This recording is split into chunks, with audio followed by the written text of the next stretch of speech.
ಶ್ರೀಯುತರಾದಂಥ K Srinivasa Murthy, B R Vishwanath ಸ್ನೇಹಿತರು ಜೊತೆಯಾಗಿ ಸಂಪಾದಿಸಿರ್ತಕ್ಕಂಥ ಹಡಪದ ಮಾಸ್ತರರ ಕಲಾತತ್ವ ಎನ್ನುವಂಥ ಪುಸ್ತಕವನ್ನು ಅತ್ಯಂತ ಸೃಜನಶೀಲವಾಗಿ, ಕಲಾತ್ಮಕವಾಗಿ, ಅರ್ಥಪೂರ್ಣವಾಗಿ ಮುದ್ರಿಸಿ ಓದುಗರ ಮುಂದೆ ಅನಾವರಣಗೊಳ್ಳುವಂಥ ಒಂದು ಸಂದರ್ಭಕ್ಕೆ ನಾವಿವಾಗ ಸಾಕ್ಷಿಯಾಗ್ತಾ ಇದ್ದೀವಿ.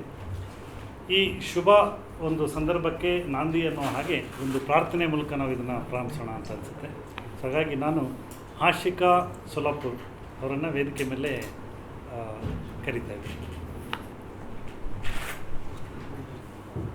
ಪಾಲಿಸೆಮ್ಮ ಮುದ್ದು ಶಾರದೆ, ನಿನ್ನ ನಾಲಿಗೆಯಲ್ಲಿ ನಿಲ್ಲಬಾರದೆ. ಪಾಲಿಸೆಮ್ಮ ಮುದ್ದು ಶಾರದೆ, ಲೋಲಲೋಚನೆ ತಾಯೇ, ನಿನ್ನ ನಿರುತ ನಂಬಿದೆ ತಾಯೇ. ಲೋಲಲೋಚನೆ ತಾಯೇ, ನಿನ್ನ ನಿರುತ ನಂಬಿದೆ ತಾಯೇ. ಪಾಲಿಸೆಮ್ಮ ಮುದ್ದು ಶಾರದೆ, ಎನ್ನ ನಾಲಿಗೆಯಲ್ಲಿ ನಿಲ್ಲಬಾರದೆ. ಪಾಲಿಸೆಮ್ಮ ಮುದ್ದು ಶಾರದೆ, ಅಕ್ಷರಕ್ಷರ ವಿವೇಕವ ನಿನ್ನ ಕುಕ್ಷಿಯೋಳಿರೇಳು ಲೋಕವ. ಸಾಕ್ಷಾತ್ ರೂಪದಿಂದ ಒಲಿದು ರಕ್ಷಿಸುತ್ತಾಯೆ. ಪಾಲಿಸೆಮ್ಮ ಮುದ್ದು ಶಾರದೆ, ಎನ್ನ ನಾಲಿಗೆಯಲ್ಲಿ ನಿಲ್ಲಬಾರದೆ. ಪಾಲಿಸೆಮ್ಮ ಮುದ್ದು ಶಾರದೆ, ಸರ್ವಾಲಂಕಾರ ದಯಾಮೂರ್ತಿ ದೇವಿ, ಸಂಗೀತ ಗಾನ ಕೀರುತಿ. ಗುರುಮೂರ್ತಿ ಪುರಂದರ ವಿಠಲನ್ನ ಸ್ಮರಿಸುವೆ. ಗುರುಮೂರ್ತಿ ಪುರಂದರ ವಿಠಲನ್ನ ಸ್ಮರಿಸುವೆ. ಪಾಲಿಸೆಮ್ಮ ಮುದ್ದು ಶಾರದೆ, ಎನ್ನ ನಾಲಿಗೆಯಲ್ಲಿ ನಿಲ್ಲಬಾರದೆ.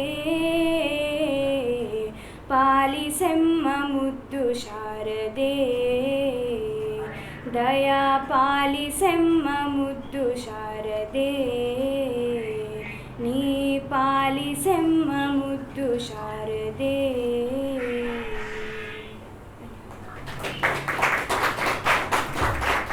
ಸ್ನೇಹಿತರೆ, ಈ ಕಾರ್ಯಕ್ರಮ ಇವತ್ತು 2 ಆಯಾಮಗಳಲ್ಲಿ ನಡೀತಾ ಇದೆ.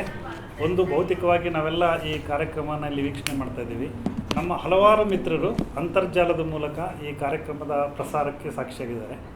ಸೊ ಹಾಗಾಗಿ ದಯವಿಟ್ಟು ತಮ್ಮಲ್ಲಿ ಒಂದು ವಿನಂತಿ ಏನಂದರೆ, ಮೊಬೈಲ್ ಆನಲ್ಲಿದ್ದರೆ ಅದನ್ನು ಸೈಲೆಂಟ್ ಮೋಡಲ್ಲಿ ಇಟ್ಕೊಳ್ಳಿ. ಆಮೇಲೆ ಈ ಕಾರ್ಯಕ್ರಮದ ಒಂದು ಆಶಯ ಏನಿದೆ, ಈ ಒಂದು ಕೆಲಸವನ್ನು ಸಾಕಷ್ಟು ಕಾಲ ತುಂಬ ತಾಳ್ಮೆ ಮತ್ತು ಶ್ರದ್ಧೆಯಿಂದ ನಡೆಸಿ ಅದನ್ನು ಇವತ್ತು ಪೂರ್ಣಗೊಳಿಸಿಕೊಂಡು ಇವತ್ತು ಅದನ್ನು ಒಂದು ಬಿಡುಗಡೆಗೆ ತಯಾರಿ ಮಾಡಿರ್ತಕ್ಕಂಥ ನಮ್ಮ ಸ್ನೇಹಿತರು ಶ್ರೀ ಬಿ ಆರ್ ವಿಶ್ವನಾಥ್ ಅವರು ತಮ್ಮ ಮೊದಲ ಮಾತುಗಳಿಂದ ಈ ಕಾರ್ಯಕ್ರಮವನ್ನು ಪ್ರಾರಂಭಿಸಬೇಕು ಅಂತೇಳಿ ಹೇಳ್ಬೋದು.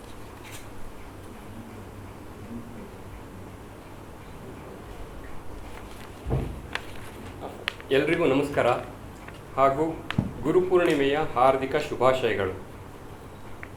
ಆನ್ಲೈನಲ್ಲೂ ಆಡಿಯೋ ಕೇಳಿಸ್ತಾ ಇದೆ ಅಂತ ಒಂದು ನಂಬಿಕೆ ಇದೆ. ಕೆ ವಿ ಸುಬ್ಬಣ್ಣ ಆಪ್ತರಂಗಮಂದಿರದ ಎರಡನೆಯ ಪ್ರಕಟಣೆಯಾದ ಹಡಪದ ಮಾಸ್ತರ ಕಲಾತತ್ವ ಪುಸ್ತಕದ ಹಾಗೂ ಹಡಪದ ಮಾಸ್ತರ ಬ್ಲಾಗ್ ಬಿಡುಗಡೆ ಕಾರ್ಯಕ್ರಮಕ್ಕೆ ಆಗಮಿಸಿರುವ ನಿಮ್ಮೆಲ್ಲರಿಗೂ ಅತಿಥಿಗಳಾದ ಸುಗತಾ ಶ್ರೀನಿವಾಸರಾಜು, ಗೂಗಲ್ ಮೀಟ್ನಲ್ಲಿ ನಮ್ಮೊಂದಿಗಿರುವ ಗಿರೀಶ್ ಕಾಸರೊಳ್ಳಿ ಸರ್, ಎನ್ ಮನು ಚಕ್ರವರ್ತಿ ಅವರು, ಶೀಲಾ ಗೌಡ, ಶ್ರೀನಿವಾಸ ಮೂರ್ತಿ ಹಾಗೂ ರಂಗನಾಥ ಕಂಠನಕುಂಟೆ, ಅಲ್ಲದೆ ಭಾಸ್ಕರ್ ಅವರು ಹಾಗೂ ವಿದ್ಯಾಮೂರ್ತಿ ಅವರಿಗೂ ಪ್ರೀತಿ ವಿಶ್ವಾಸದಿಂದ ಭಾಗವಹಿಸಿರುವ ನಿಮ್ಮೆಲ್ಲರಿಗೂ ಸ್ವಾಗತವನ್ನು ಕೋರುತ್ತೇನೆ. ಹಡಪದ ಮಾಸ್ತರ ಕುಟುಂಬ ವರ್ಗ ಹಾಗೂ ಮಾಸ್ತರರ ಜೊತೆಗೆ ಹತ್ತಿರದಿಂದ ಒಡನಾಡಿದ ಹಲವು ವಿದ್ಯಾರ್ಥಿಗಳು ಪುಸ್ತಕಕ್ಕೆ ತಮ್ಮ ಲೇಖನಗಳನ್ನು ಬರೆದುಕೊಟ್ಟಿದ್ದಾರೆ. ಅವರಲ್ಲಿ ವೇಣುಗೋಪಾಲ್, ಪರ್ವತಗೌಡರ್, ರಮೇಶ್ ಚಂದ್ರ ಹಾಗೂ ಸಂಭಾಷಣೆ ಮೂಲಕ ತಮ್ಮ ವಿಚಾರಗಳನ್ನು ತಿಳಿಸಿದ ಸತೀಶ್ ಸೋಲಾಪುರ್, ಮೊಹಮ್ಮದ್ ರಿಜ್ವಾನ್ ಹಾಗೂ ರಾಘವನ್ ಇಲ್ಲಿದ್ದಾರೆ.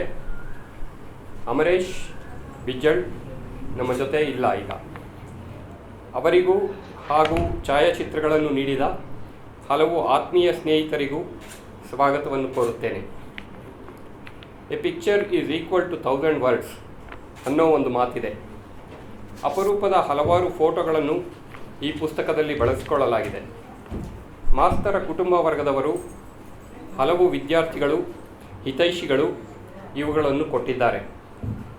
ಕೆಲವನ್ನು ಕೆನ್ ಕಲಾಶಾಲೆಯಲ್ಲಿ ಚಿತ್ರೀಕರಿಸಿಕೊಳ್ಳಲು ಅನುವು ಮಾಡಿಕೊಟ್ಟಿದ್ದಾರೆ. ಪುಸ್ತಕದ ವಿನ್ಯಾಸ ಹಾಗೂ ವಿಷಯಕ್ಕೆ ಸಂಬಂಧಿಸಿದ ಕೆಲವು ಛಾಯಾಚಿತ್ರಗಳನ್ನು ಮಾತ್ರ ಈ ಪುಸ್ತಕದಲ್ಲಿ ಬಳಸಿಕೊಳ್ಳಲು ನಮಗೆ ಸಾಧ್ಯವಾಗಿದೆ. ಉಳಿದ ಹಾಗೆ ಕೆಲವು ಈಗ ಸ್ಲೈಡ್ ಶೋನಲ್ಲಿ ಪ್ರದರ್ಶನಗೊಂಡಿರೋದನ್ನು ನೀವು ನೋಡಿರ್ಬೋದು. ನಮ್ಮ ಈ ಕೆಲಸದಲ್ಲಿ ಪ್ರೀತಿ ವಿಶ್ವಾಸಗಳಿಂದ ಭಾಗಿಯಾಗಿರುವ ಎಲ್ಲರಿಗೂ ನಾವು ಆಭಾರಿಗಳಾಗಿದ್ದೇವೆ. ಅವರೆಲ್ಲರಿಗೂ ಕಾರ್ಯಕ್ರಮಕ್ಕೆ ಆದರದ ಸ್ವಾಗತ.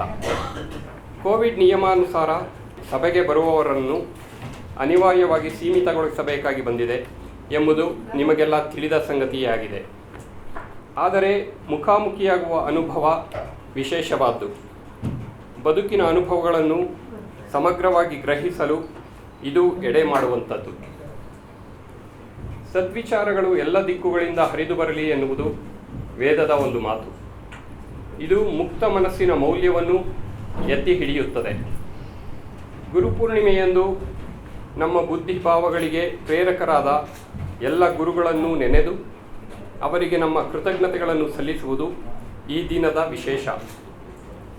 ಹಡಪದ ಮಾಸ್ತರ ಕಲಾತತ್ವ ಪುಸ್ತಕ ಗುರುಪೂರ್ಣಿಮೆಯಂದು ಹೊರಬರುತ್ತಿರುವುದು ನಮ್ಮೆಲ್ಲರಿಗೂ ಸಂತೋಷದ ಸಂಗತಿ. ಈ ದಿನ ಬಿಡುಗಡೆ ಮಾಡೋಣ ಎಂದು ಹೊಳೆದದ್ದು ಒಂದು ಆಕಸ್ಮಿಕ.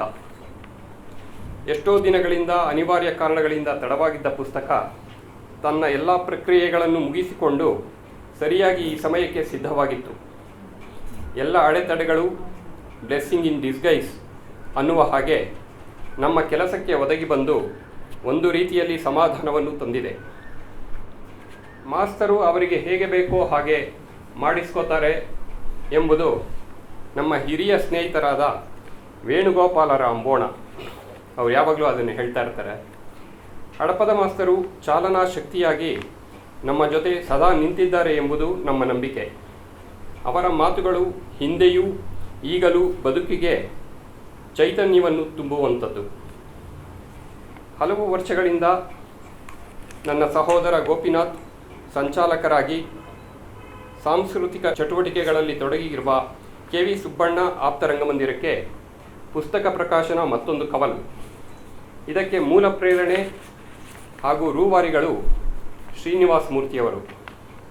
ಅವರ ತುಂಬು ಹೃದಯದ ಮಾರ್ಗದರ್ಶನದಲ್ಲಿ ಈ ಕೆಲಸಗಳು ನಡೆಯುತ್ತಿವೆ. ಅವರ ಜೊತೆಗಿನ ಕೆಲಸ ಎಲ್ಲ ಸಂದರ್ಭಗಳಲ್ಲೂ ಮಾನಸಿಕ ದೃಢತೆಯನ್ನು, ಬದುಕು ವಿಚಾರಗಳಲ್ಲಿ ಹೆಚ್ಚು ಸ್ಪಷ್ಟತೆಯನ್ನು ತರುತ್ತದೆ. ವಿದ್ಯಾಮೂರ್ತಿಯವರು ನಮ್ಮ ಕೆಲಸಗಳಲ್ಲಿ ಬೆಂಬಲವಾಗಿದ್ದಾರೆ. ಮೂರ್ತಿ ದಂಪತಿಗಳು ಹಲವು ವರ್ಷಗಳಿಂದ ವಿದೇಶದಲ್ಲಿ ನೆಲೆಸಿದ್ದರೂ ಸಹ ಸದಾ ಅವರ ಅಮೂಲ್ಯ ಸಮಯ, ಸಹಕಾರ, ಸಹಾಯಗಳು ನಮ್ಮ ಜೊತೆಯಾಗಿವೆ. ಅವರ ಪ್ರೀತಿ ವಿಶ್ವಾಸಗಳು ಸದಾ ನಮ್ಮೊಂದಿಗೆ ಇರಲಿ. ಪುಸ್ತಕವನ್ನು ಅತ್ಯಂತ ಕಾಳಜಿ ಸಮಾಧಾನಗಳಿಂದ ಮುದ್ರಿಸಿಕೊಟ್ಟ ಪರಿಶ್ರೀ ಪ್ರಿಂಟರ್ಸ್ನ ಶ್ರೀನಾಥ್ ಅವರಿಗೆ ನಾವು ಆಭಾರಿಗಳಾಗಿದ್ದೇವೆ. ಪುಸ್ತಕವನ್ನು ನಾವು ಅಂದುಕೊಂಡಂತೆ ಹೊರತರುವಲ್ಲಿ ಅವರು ನೀಡಿದ ಸಹಕಾರ ಅತ್ಯಂತ ಪ್ರಶಂಸನೀಯವಾದದ್ದು. ಪುಸ್ತಕ ವಿನ್ಯಾಸದ ದೃಷ್ಟಿಯಲ್ಲಿ ಯಾವ ರೀತಿಯಲ್ಲಿ ವಿಶೇಷವಾಗಬಹುದು ಎಂದು ಯೋಚಿಸುತ್ತಿದ್ದಾಗ ನಮಗೆ ಹೊಳೆದದ್ದು ಡಿಯೋಟೋನ್. ಇದು ಗ್ರಾಫಿಕ್ ಆಗಿ ನಮ್ಮ ವಿಚಾರ ಕಲ್ಪನೆಗಳಿಗೆ ಪೂರಕವಾಗಿದೆ ಎಂದೆನಿಸಿ ಆ ಬಗ್ಗೆ ಹುಡುಕಾಟಕ್ಕೆ ತೊಡಗಿದೆವು. ಶ್ರೀನಾಥ್ ಅವರು ತಾವು ಈ ಹಿಂದೆ ಈ ರೀತಿಯ ಕೆಲಸ ಮಾಡಿದ್ದೇವೆ, ಸಾಧ್ಯವಿದೆ ಎಂದು ಭರವಸೆ ನೀಡಿದರು. ಆಧುನಿಕ ತಂತ್ರಜ್ಞಾನದಲ್ಲಿ ಅದು ಹಿಂದಿಗಿಂತ ಸುಲಭವೇ ಆದರೂ ಅದನ್ನು ಸಾಧಿಸುವುದು ಹೇಗೆ ಎಂಬುದೇ ಪ್ರಶ್ನೆಯಾಗಿತ್ತು. ಸ್ವಲ್ಪ ರಿಸರ್ಚ್ಗಳ ನಂತರ ಅದಕ್ಕೆ ದಾರಿಯೂ ಕಂಡುಬಂತು. ನಮ್ಮ ನಿರೀಕ್ಷೆ ಹಾಗೂ ಆರ್ಥಿಕ ಮಿತಿಗಳನ್ನು ಅರಿತು ಶ್ರೀನಾಥ್ ನಮ್ಮ ಪುಸ್ತಕವನ್ನು ಅತ್ಯಂತ ಕಾಳಜಿಯಿಂದ ಮಾಡಿಕೊಟ್ಟಿದ್ದಾರೆ. ಅವರು ಕೆಲಸದ ಒತ್ತಡದಿಂದ ಇಂದು ಇಲ್ಲಿಗೆ ಬರಲಾಗಿಲ್ಲ. ಗೂಗಲ್ ಮೀಟಲ್ಲಿ ಇರಬಹುದೇನೋ. ಅವರಿಗೆ ನಮ್ಮ ಅನಂತ ಧನ್ಯವಾದಗಳು. ಪುಸ್ತಕದ ಪ್ರತಿಯೊಂದು ಹಂತವನ್ನು, ಅಂದರೆ ಟ್ರಾನ್ಸ್ಕ್ರಿಪ್ಷನ್, ಪ್ರೂಫ್ ರೀಡಿಂಗ್ ಇಂಥವುಗಳನ್ನು ನಾವುಗಳೇ ನಿಭಾಯಿಸಿದ್ದರಿಂದ ಪುಸ್ತಕವು ಆರ್ಥಿಕವಾಗಿ ಹೊರೆಯಾಗದಂತೆಯೂ ತರಲು ಸಾಧ್ಯವಾಗಿದೆ. ಅಕ್ಷರ ಮಾತ್ರಂ ಕಲಿಸಿದಾತಂ ಗುರು ಅಂತ ನಮ್ಮ ಟೀಚರ್ ಒಬ್ಬರು ಹೇಳ್ತಿದ್ರು. ಹಡಪದ ಮಾಸ್ತರು ಹಲವಾರು ವಿದ್ಯಾರ್ಥಿಗಳ ಬದುಕನ್ನು ಅರ್ಥವತ್ತಾಗಿ ರೂಪಿಸಿದವರು. ಈ ಪುಸ್ತಕ ಅವರ ವಿದ್ಯಾರ್ಥಿಗಳಾದ ನಾವು ಪ್ರೀತಿ ಗೌರವಗಳಿಂದ ಅವರಿಗೆ ಸಲ್ಲಿಸುವ ಕಾಣಿಕೆ. ಈ ಕೆಲಸದಿಂದ ಮತ್ತೊಬ್ಬರಿಗೆ ಪ್ರೇರಣೆಯಾದರೆ ನಮ್ಮ ಕೆಲಸ ಸಾರ್ಥಕವಾದಂತೆ ಎಂದು ನಮ್ಮ ಬೆನ್ನು ತಟ್ಟಿ ತಮ್ಮ ಅಭಿಮಾನದ ಮಾತುಗಳನ್ನು ವ್ಯಕ್ತಪಡಿಸಿದವರು GS ಶಿವರಾಮ್ ಸರ್. ಅವರು ನಮ್ಮ ಜೊತೆ ಇಲ್ಲಿರಬೇಕಾಗಿತ್ತು. ಅನಿವಾರ್ಯ ಕಾರಣಗಳಿಂದ ಅವರು ಬಂದಿಲ್ಲ. ಅವರು ನಮ್ಮ ಜೊತೆ ಇಲ್ಲಿರ್ತಾರೆ ಅನ್ನೋದಕ್ಕಿಂತಲೂ ನಾವು ಅವ್ರ ಜೊತೆ ಇರ್ತೀವಿ ಅನ್ನೋದು ಹೆಚ್ಚು ಸೂಕ್ತವೇನೋ.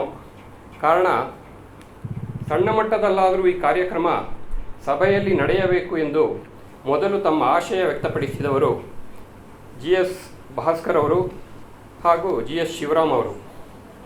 ಸುಗತ ಅವರು ಅದನ್ನೇ ಹೇಳಿದ್ರು, ಮುಖಾಮುಖಿಯಾಗಿದ್ದರೆ ಸಭೆ ಚೆನ್ನಾಗಿರುತ್ತೆ ಅನ್ನೋದು. ಅವರುಗಳೊಂದಿಗೆ ನಾವು ಇಲ್ಲಿ ಸೇರಿರುವುದು ಅತ್ಯಂತ ಸಂತೋಷದ ಸಂಗತಿ.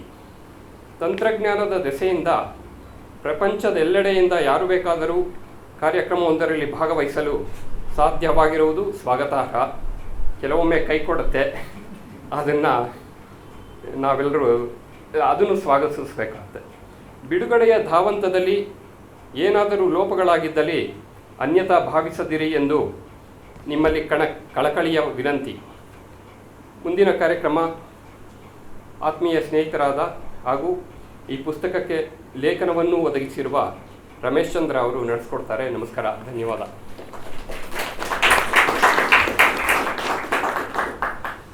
ವಿಶ್ವನಾಥ್, ನಮಸ್ಕಾರ. ನಾವು ಸಾಮಾನ್ಯವಾಗಿ ಒಂದು ಪುಸ್ತಕ ಪ್ರಕಟ ಆದಮೇಲೆ ಅದರ ಕುರಿತು ಸಾಕಷ್ಟು ಚರ್ಚೆಗಳಾಗೋದನ್ನು ನೋಡಿದ್ದೀವಿ. ಆದರೆ ಈ ಪುಸ್ತಕ ಪ್ರಕಟ ಆಗೋದಕ್ಕೆ ಮುಂಚೆನೇ ಸಾಕಷ್ಟು ಚರ್ಚೆಗಳಾಗಿ ಹಲವು ಆಯಾಮಗಳಲ್ಲಿ ಹಲವು ರೂಪರೇಷೆಗಳನ್ನು ಪಡೆದುಕೊಂಡು ಹಲವು ದಿಕ್ಕುಗಳಿಗೆ ಹೋಗಿ ಮತ್ತೆ ಅದು ಒಂದು ರೀತಿಯಾದಂಥ ಸ್ವರೂಪವನ್ನು ಪಡೆದುಕೊಂಡಿದೆ. ಸೊ ಆತುರದಿಂದ ಮಾಡಿದಂಥ ಕೆಲಸ ಅಲ್ಲ ಇದು. ಸಾಕಷ್ಟು ಸಮಯವನ್ನು ತಗೊಂಡು ಒಂದು ಕಲಾಕೃತಿ. ನಾನಿವಾಗ ಈ ಪುಸ್ತಕವನ್ನು ನೋಡಿದಾಗ ನನಗನ್ಸಿದ್ದು, ಇದು ನಿಜವಾಗ್ಲೂ ಇದೇ ಒಂದು ಕಲಾಕೃತಿ. ಈಗ ಇದು ಹಡಪದ ಮಾಸ್ತರರ ಎಲ್ಲ ಸತ್ವಗಳನ್ನು ಸೇರಿಸಿಕೊಂಡು ಬಂದಿರತಕ್ಕಂಥ ಇನ್ನೊಂದು ರೂಪ ಇದು ಅಂತ ಅನ್ನಿಸ್ತು.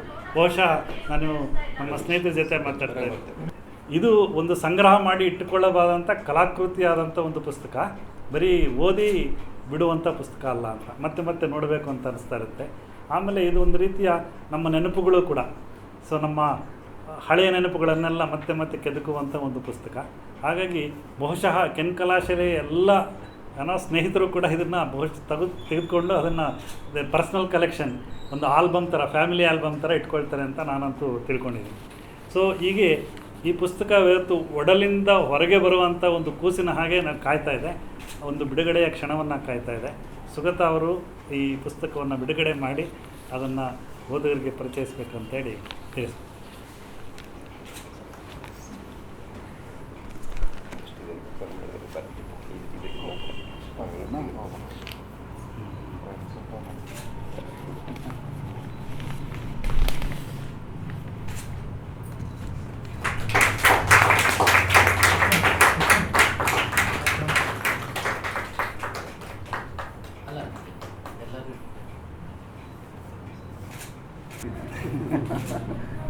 ನೀವೇ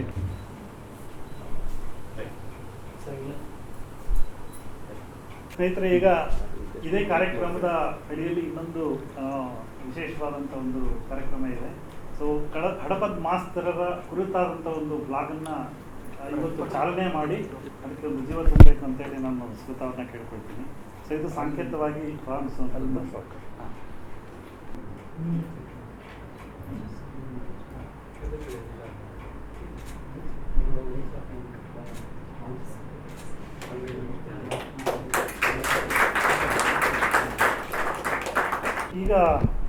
ಸುಗತಾ ಶ್ರೀನಿವಾಸರಾಜು ಅವರು ನಮ್ಮ ಮುಂದೆ ಇದ್ದಾರೆ. ಕನ್ನಡ ಮತ್ತು ಆಂಗ್ಲ ಭಾಷೆಗಳಲ್ಲಿ ತಮ್ಮ ಪ್ರಬುದ್ಧ ಬರಹಗಳಿಂದ ನಮ್ಮೆಲ್ಲರ ಗಮನ ಸೆಳೆದಿದ್ದಾರೆ. ಕನ್ನಡಪ್ರಭ, ಏಷ್ಯಾನೆಟ್ ನ್ಯೂಸ್ ಸಂಸ್ಥೆಗಳಲ್ಲಿ ಪ್ರಧಾನ ಸಂಪಾದಕರು, ನಿರ್ದೇಶಕರು ಆಗಿ ಮತ್ತು ಇದಲ್ಲದೆ ಅನೇಕ ಪ್ರಮುಖ ಪತ್ರಿಕೆಗಳಲ್ಲಿ ಕೆಲಸ ಮಾಡಿ ಅನುಭವ ಇರತಕ್ಕಂಥ ಸುಗತಾ ಶ್ರೀನಿವಾಸರಾಜು ಅವರು ಈ ಪುಸ್ತಕವನ್ನು ಕುರಿತಂತೆ ಒಂದೆರಡು ಮಾತುಗಳನ್ನು ಆಡಬೇಕು ಅಂತೇಳಿ. ಎಲ್ರಿಗೂ ನಮಸ್ಕಾರ. ಗೂಗಲ್ ಮೀಟ್ನಲ್ಲಿರೋರಿಗೂ ನನ್ನ ನಮಸ್ಕಾರ. ಮಾತನ್ನು ಪ್ರಾರಂಭ ಮಾಡಲಿಕ್ಕೆ ಮುಂಚೆ ಒಂದು ಸಣ್ಣ ಕನ್ಫೆಷನ್.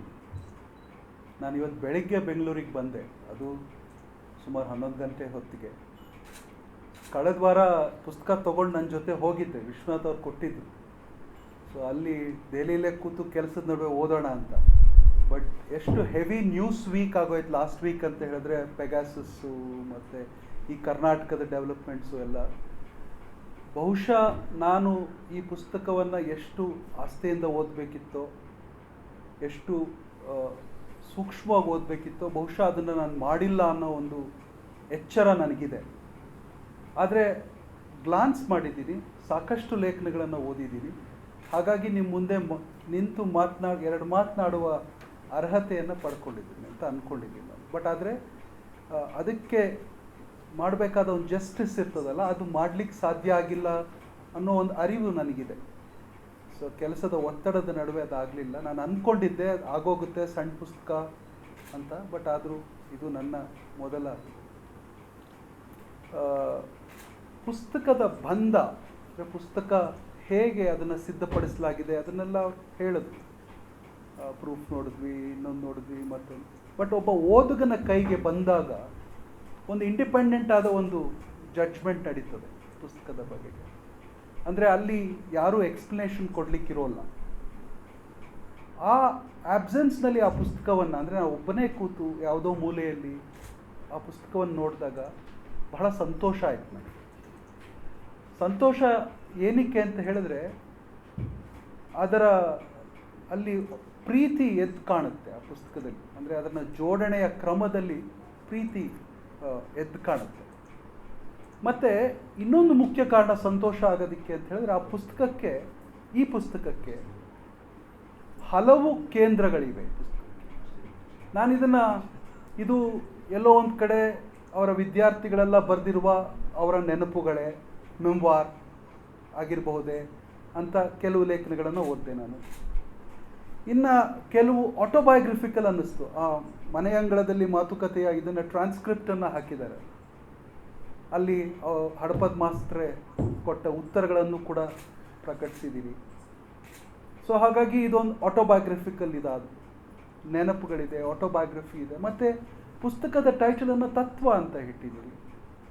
ಮೇಷ್ಟ್ರ ತತ್ವಗಳು ಏನು, ಮತ್ತು ಒಂದೊಂದು ಲಾರ್ಜರ್ ಕಾಂಟೆಕ್ಸ್ಚುಯಲ್ ಆದ ಒಂದು ಸೆಟ್ಟಿಂಗಲ್ಲಿ ಇವತ್ತಿನ ಕಾಲಕ್ಕೆ ಮೇಷ್ಟ್ರು ಹೇಗೆ ಕಾಣ್ತಾರೆ ಅನ್ನುವ ಕೆಲವು ಮಾತುಗಳು ಅದರ ನಡುವೆ ಬರ್ತದೆ. ಸೊ ಪುಸ್ತಕ ಅದರ ಬಂಧವನ್ನು ನೋಡಿದಾಗ ಭಾಳ ಸಂತೋಷ ಆಗುತ್ತೆ. ಯಾಕೆಂದರೆ ಅದಕ್ಕೆ ಕೇಂದ್ರಗಳಿಟ್ಕೊಂಡು ಒಂದು ಪುಸ್ತಕವನ್ನು ಮಾಡಲಿಕ್ಕೆ ಹೊರಟಾಗ ಅಥವಾ ಬರೀಲಿಕ್ಕೆ ಹೊರಟಾಗ ಪುಸ್ತಕ ಎಲ್ಲೋ ಒಂದು ಕಡೆ ಭಾಳ ಒಂಥರದ ಸಂಕುಚಿತವಾದ ಒಂದು ಮಾರ್ಗವನ್ನು ಪಡ್ಕೊಂಡು ಬಿಡ್ತದೆ. ನಮಗೆ ಗೊತ್ತಿಲ್ಲದಂಗೆ ಒಂದು ಥಿಮ್ಯಾಟಿಕ್ ಆಗಿ ಅದನ್ನು ಅಪ್ರೋಚ್ ಮಾಡಲಿಕ್ಕೆ ಹೊರಟಾಗ ಆ ಥರದ ಯಾವುದೇ ಗೊಂದಲಗಳನ್ನು ಇದು ಇಟ್ಕೊಳ್ಳದೆ ಎಲ್ಲ ಒಂದು ಮೈ ಕೊಡವಿ ಒಂದು ವಿಶಾಲವಾದ ಒಂದು ನೆಲೆಯಲ್ಲಿ ಈ ಪುಸ್ತಕ ರೂಪುಗೊಂಡಿದೆ ಅನ್ನೋದನ್ನು ನಾನು ಮೊದಲು ಗಮನಿಸಿದೆ. ಸೊ ಹಾಗಾಗಿ ನಂಗೆ ಭಾಳ ಸಂತೋಷ ಆಯಿತು. ಇದರಲ್ಲಿ ಮೆಮ್ವಾರ್ ಆಗ್ಬೋದು, ಆಟೋಬಯೋಗ್ರಫಿಕಲ್ ಎಲಿಮೆಂಟ್ಸ್ ಆಗ್ಬೋದು, ಫಿಲಸಾಫಿಕಲ್ ಎಲಿಮೆಂಟ್ಸ್ ಆಗ್ಬೋದು, ತತ್ವದ ಥಿಯರಿಟಿಕಲ್ ಎಲಿಮೆಂಟ್ಸ್ ಆಗ್ಬೋದು, ಕಲೆಗೆ ಸಂಬಂಧಪಟ್ಟಂಥ ಅನೇಕ ವಿಚಾರ ಎಲ್ಲವೂ ಪ್ಯಾರಲಲ್ ಆಗಿ ಸಾಗ್ತಾ ಇರ್ತದೆ ಅಷ್ಟೆ. ಎಲ್ಲೂ ಕೂಡ ಅದು ಇದೇ ಮೇಷ್ಟ್ರ ನಿಲುವು, ಇದೇ ಮೇಷ್ಟ್ರು ಬದುಕು, ಇದೇ ಮೇಷ್ಟ್ರ ತತ್ವ ಅಂತ ಎಲ್ಲೂ ಹೇಳಲಿಕ್ಕೆ ಅದು ಪ್ರಯತ್ನ ಪಡಲ್ಲ. ಆ ಥರ ಖಚಿತವಾಗಿ ಹೇಳೋಕ್ಕೆ ಸಾಧ್ಯ ಆಗ್ಬಿಟ್ಟಿದ್ದಿದ್ರೆ ಬಹುಶಃ ಇವತ್ತು ನೀವು ಈ ಪುಸ್ತಕನೇ ಮಾಡ್ತಾ ಇರಲಿಲ್ಲ. ಯಾಕಂದರೆ ಮೇಷ್ಟ್ರು ಮರ್ತೋಗಿರೋರು. ಸೊ ಆ ಥರದ ಖಚಿತತೆಯನ್ನು ಈ ಪುಸ್ತಕ ಎಲ್ಲೂ ಹುಡ್ಕಕ್ಕೆ ಹೋಗಲ್ಲ. ಅದು ಕೆಲವರಿಗೆ ಅದು ವೀಕ್ನೆಸ್ ಆಗೂ ಕಾಣ್ಬೋದು, ಆದರೆ ನನ್ನ ಮಟ್ಟಿಗೆ ಅದು ಭಾಳ ದೊಡ್ಡ ಸ್ಟ್ರೆಂತ್. ಯಾಕಂದರೆ ಪತ್ರಕರ್ತರಾಗಿ ನಾವು ಸದಾ ಒಂದು ಕೇಂದ್ರವನ್ನು ಇಟ್ಕೊಂಡು ಬರೀಲಿಕ್ಕೆ ಪ್ರಯತ್ನ, ಒಂದು ನ್ಯೂಸ್ ಪೆಗ್ ಇಟ್ಕೊಂಡು ಬರೀಲಿಕ್ಕೆ ಪ್ರಯತ್ನ ಪಡ್ತೀವಿ. ಒಬ್ಬ ಓದುಗನಿಗೆ ಸರಳವಾಗಿ ಅದು ಮುಟ್ಬಿಡ್ಬೇಕು ಅನ್ನೋ ಥರದಲ್ಲಿ. ಇಲ್ಲಿ ಹಾಗಾಗಲ್ಲ. ಇದು ಒಂಥರ ಈ ಲ್ಯಾಬರೆನ್ಸ್ ಅಂತ ಹೇಳ್ತೀವಲ್ಲ, ಮಿಯಾಂಡ್ರಿಂಗ್ ಆದ ಒಂದು ರೋಡಲ್ಲಿ ಸಾಗ್ತಾ ಹೋಗ್ತದೆ ಈ ಪುಸ್ತಕ. ಸೊ ಅದು ನನಗೆ ವೈಯಕ್ತಿಕವಾಗಿ ಭಾಳ ಸಂತೋಷವನ್ನು ತಂದುಕೊಡ್ತು. ಎರಡನೇ ಅಂಶ ನನಗೆ ತುಂಬ ಸಂತೋಷ ಅನಿಸಿದ್ದು ಅಂದರೆ ಪುಸ್ತಕದಲ್ಲಿರುವಂತಹ ಚಿತ್ರಗಳು. ನನಗೆ ಈ ನೀವು ಗಮನಿಸಿದಿರೋ ಎಲ್ಲೋ ಗೊತ್ತಿಲ್ಲ, ಈ ಪಾಲ್ ಹೋಲ್ಡನ್ ಗ್ರಾಬರ್ ಅಂತ ಒಬ್ಬ ಪಾಡ್ಕಾಸ್ಟರ್ ಇದ್ದಾನೆ. ಈಚೆಗೆ ಈ ಕೋವಿಡ್ ಸಂದರ್ಭದಲ್ಲಿ ಕ್ವಾರಂಟೈನ್ ಟೇಪ್ಸ್ ಅಂತ ಡಬ್ಲಬ್ ಲ್ಯಾಬ್ಸ್ಗೆ ಲಾಸ್ ಏಂಜಲ್ಸಲ್ಲಿ ಕೂತ್ಕೊಂಡು ಬೇರೆ ಬೇರೆ ಕಲಾವಿದರು, ರೈಟರ್ಸು ಇವ್ರುಗಳ ಜೊತೆ ಎಲ್ಲ ಗಂಟೆಗಟ್ಟಲೆ ಸಂಭಾಷಣೆ ನಡೆಸಿದಂತಹ ಒಬ್ಬ ಭಾಳ ಬುದ್ಧಿಜೀವಿ ಅಂತ ಕನ್ನಡದ ಪರಿಭಾಷೆಯಲ್ಲಿ ಹೇಳೋದಾದರೆ ಬುದ್ಧಿಜೀವಿ. ಅದು ಭಾಳ ನನಗದು ಪದ ಇಷ್ಟ ಇಲ್ಲ, ಬಟ್ ಸುಲಭವಾಗಿ ಅರ್ಥ ಆಗಲಿ ಅನ್ನೋ ಕಾರಣಕ್ಕೆ ಹೇಳೋದಾದರೆ, ಈ ಪಾಲ್ ಹೋಲ್ಡನ್ ಗ್ರಾಬರ್ ಏನು ಮಾಡ್ತಾನೆ, ಪ್ರತಿದಿನ ಅವನ ಟ್ವಿಟರ್ ಅಕೌಂಟನ್ನು ನಾನು ಫಾಲೋ ಮಾಡ್ತೀನಿ. ಸೊ ಅವನೇನು ಮಾಡ್ತಾನೆ, ಈ ಯಾರ್ಯಾರ ದೊಡ್ಡ ಕಲಾವಿದರ ಹುಟ್ಟಿದಬ್ಬ ಇರ್ತದಲ್ಲ, ಆ ಸಂದರ್ಭದಲ್ಲಿ ಅವನೇನು ಮಾಡ್ತಾನೆ, ಅವರ ಅನ್ಯೂಷಲ್ ಆದ ಪೋರ್ಟ್ರೇಟ್ಸನ್ನು ಪೋಸ್ಟ್ ಮಾಡ್ತಾ ಹೋಗ್ತಾನೆ.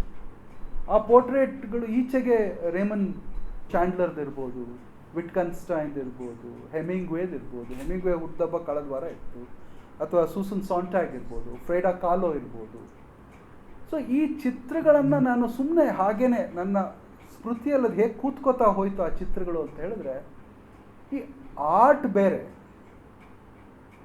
ಆರ್ಟಿಸ್ಟಿನ ಪ್ರೊಫೈಲ್ಸ್ ಅಥವಾ ಪೋರ್ಟ್ರೇಟ್ಸ್ ಇರ್ತಾವಲ್ಲ, ಅದೇ ಒಂದು ಇಂಡಿಪೆಂಡೆಂಟ್ ಜಾನ್ರ್ ಅನಿಸ್ಲಿಕ್ಕೆ ಶುರು ಆಯಿತು ನನಗೆ. ಈ ಪುಸ್ತಕ ನೋಡಿದಾಗ ಅದು ಖಾತ್ರಿ ಆಯಿತು. ಯಾಕಂದರೆ ಮೇಷ್ಟ್ರ ಚಿತ್ರಗಳಿದೆಯಲ್ಲ, ಅವರು ಅಷ್ಟು ಸುರದ್ರೂಪಿ ಅನ್ನೋದು ನನಗೆ ಮರ್ತೋಗಿತ್ತು. ನಮ್ಮ ತಂದೆ ಜೊತೆ ಕೆನ್ ಶಾಲೆಗೆ ಹೋಗ್ತಾ ಇದ್ದೆ.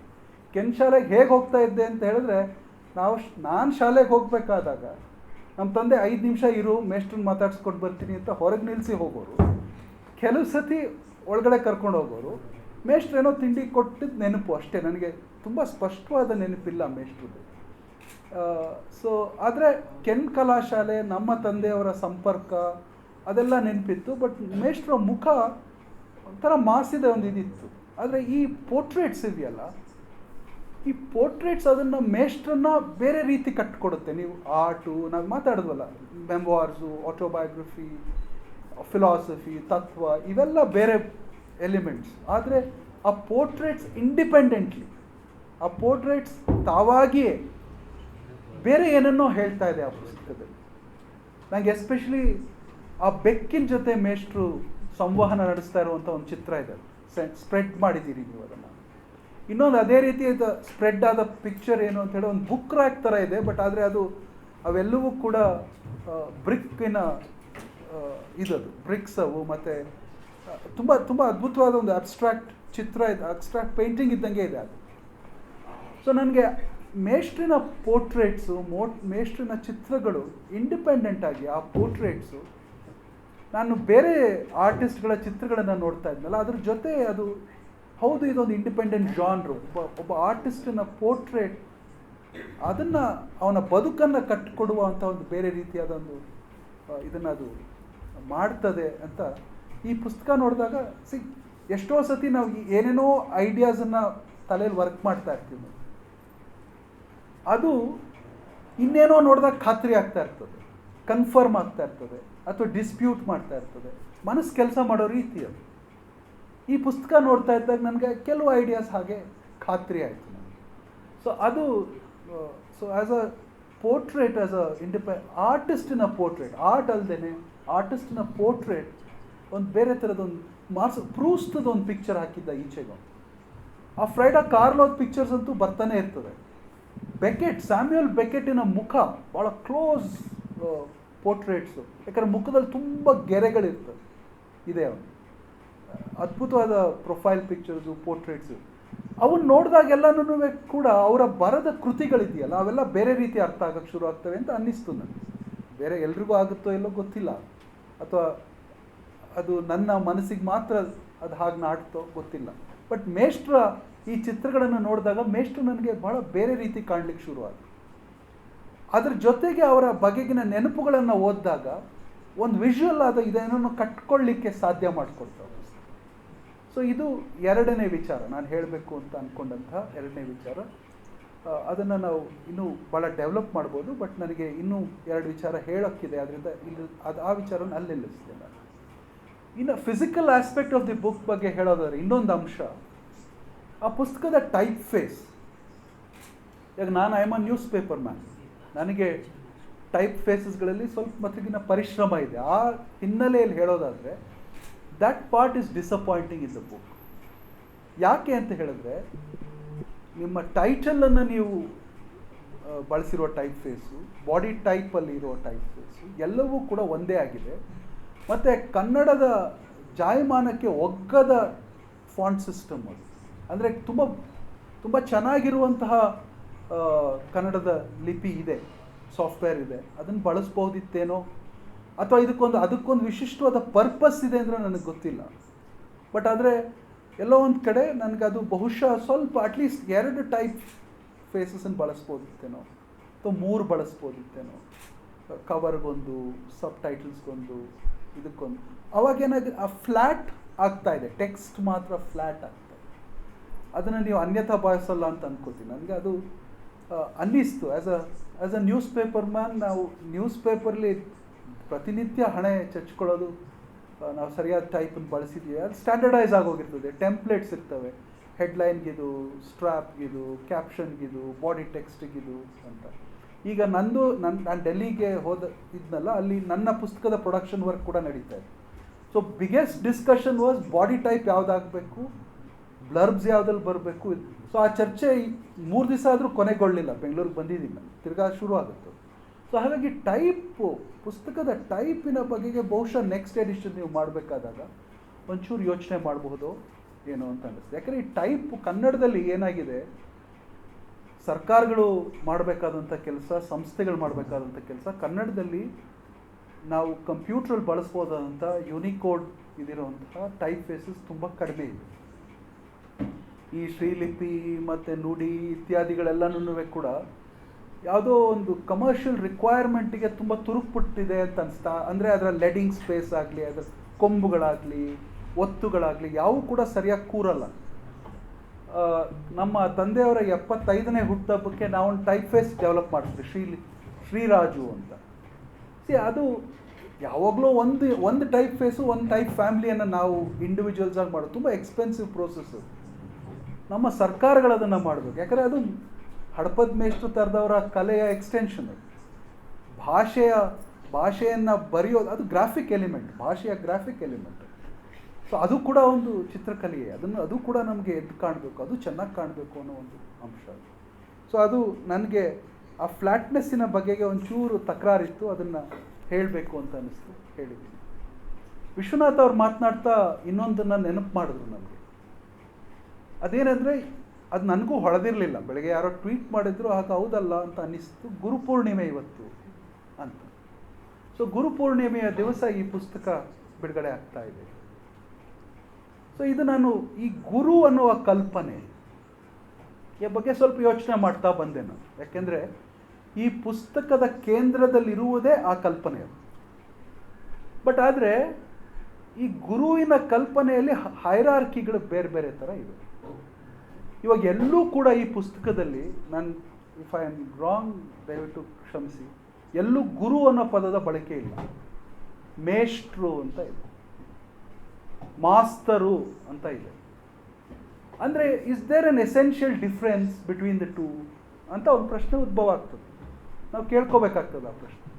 ಯಾಕೆ ಇವರು ಗುರು ಹಡಪದ್ ಅಂತ ಬರೀಲಿಲ್ಲ? ಈಗ ಭರತನಾಟ್ಯಂ ಡಾನ್ಸ್ ಮಾಡಿ ಅರಂಗೇಟ್ರಂ ಬರ್ತಲ್ಲ, ಗುರು ಪದ್ಮಿನಿ, ಗುರು ಅದು, ಗುರು ಇದು. ಅಥವಾ ಈ ಕ್ಲಾಸಿಕಲ್ ಸಿಂಗರ್ಸ್ ತಮ್ಮ ಗುರುಗಳನ್ನು ಪರಿಚಯ ಮಾಡ್ಕೊಂಡ್ರೆ ಪಂಡಿತ್, ಗುರು ಅಂತ ಮಾತನಾಡ್ತಾರೆ. ಸೊ ಈ ಗುರುವಿನ ಕಲ್ಪನೆ ಇದೆಯಲ್ಲ, ಅದಕ್ಕೂ ಮತ್ತು ನಮ್ಮ ವಿಶ್ವನಾಥ್ ಅವರು ಮತ್ತು ಶ್ರೀನಿವಾಸ ಮೂರ್ತಿ ಮತ್ತು ವಿದ್ಯಾ ನಮಗೆ ಬಹಳ ಆಪ್ತರಾದವರು. ನಮ್ಮ ತಂದೆಗೆ ಬಹಳ ತುಂಬ ಪ್ರೀತಿ ಪಾತ್ರರು. ಚಿಕ್ಕಂದಲ್ಲಿ ಅವ್ರನ್ನ ಬಹಳ ನೋಡ್ತಾ ಇದ್ವಿ, ಆಮೇಲೆ ನಾನು ಬೇರೆ ಬೇರೆ ಕಡೆ ಹೊರಟೋದೆ, ಕಮ್ಮಿ ಆಯ್ತು ನೋಡೋದು. ಸೊ ಇವರಿಬ್ಬರು ಕೂಡ ಆ್ಯಸ್ ಎಡಿಟರ್ಸ್ ಆ ಹೆಡ್ಲೈನಲ್ಲಿ ಹಡಪದ ಮಾಸ್ತರು ಅಂತ ಬಳಸಿದ್ದಾರೆ, ಮೇಷ್ಟ್ರು ಅಂತ ಬರ್ತದೆ. So is there a difference between ಗುರು ಮತ್ತು ಮೇಷ್ಟ್ರಿಗೂ ವ್ಯತ್ಯಾಸ ಇದೆಯಾ ಅನ್ನೋ ಒಂದು ಪ್ರಶ್ನೆ ನಾನು ಸುಮ್ಮನೆ ಸಿಂಪಲ್ ಅದನ್ನು ಕೇಳಿಕೊಂಡೆ. ಇದೆ ಅಂತ ಅನ್ನಿಸ್ತು. ಅಂದರೆ ಎಲ್ಲ ಪದದ ಇಂಟರ್ಪ್ರಿಟೇಷನನ್ನು, ಎಲ್ಲ ಪದಗಳ ವ್ಯಾಖ್ಯಾನವನ್ನು ನಾವು ನಮ್ಮ ಇವತ್ತಿನ ಸಂದರ್ಭದಲ್ಲೇ ಮಾಡ್ಕೋತಾ ಇರ್ತೀವಿ. ಅದು ಚೇಂಜ್ ಆಗ್ಬೋದು, ಆ ಕಲ್ಪನೆ ಬದಲಾಗ್ತಾ ಹೋಗ್ಬೋದು. ಗುರು ಅನ್ನೋ ಕಲ್ಪನೆ ಬೇರೆ ಆಗ್ಬೋದು ಇನ್ನು 10 ವರ್ಷ ಬಿಟ್ಟರೆ, ಮೇಷ್ಟ್ರು ಅನ್ನೋ ಕಲ್ಪನೆ ಇನ್ನೇನಕ್ಕೋ ರೆಡ್ಯೂಸ್ ಆಗ್ಬೋದು. ಬಟ್ ಗುರು ಅನ್ನೋ ಕಲ್ಪನೆ ನಮ್ಮಲ್ಲಿ ಇವತ್ತು ಒಂಥರದ ರಿಡಕ್ಷನಿಸ್ಟ್ ಆದಂತಹ ಒಂದು ಇದರಲ್ಲಿ ಕೂತ್ಬಿಟ್ಟಿದೆ. ಭಾಳ ನ್ಯಾರೋ ಚೌಕಟ್ಟಿನಲ್ಲಿ ತೊಗೊಂಡು ಗುರು ಅನ್ನೋದನ್ನು ಇಟ್ಟಿದ್ವಿ. ಅಂದರೆ ಆ ರಿಲೇಷನ್ಶಿಪ್ ಇದೆಯಲ್ಲ, ಅದು ಎಷ್ಟರ ಮಟ್ಟಿಗೆ ಅಂತ ಹೇಳಿದ್ರೆ ಭಾಳ ಎಕ್ಸ್ಪ್ಲಾಯ್ಟೇಟಿವ್ ರಿಲೇಷನ್ಶಿಪ್ ಏನೋ, ಗುರು ಶಿಷ್ಯ ಪರಂಪರೆ ಅಂತ ಹೇಳಿದ್ರೆ ಅಲ್ಲಿ ಏನಂದರೆ ಎರಡೇ ಇರೋದು. ಈದರ್ ನೀವು ಪೂರ್ತಿ ಸರೆಂಡರ್ ಆಗಿರ್ತೀರಿ, ಪೂರ್ತಿ ಡೆಡಿಕೇಟ್ ಮಾಡ್ಕೊಂಡಿರ್ತೀರಿ, ಅಲ್ಲಿ ಒಬ್ಬರಿಗೆ ಜ್ಞಾನ ಇದೆ, ಆ ಜ್ಞಾನವನ್ನು ನಿಮಗೆ ಅವರು ದಾಟಿಸ್ತಾ ಇದ್ದಾರೆ. ಸೊ ಅವರು ಮೇಲೆ ಕೂತಿದ್ದಾರೆ, ನೀವು ಕೆಳಗೆ ಕೂತಿದ್ದೀರಿ. ಸೊ ಇದು ಗುರು ಮತ್ತು ಶಿಷ್ಯನ ಕಲ್ಪನೆ ನನ್ನ ತಲೆಯಲ್ಲಿ ಬರೋದು ಅದೇ ಥರದ್ದು. ಯಾವುದೋ ಆಶ್ರಮದಲ್ಲಿ ಮರದ ಕೆಳಗಡೆ ಗುರು ಕೂತಿದ್ದಾನೆ, ಶಿಷ್ಯರೆಲ್ಲ ಕೆಳಗೆ ಕೂತಿದ್ದಾರೆ. ಅಥವಾ ಸಂಗೀತ ಕಲಿಸ್ಬೇಕಾದಾಗ ಒಂದು ಪೆಡೆಸ್ಟಲಿನ ಮೇಲೆ ಗುರು ಅನ್ನೋ ಒಂದು ಕಲ್ಪನೆ ಇದೆ. ಈ ಗುರು ಅನ್ನೋ ಕಲ್ಪನೆ ಸೊ ಎಕ್ಸ್ಪ್ಲಾಯ್ಟೇಟಿವ್ ಅಂತ ಯಾಕೆ ಹೇಳಿದೆ ಅಂತ ಹೇಳಿದ್ರೆ, ನಾನು ನಮ್ಮ ಭೀಮಸೇನ್ ಜೋಶಿ ಅವ್ರಿಗೆ ಭಾರತ ರತ್ನ ಬಂದಾಗ ನಾನೊಂದು ಔಟ್ಲುಕ್ಕಿಗೆ ಕವರ್ ಸ್ಟೋರಿ ಮಾಡಬೇಕಾಗ್ತದೆ. ಸೊ ಹಾಗಾಗಿ ಗಂಗೂಬಾಯಿ ಹನಗಲ್ ಅವ್ರ ಹತ್ರ ಮಾತನಾಡ್ಸ್ಲಿಕ್ಕೆ ಹೋದೆ ಪುಣೆಗೆ ಹೋಗೋಕ್ಕೆ ಮುಂಚೆ. ಸೊ ಗಂಗೂಬಾಯಿ ಹನಗಲ್ಲು ಸವಾಯಿ ಗಂಧರ್ವರ ಜೊತೆಗಿನ ಸಂಬಂಧ ಭೀಮಸೇನ್ರದ್ದು ಹೇಗಿತ್ತು ಅಂತ ಎಕ್ಸ್ಪ್ಲೇನ್ ಮಾಡ್ತಾ, ಅಯ್ಯೋ ಬೆಳಗ್ಗೆಯಿಂದ ಸಂಜೆವರೆಗೂ ನೀರು ಹೊರೋನು ಭೀಮಣ್ಣ, ಅಯ್ಯೋ ಬೆಳಗ್ಗೆಯಿಂದ ಸಂಜೆವರೆಗೂ ಇನ್ನೇನೋ ಕೆಲಸ ಮಾಡ್ತಾ ಇರೋನು, ಅಯ್ಯೋ ಬೆಳಗ್ಗೆಯಿಂದ ಸಂಜೆವರೆಗೂ ಬಟ್ಟೆ ಒಗಿತಾ ಇರೋನು. ಮತ್ತು ಸಂಗೀತ ಯಾವಾಗ ಕಲ್ತು, ಗುರುಗಳಿಗೆ ಮನಸ್ಸಾದಾಗ ಒಂದು ರಾಗ ಹಂಗೆ ಹೋಗಿ ಅವರು ಅದನ್ನು ಹಿಡ್ಕೋಬೇಕಿತ್ತು, ಅದನ್ನು ಅವನು ರಿಯಾಜ್ ಮಾಡಬೇಕಿತ್ತು, ಕಲಿತಾ ಇತ್ತು. ಸೊ ಗುರು ಅನ್ನೋನು ಒಬ್ಬ ಆರ್ಬಿಟ್ರರಿ ಫಿಗರು, ಒಂಥರ ಡಿಕ್ಟೇಟರ್ ಇದ್ದಂಗೆ. ನೀವು ಅದನ್ನು ಇಟ್ಕೊಂಡು ನೀವು ಅರ್ಥ ಮಾಡ್ಕೊಳ್ಳೋದಾದರೆ, ಇದನ್ನು ಆ ಚೌಕಟ್ಟಲ್ಲಿ ನೀವು ಇಟ್ಟು ನೋಡ್ಬೇಕು, ಅದನ್ನು ನೀವು ಇಂಡಿಪೆಂಡೆಂಟಾಗಿ ಅದನ್ನು ಎಳೆದು ಇದು ಮಾಡೋದಲ್ಲ. ಸೊ ಗುರುವಿನ ಕಲ್ಪನೆ ಇದೆಯಲ್ಲ ನಿಮಗೆ, ಗುರು ಶಿಷ್ಯ ಪರಂಪರೆಯಿಂದಾಗಲೂ ಅದೇ ರೀತಿಯಾದಂಥ ಒಂದು ಡೈಡಾಕ್ಟಿಕ್ ರಿಲೇಷನ್ಶಿಪ್ಪು, ಒಂದು ಸರೆಂಡರಿನ ರಿಲೇಷನ್ಶಿಪ್ಪು. ಮತ್ತು ಈ ಮೀಟೂವಿನ ಕಾಲದಲ್ಲಂತೂ ಗುರು ಅನ್ನೋದು ಸೆಕ್ಷುವಲ್ ಎಕ್ಸ್ಪ್ಲಾಯ್ಟೇಷನಿನ ಒಂದು ಆಯಾಮವನ್ನು ಪಡ್ಕೊಂಡ್ಬಿಡ್ತದೆ. ಇವಾಗ ನಮ್ಮ ದೊಡ್ಡ ಕ್ಲಾಸಿಕಲ್ ಸಿಂಗರ್ಸ್ ಹೇಗೆ ಸಿಕ್ಕಾಕೊಂಡ್ರು, ಈ ಸಿನಿಮಾದ ದೊಡ್ಡ ಡೈರೆಕ್ಟರ್ಗಳು ಹೇಗೆ ಸಿಕ್ಕಾಕೊಂಡ್ರು, ಅವರೆಲ್ಲರೂ ಕೂಡ ಗುರು ಶಿಷ್ಯರ ಸಂಬಂಧದಲ್ಲೇ ಎಕ್ಸ್ಪ್ಲಾಯ್ಟೇಟಿವ್ ನೇಚರನ್ನು ಕ್ರಿಯೇಟ್ ಮಾಡ್ಕೋತಾರೆ. ಸೊ ಅದು ಜೆಂಡರ್ನ ಬಗೆಗೆ ನಾವು ಯೋಚನೆ ಮಾಡ್ತಾ ಹೋದಾಗ ಅಲ್ಲಿ ಸಮಸ್ಯೆ ಕ್ರಿಯೇಟ್ ಮಾಡ್ತದೆ ಅನ್ನೋ ಒಂದು. ಆದರೆ ವಿಶ್ವನಾಥ್ ಮತ್ತು ಶ್ರೀನಿವಾಸ ಮೂರ್ತಿಯವರು ಮೇಷ್ಟ್ರು ಅನ್ನೋ ಕಾನ್ಸೆಪ್ಟನ್ನು ತರ್ತಾರೆ.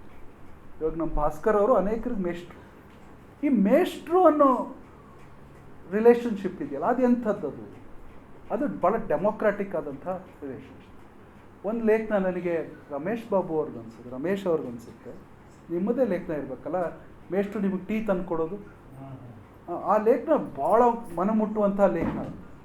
ನಿಮ್ಗೆ ಆ ಲೇಖನ ನೀವು ನೋಡ್ತಾ ಹೋಯಿತು ಅಂದರೆ, ಮೇಷ್ಟ್ರು ಅನ್ನೋ ಒಂದು ಕಲ್ಪನೆ ಇದೆಯಲ್ಲ, ಮಾಸ್ತರು ಅನ್ನೋ ಅದು ಒಂಥರದ ಡೆಮೋಕ್ರಾಟಿಕ್ ಆದ ಕಲ್ಪನೆ. ಅದು ಅಲ್ಲೊಂದು ಎಕ್ಸ್ಚೇಂಜ್ ಇರ್ತದೆ, ಅಲ್ಲಿ ಕಂಪ್ಯಾಷನ್ ಇರ್ತದೆ, ಭಾಳ ಹ್ಯೂಮನ್ ಆಗಿ ರೆಸ್ಪಾಂಡ್ ಮಾಡ್ತಾ ಇರ್ತಾನೆ ಮೇಷ್ಟ್ರು ಅನ್ನೋ. ಅಲ್ಲಿ ಒಂಥರದ ಬ್ರದರ್ಹುಡ್ ಇದೆ, ಅಂಡರ್ಸ್ಟ್ಯಾಂಡಿಂಗ್ ಇದೆ. ಅವರು ಒಂದು ದಿಮ್ಮೆಯನ್ನು ಕೆತ್ತುತ್ತಾ ಇರ್ತಾರೆ, ಅವ್ರ ಮನಸ್ಸಲ್ಲಿರೋ ದುಗುಡವನ್ನೆಲ್ಲ ಇದಕ್ಕೆ ತಗೊಂಡು ಹೊಡಿತಾ ಇರ್ತಾರೆ.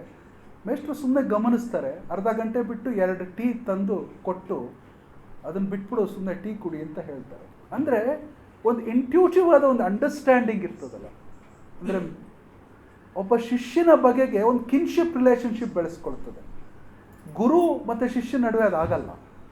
ಅಂದರೆ ನಾವು ಅರ್ಥ ಮಾಡ್ಕೋದು, ನಾನು ಹೇಳಿದ್ನಲ್ಲ ಮುಂಚೆನೇ, ಅದನ್ನು ಒಂದು ಪರಿಧಿಯಲ್ಲಿಟ್ಟು ಒಂದು ಚೌಕಟ್ಟಿನಲ್ಲಿ ನೋಡಿದಾಗ ಅದು ಆಗಲ್ಲ.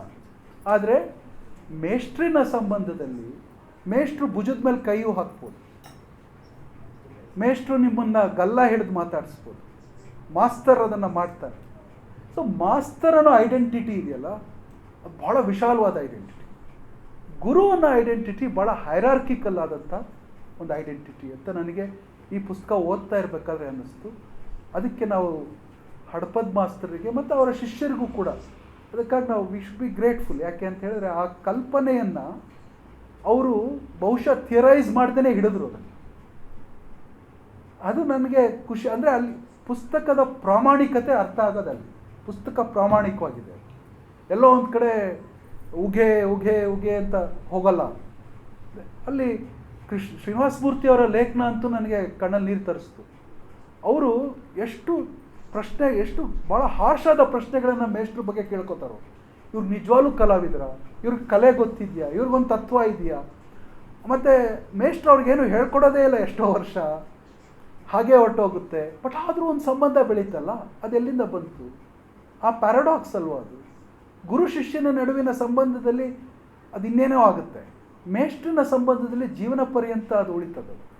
ಸೊ ಈ ವ್ಯತ್ಯಾಸವನ್ನು, ಒಂದು ಡೆಮೋಕ್ರಾಟಿಕ್ ಆದದ್ದು, ಮತ್ತೊಂದು ಹೈರಾರ್ಕಿಕಲ್ ಮತ್ತು ಎಕ್ಸ್ಪ್ಲಾಯ್ಟೇಟಿವ್ ಆದದ್ದು ಅನ್ನೋದನ್ನು ನಾವು ಗಮನದಲ್ಲಿ ಇಟ್ಕೊಂಡ್ರೆ ನಾವು ಮನುಷ್ಯರನ್ನು ನೋಡುವ ರೀತಿ ಬದಲಾಗ್ತಾ ಹೋಗ್ತದೆ. ನನಗೆ ಭಾಸ್ಕರರ ಬಗ್ಗೆ ನಮ್ಮ ಪ್ರಶಾಂತ್ ಪಂಡಿತ್ ಥರದವ್ರು ಇವರೆಲ್ಲ ಹಾಗೆ ಮೇಷ್ಟ್ರು ಅಂತ ಹೇಳ್ತಾರಲ್ಲ, ಆಗ ಗುರು ಅಲ್ಲ ಅನ್ನೋದು ಖಾತ್ರಿ ಆಗ್ತಾ ಹೋಗ್ತದೆ. ಗುರು ಆದರೆ ಸಮಸ್ಯೆ ಆಗ್ತದೆ ಅಂತಲೇ. ಇಲ್ಲಿ ಇನ್ನೊಂದು ಮಜಲಿದೆ, ಅದು ನಮ್ಮ ಇವತ್ತಿನ ಕಾಲದ ಗುರು ಮತ್ತು ಮೇಷ್ಟ್ರು ಈ ಕಲ್ಪನೆಗಳನ್ನೆಲ್ಲವನ್ನು ಬುಡದಲ್ಲಿ ಅಲ್ಲಾಡಿಸ್ಬಿಡುವ ಅದೇ ಥರದ ಒಂದು ಕಲ್ಪನೆ. ಅದು ಕೆಲವರು ನಾವು ವಿಶ್ವಗುರು ಅಂತ ಮಾತಾಡೋಕ್ಕೆ ಶುರು ಮಾಡ್ತಾರೆ. ಸೊ ಈ ವಿಶ್ವಗುರು ಅನ್ನೋದೇನು ಹಂಗಾದರೆ?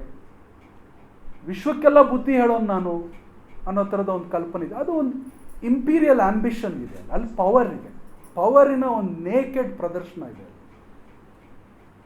ಸೊ ಗುರು, ಮೇಷ್ಟ್ರು, ವಿಶ್ವಗುರು ಅಂತೆಲ್ಲ ಮಾತನಾಡಿದಾಗ ಈ ಪುಸ್ತಕದ ಒಂದು ಹ್ಯುಮಿಲಿಟಿ ಇದೆಯಲ್ಲ, ಅದರ ಪ್ರಾಮಾಣಿಕತೆ, ಅದರ ಖಾಸಿಯತ್ ನಿಮ್ಗೆ ಅರ್ಥ ಆಗೋದು ಅಲ್ಲಿ ಅಂತ ನನಗೆ ಭಾಳ ಖುಷಿ ಆಯಿತು. ನನಗೆ ಆ ವಿಚಾರದಲ್ಲಿ ನನಗೆ ಭಾಳ ಖುಷಿ ಆಯಿತು. ನನಗೆ ಪುಸ್ತಕ ತಂದೆ, ಅದರಿಂದ ಓದಕ್ಕೆ ಹೋಗಲ್ಲ ಹೆಚ್ಚಾಗಿ ನಾನು. ಆದರೆ ಈಚೆಗೆ ಒಂದು ನೀವು ಗಮನಿಸ್ಬೋದಾದಂಥ ಒಂದು ಪುಸ್ತಕ ಅಂದರೆ ಟಿರನಿ ಆಫ್ ಮೆರಿಟ್ ಅಂತ ಒಂದು ಪುಸ್ತಕ, ಮೈಕಲ್ ಸ್ಯಾಂಡಲ್. ಭಾಳ ಈ ನಮ್ಮ ಕಾಲದ ಭಾಳ ದೊಡ್ಡ ತತ್ವಶಾಸ್ತ್ರಜ್ಞ. ಅವನು ಹಾರ್ವರ್ಡ್ ಯೂನಿವರ್ಸಿಟಿಲಿ ಇರ್ತಾನೆ. ಅವನು ಅಮೇರಿಕನ್ ಕಾಂಟೆಕ್ಸ್ಟಲ್ಲಿ ಬರೀತಾ ಈ ಪ್ರೊಟೆಸ್ಟೆಂಟ್ ವರ್ಕ್ ಎಥಿಕ್ ಇದೆಯಲ್ಲ, ಅಂದರೆ ನಾನು ನನ್ನ ದುಡಿಮೆಯಿಂದ ದೊಡ್ಡವನಾದೆ, ನಾನು ಯಾರಿಗೂ ಜವಾಬ್ದಾರನಲ್ಲ, ನಾನು ನನ್ನಷ್ಟಕ್ಕೆ ಬೆಳೆದೆ, ಆದ್ದರಿಂದ ನನಗೆ ಈ ಸವಲತ್ತುಗಳನ್ನು ನೀವು ಕೊಡಬೇಕು. ಸೊ ಐ ಆಮ್ ಮೆರಿಟೋರಿಯಸ್ ಅನ್ನೋ ಒಂದು ಕಲ್ಪನೆ ಇದೆಯಲ್ಲ, ಅದನ್ನು ಇಟ್ಕೊಂಡು ಅವನೊಂದು ಫಿಲಸಾಫಿಕಲ್ ಆರ್ಗ್ಯುಮೆಂಟನ್ನು ಡೆವಲಪ್ ಮಾಡ್ತಾ ಹೇಳ್ತಾನೆ. ಇದು ಏನು ಮಾಡುತ್ತೆ ಅಂತ ಹೇಳಿದ್ರೆ ನಮ್ಮನ್ನು ಕಡಿಮೆ ಮನುಷ್ಯರನ್ನಾಗಿ ಮಾಡುತ್ತೆ. ಯಾಕೆಂದರೆ ಅದು ಹ್ಯುಮಿಲಿಟಿ ಅನ್ನೋ ಒಂದು ಅಬ್ಸ್ಟ್ರಾಕ್ಟ್ ಕಾನ್ಸೆಪ್ಟ್ ಇದೆಯಲ್ಲ, ಅಂದರೆ ವಿನಮ್ರನಾಗಿರುವಂಥದ್ದು. ಲಕ್ ಅನ್ನುವ ಒಂದು ನಮ್ಮ ಕಾಮನ್ ಸೆನ್ಸಿಕಲ್ ಐಡಿಯಾ ಇದೆಯಲ್ಲ, ಅದು ಇವೆಲ್ಲವನ್ನೂ ಕೂಡ ಅದು ಹೊಸ್ಕಾಕ್ಬಿಡುತ್ತೆ. ಆ ಪ್ರೊಟೆಸ್ಟೆಂಟ್ ವರ್ಕ್ ಎಥಿಕ್ ಇದೆಯಲ್ಲ, ಅಂದರೆ ಮೆರಿಟೋರಿಯಸ್, ನಾನು ಮೆರಿಟ್ಟಿನ ಮೇಲೆ ನಿಂತಿದ್ದೀನಿ ಅಂತ ಒಂದು ಅಹಂಕಾರದ ಒಂದು ಇದೆಯಲ್ಲ, ಅದೇನೇ ಕ್ಯಾಪಿಟಲಿಸಮಿನ ಬುನಾದಿ ಆಯಿತು ಅಂತ ಮಾತಾಡ್ತಾನೆ. ಅಂದರೆ ಒಬ್ಬ ಇಂಡಿವಿಜುವಲಿನ ಮೇಲೆ ಫೋಕಸ್. ನೀವು ಮೆರಿಟ್ ಅಂತ ಮಾತಾಡಿದಾಗ ಕಮ್ಯುನಿಟಿ ಬರಲ್ಲ. ಇವಾಗ ನೀವು ಕಷ್ಟಪಡ್ತಿದ್ದಾಗ, ಈಗ ನಮ್ಮ ರಮೇಶ್ ಅವ್ರು ಕಷ್ಟಪಡ್ತಿದ್ದಾಗ, ಶ್ರೀನಿವಾಸ ಮೂರ್ತಿ ಅವ್ರು ಕಷ್ಟಪಡ್ತಿದ್ದಾಗ, ವಿಶ್ವನಾಥ್ ಅವ್ರು ಕಷ್ಟಪಡ್ತಿದ್ದಾಗ, ನಮ್ಮ ಬಾಬು ಈಶ್ವರ್ ಪ್ರಸಾದ್ ಇದರಲ್ಲಿ ಲೇಖನ ಇಲ್ಲ ಅಲ್ಲ, ಬಾಬು ಥರದವ್ರು ಕಷ್ಟಪಡ್ತಿದ್ದಾಗ ಅಲ್ಲಿ ಅನೇಕ ಜನ ಸಹಾಯ ಮಾಡಿದ್ರು. ಇವಾಗ ಅವರ ಲೇಖನದಲ್ಲಿ ಮತ್ತೆ ಅವ್ರು ಹೇಳ್ತಾರೆ, ಮನೆ ಕಡೆ ಆರ್ಥಿಕವಾದ ಸಹಾಯ ಕಡಿಮೆ ಇತ್ತು, ತೈಲವರ್ಣದ ಟ್ಯೂಬ್ಗಳನ್ನು ಕೊಳ್ಳೋದು ಎಷ್ಟು ಕಷ್ಟ ಇತ್ತು, ಸಂಜೆ 4 ಗಂಟೆ ಮೇಲೆ ಬೇರೆ ಎಲ್ಲೋ ಕೆಲಸ ಮಾಡ್ತಿದ್ವಿ ನಾವು. ನಿಮಗೆ ಬದುಕನ್ನು ಕಟ್ಕೋಬೇಕಾದಾಗ ಅನೇಕ ಜನ ಸಹಾಯ ಮಾಡ್ತಾರೆ, ಅನೇಕ ಜನ ಆ ಬದುಕನ್ನು ಕಟ್ಕೊಳ್ಳಿಕ್ಕೆ ನಿಮಗೆ ಒಂದು ವ್ಯವಸ್ಥೆಯನ್ನು ಮಾಡ್ಕೋತಾರೆ. ಈ ಮೆರಿಟಿನ ಮೇಲೆ ನಿಂತಾಗ ನೀವು ನನಗೆ ಟ್ಯಾಲೆಂಟ್ ಇತ್ತು, ಹಾಗಾಗಿ ನಾನು ಇವತ್ತು ಒಳ್ಳೆ ಕಲಾವಿದನಾದೆ ಅಂತ ಹೇಳ್ತೀವೋ, ಅಥವಾ ನನಗೆ ಒಳ್ಳೆ ಮೇಷ್ಟ್ರು ಸಿಕ್ಕರು, ತಕ್ಕ ಮಟ್ಟಿಗೆ ನಮ್ಮ ತಂದೆ ತಾಯಿ ಸಹಾಯ ಮಾಡಿದ್ರು, ಒಳ್ಳೆ ಸ್ನೇಹಿತರು ಸಿಕ್ಕರು, ಅವ್ರು ಯಾವತ್ತೋ ಬ್ರಷ್ ಕೊಡಿಸಿದ್ರು, ಪೇಂಟ್ ಕೊಡಿಸಿದ್ರು ಅಂತ ಮಾತನಾಡೋದು ಸರಿನೋ, ಇನ್ನೊಂದು ಮಾತಾಡೋದು ಸರಿನೋ? ಸೊ ಮೆರಿಟೋಕ್ರಾಟಿಕ್ ಸೊಸೈಟೀಸಿನ ಬಗೆಗಿನ ಒಂದು ಚರ್ಚೆ ಕೂಡ ನನಗೆ ಅಲ್ಲಿ ಓದಿದ್ದನ್ನು ಇಲ್ಲಿ ರಿಲೇಟ್ ಮಾಡ್ಕೊಳ್ಳಿಕ್ಕಾಯ್ತು. ಸೊ ಪುಸ್ತಕದ ಪ್ರಾಮಾಣಿಕತೆಯ ಬಗ್ಗೆ ನಾವು ನೋಡಬೇಕಾದಾಗ ಅದು ನನಗೆ ತುಂಬ ಖುಷಿ ಕೊಟ್ಟಂಥ ವಿಚಾರ. ಕೊನೆಯ ಮಾತು, ಈ ಮೇಷ್ಟ್ರು ಗುರು ಈ ಕಲ್ಪನೆ ಬಗ್ಗೆ ಒಂದು ಮಾತು. ಇವತ್ತು ಗುರುಪೂರ್ಣಿಮೆಯನ್ನು ನಾವೇನಕ್ಕೆ ಮಾಡ್ತೀವಿ? ಮೂಲತಃ ಬುದ್ಧ ತನ್ನ ಮೊದಲ ಸರ್ಮನ್ನನ್ನು ಸಾರಾನಾಥನಲ್ಲಿ ಕೊಟ್ಟ ಅನ್ನೋ ಕಾರಣ. ಅಂದರೆ ಅವನು ತನ್ನ ಶಿಷ್ಯರಿಗೆ ಅಥವಾ ತನ್ನ ಹಿಂಬಾಲಕರಿಗೋ ಅಥವಾ ತನ್ನ ಜೊತೆಗಾರರಿಗೋ ಮೊದಲು ಮಾತನಾಡದ ಅನ್ನೋ ಒಂದು ಇದರ ಮೇಲೆ ಬುದ್ಧ ಪೂರ್ಣಿಮೆ ಇದು ಗುರುಪೂರ್ಣಿಮೆ ಅಂತ ಹೇಳ್ತೀವಿ. ಬಟ್ ಈಚಿನ ದಿನಗಳಲ್ಲಿ ಅದಕ್ಕೆ ಇನ್ನೊಂದು ಅಟ್ಯಾಚ್ಮೆಂಟ್ ಆಗಿದೆ, ಇದು ವೇದವ್ಯಾಸ ಪೂರ್ಣಿಮೆ ಕೂಡ ಅಂತ. ಅಂದರೆ ವೇದವ್ಯಾಸರು ಮಹಾಭಾರತವನ್ನು ರಚಿಸಿದ ದೊಡ್ಡ ಮುನಿಗಳು, ಅವರ ಗುರುಪೂರ್ಣಿಮೆ. ಈಗ ಅಲ್ಲಿ ತಿರ್ಗಾ ನೋಡಿ, ಅಲ್ಲಿ ಸಮಸ್ಯೆಗಳು ಬರ್ತವೆ. ಈ ಮೇಷ್ಟ್ರ ಕಲ್ಪನೆಯಲ್ಲಿ ಇವೆಲ್ಲ ತಗಾದೆಗಳು ಬರಲ್ಲ, ಎಲ್ಲ ಸುಲಭವಾಗಿ ನೆರವೇರಿಸ್ಕೊಂಡು, ಯಾಕಂದರೆ ಒಳ್ಳೆ ಜನ ನಡೆದೋಯ್ತು ಅನ್ನೋ ಥರ ಇರ್ತದೆ. ಇದರಲ್ಲಿ ಎಲ್ಲಿ ಸಮಸ್ಯೆ ಬರ್ತದೆ ಅಂದರೆ, ವೇದವ್ಯಾಸ ಮಹಾಭಾರತವನ್ನು ನಿಜವಾಗ್ಲೂ ಬರೆದ್ನೇ ಅನ್ನೋ ಪ್ರಶ್ನೆಯಿಂದ ಶುರು ಆಗುತ್ತೆ. ಅಂದರೆ ಆಥರ್ಶಿಪ್ಪಿಂದ ಶುರು ಆಗುತ್ತೆ. ಇವಾಗ ಮೇಷ್ಟ್ರು ಕಲಾವಿದರೇ ಅಂತ ಒಂದು ಪ್ರಶ್ನೆನ ಅವ್ರು ಕೇಳ್ಕೊತಾರಲ್ಲ, ಆ ಪ್ರಶ್ನೆನ ಉತ್ತರಿಸ್ಬೇಕಾಗಿಲ್ಲ ನಾವು. ಈ ವೇದವ್ಯಾಸರ ಪ್ರಶ್ನೆಯಲ್ಲಿ ಯಾಕೆ ಆ ಆಥರ್ಶಿಪ್ಪಿನ ಪ್ರಶ್ನೆ ಬರ್ತದೆ ಅಂತ ಹೇಳಿದ್ರೆ, ಅದು ನಾವು ಈಗ ಮೆರಿಟಿನ ಬಗ್ಗೆ ಮಾತಾಡೋದಲ್ಲ, ಹಾಗೇನೆ ನಮ್ಮ ಓರಲ್ ಟ್ರೆಡಿಷನಲ್ಲಿ ಮಹಾಭಾರತವನ್ನು ಯಾವುದೋ ಒಂದು ದಿವಸ ಒಬ್ಬರು ಕೂತು ಒಂದು ಮರದಡಿಯಲ್ಲೋ ಆಶ್ರಮದಲ್ಲೋ ಕೂತು ಬರೀಲಿಲ್ಲ. ಓರಲ್ ಟ್ರೆಡಿಷನಲ್ಲಿ ಕಟ್ಕೋತಾ ಹೋಯ್ತದು. ಇವತ್ತು ಅದು ಏನು ನಿಮಗೆ ಕೈಯಲ್ಲಿ ಸಿಗುತ್ತಲ್ಲ, ಅವೆಲ್ಲ ರೀರಿಟನ್ ಡಾಕ್ಯುಮೆಂಟ್ಸು, ಮ್ಯಾನುಸ್ಕ್ರಿಪ್ಟ್ಸು. ಅದು ಒಬ್ಬ ಆಥರ್ ಇದ್ದಾನೆ ಅದಕ್ಕೆ ಅಂತ ಖಚಿತವಾಗಿ ಹೇಳೋದಕ್ಕೆ ನಿಮ್ಮ ಹತ್ರ ಎಲ್ಲೂ ಕೂಡ ಪುರಾವೆ ಇಲ್ಲ. ಹೇಗೆ ಅಯೋಧ್ಯೆಯಲ್ಲಿ ರಾಮ ಇದೇ ಜಾಗದಲ್ಲಿ ಇಲ್ಲೇ ಹುಟ್ಟಿದ, ಅದರಿಂದ ಮಸೀದಿ ಕೆಡಬೇಕು ಅಂತ ನಾವು ಹೇಗೆ ಆರ್ಗ್ಯುಮೆಂಟ್ ತಪ್ಪು ಅಂತ ಹೇಳ್ತೀವೋ, ಹಾಗೆಯೇ ಈ ಆಥರ್ಶಿಪ್ಪಿನ ಬಗೆಗಿನ ಆರ್ಗ್ಯುಮೆಂಟ್ ಬಂದಾಗಲೂ ಅದೇ ತಪ್ಪು ಮಾಡ್ತಾ ಇರ್ತೀವಿ. ಯಾಕೆಂದರೆ ಈಗ ಹೋಮರು ಕೂಡ ಒಬ್ಬ ದೊಡ್ಡ ಕವಿ, ಇಲಿಯಡನ್ನು ಬರೆದ, ಗ್ರೀಕಿನ ಭಾಳ ದೊಡ್ಡ ಎಪಿಕ್ಸನ್ನು ಬರೆದ ಅವನು ಅಂತ ಮಾತಾಡ್ತೀವಿ.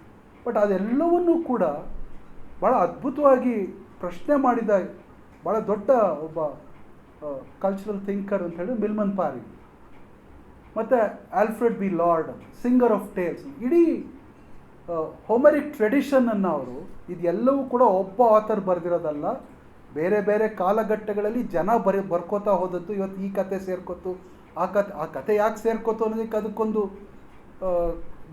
ಬೇರೆ ಕಾರಣಗಳಿರ್ಬೋದು. ಬಟ್ ಆದರೆ ಒಬ್ಬ ಬರೆದದ್ದಲ್ಲ. ಸೊ ಗುರುವಿನ ಕಲ್ಪನೆಯಲ್ಲಿ ಆ ಆಥರ್ಶಿಪ್ ಇರ್ತದೆ, ಮೇಷ್ಟ್ರಿನ ಕಲ್ಪನೆಯಲ್ಲಿ ಅದಿರಲ್ಲ.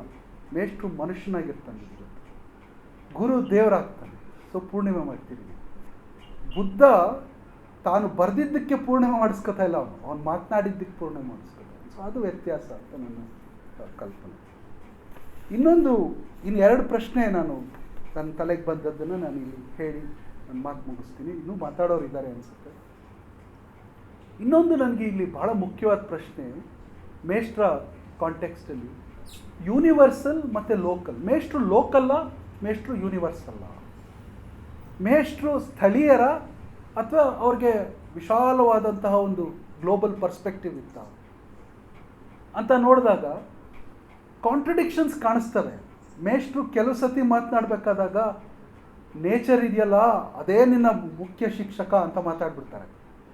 ಇನ್ನೊಂದು ಕಡೆ ಮಾತನಾಡಬೇಕಾದಾಗ